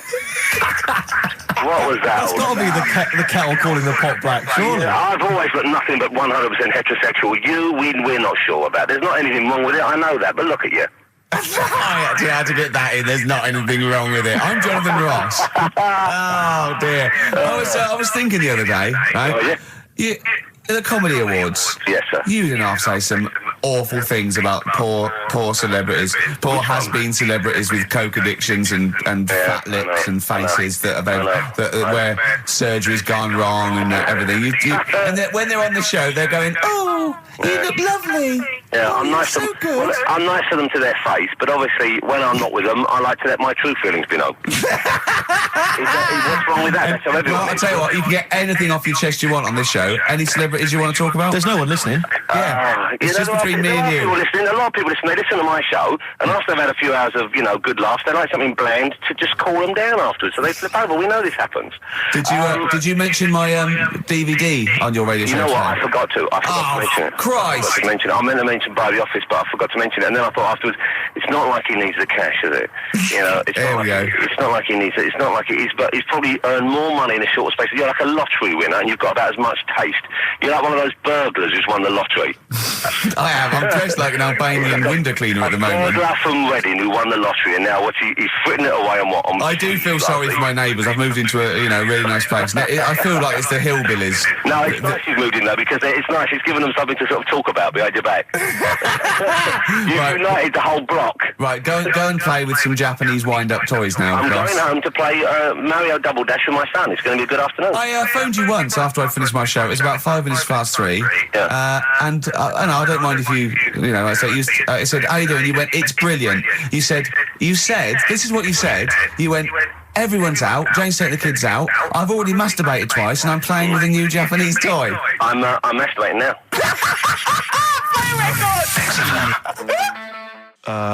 Kings of Leon, Wasted Time on XFM 104.9. Sorry, I was sidetracked there by just some of the band names. Now listen, I want to put in 2 of my own. I want to win that pile of tat out there, right? I've got 2 names here, okay? We should just remind people in case they've just tuned in.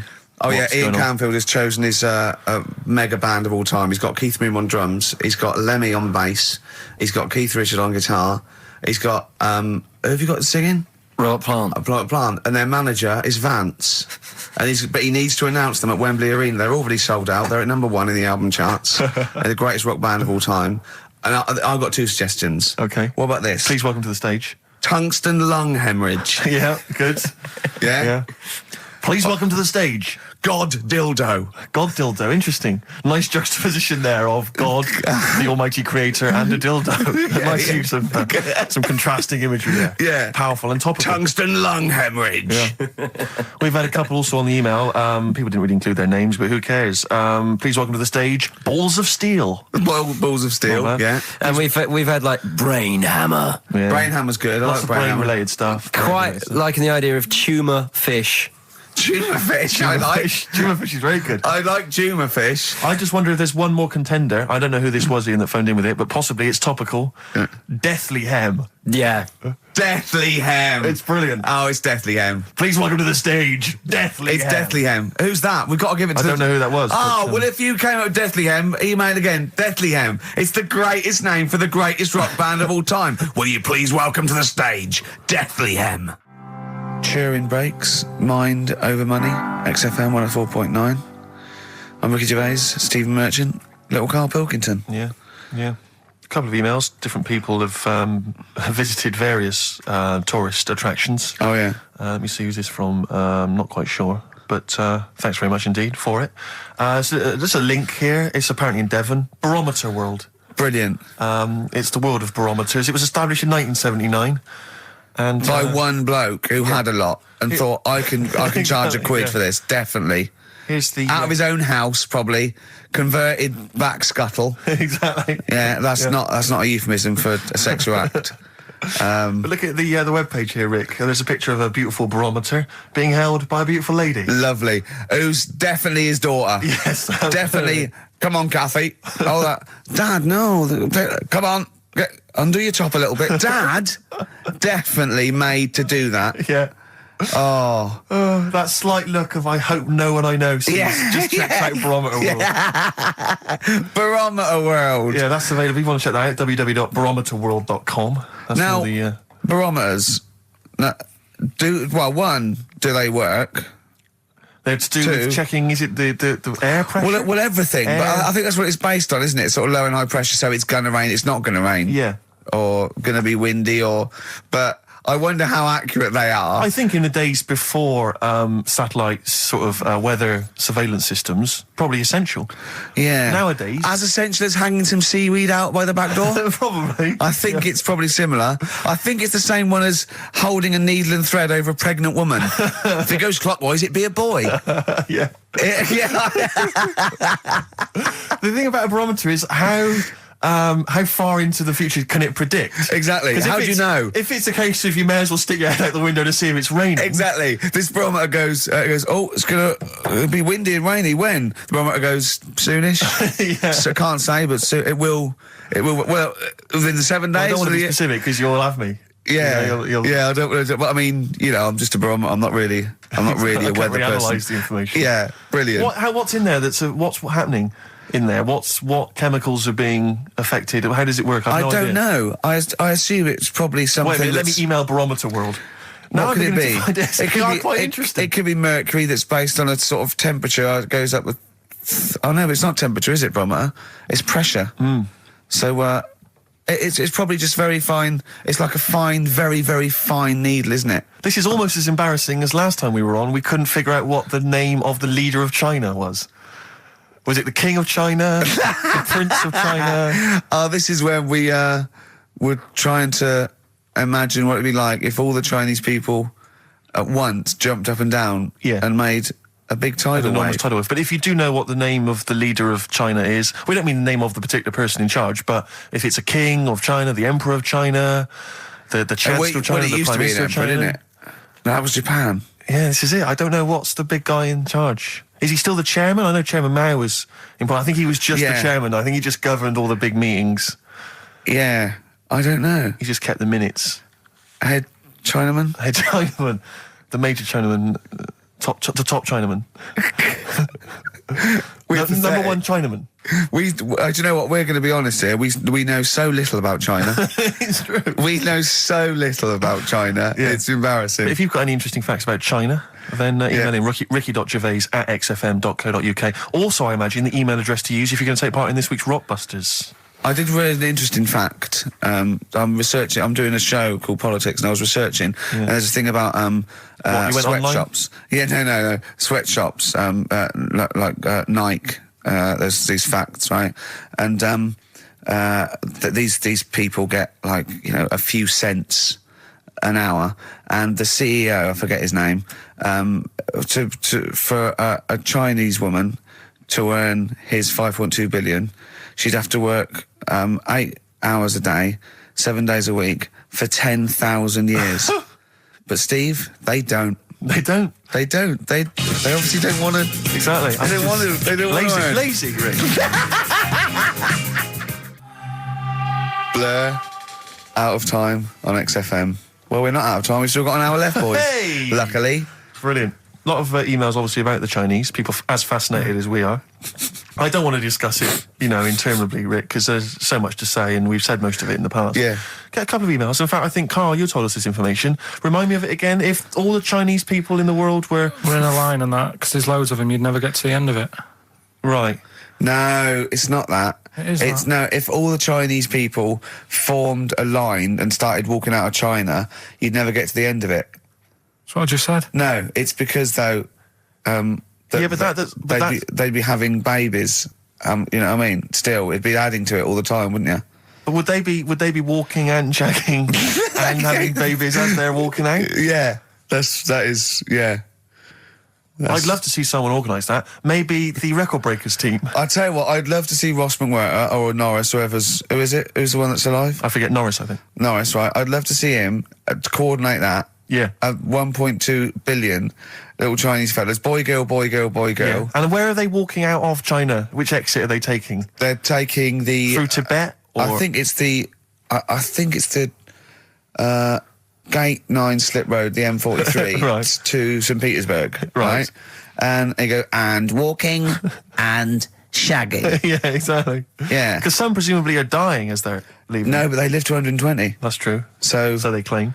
So, well, we know Carl's theory on that. Do you want to just tell new listeners your theory about when all these Chinese people get the records for oldest people in the world? Come on, what's your theory, Carl? Leave it.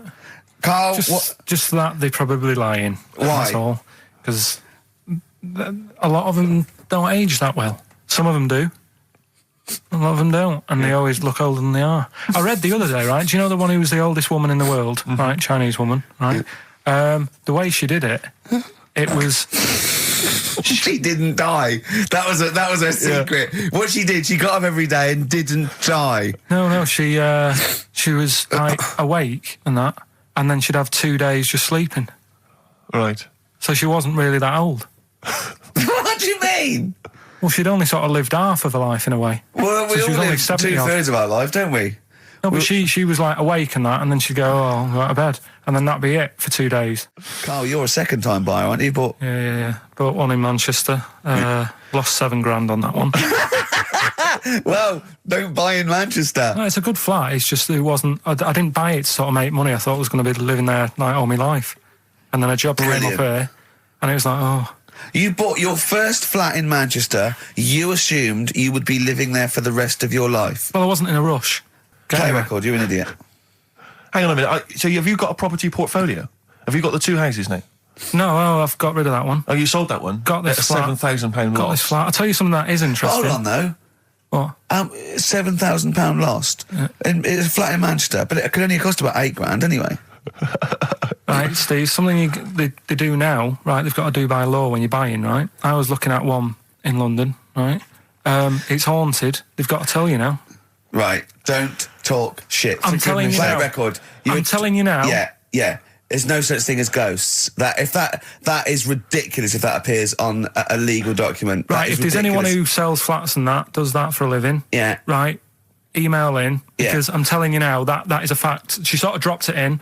I said, oh, you know, nice feel here. And she said, yeah, well, that'll be the ghost. Just dropped it in, that's all they've got to do. And then I was like, what? And they went, oh, yeah. That's all I've got to do, is it? So that's the legal thing. Did you drop it in? So in court you go, did you drop it in? Yeah, I dropped it in. Play a record, you're an idiot. That's David Gray, and this year's Love, if you're in love. I hope it lasts. It's only January.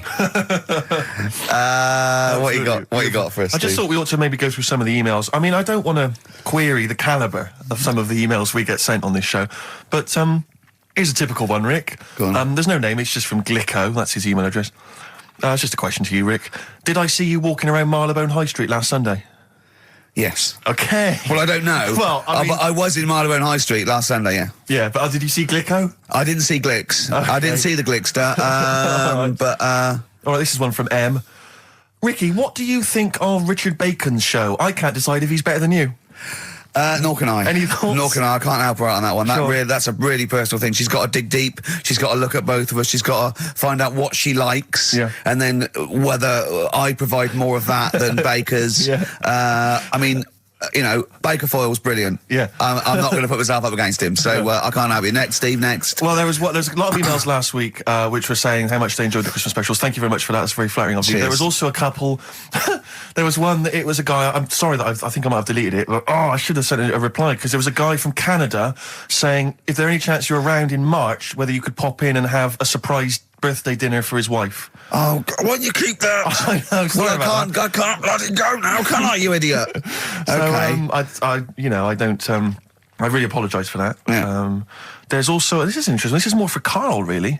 It seems unlikely. Is it from a doctor saying you're an idiot? We've got plenty of those. I tend to delete them. Okay, all right, yeah. yeah. Look at his face. No, it just says, don't like to complain, but I won the film competition about 5 or 6 weeks ago, and I haven't received my prizes. Oh dear, that's all Carl has to do Well, that's what on I the was show. thinking. We provide the chat, the records, the light entertainment. I mean, the glamour. Strokes of comedy genius. All Carl has to do is send out the prizes and say there was a monkey that was a bank robber at 5 to 3. Yeah. What's your Carl. excuse, Carl? Do you remember her winning? I've got all. Well, you calling her a liar? Well, I am, because I don't remember ever seeing. Right, he's calling her a liar. So, Joanne Ogden, you're claiming, is just making this up. She sent this in on a whim, trying to fool us and get some cheap tat. Wow. I don't believe that. I don't believe anyone would lie to try and get knowing me, knowing you on VHS. I really don't. Well, I'll look in the records, because we keep all the details, so... Do you know what I mean? Right. Well, one of you's in the wrong, and do you know what? Knowing you, Carl, I don't think it's Joanne. No. Has anyone else ever emailed in saying they haven't got the bag of crap? No, they haven't. They haven't. Well, yeah, so- but one mistake's one too far, because that's one person. So, you might send out 30, but that one person, that's the first time they've won a competition. They want the history of Wind narrated by Donald McIntyre on VHS. Yes. And, Stephen King's It on Betamax. Yeah. No, sometimes they want the best of Primal Scream on a cassette. Exactly. So, You've got to make sure you're sending these prizes out. Final email from Andy. He says, the webcam is pointing at the ceiling. Is it because the air conditioning vent is more exciting than what happens on the show? Let's put that down I now. think that's absolutely right. Hold on a minute. Now, just if someone... Is that good? People love the webcam. I don't know what they're interested in, because all they get is a picture of Carl's big head. It's not as big, it's just round. Oh. Got it right. Yeah. Carl, I'd like you to play the next tune. I got sent a little cheeky primer for The Cure's Join the Dots. It's B-sides and rarities, lots of stuff from them, from all over the ages. And it's amazing how good their B-sides are. Here's one of them playing. Yeah.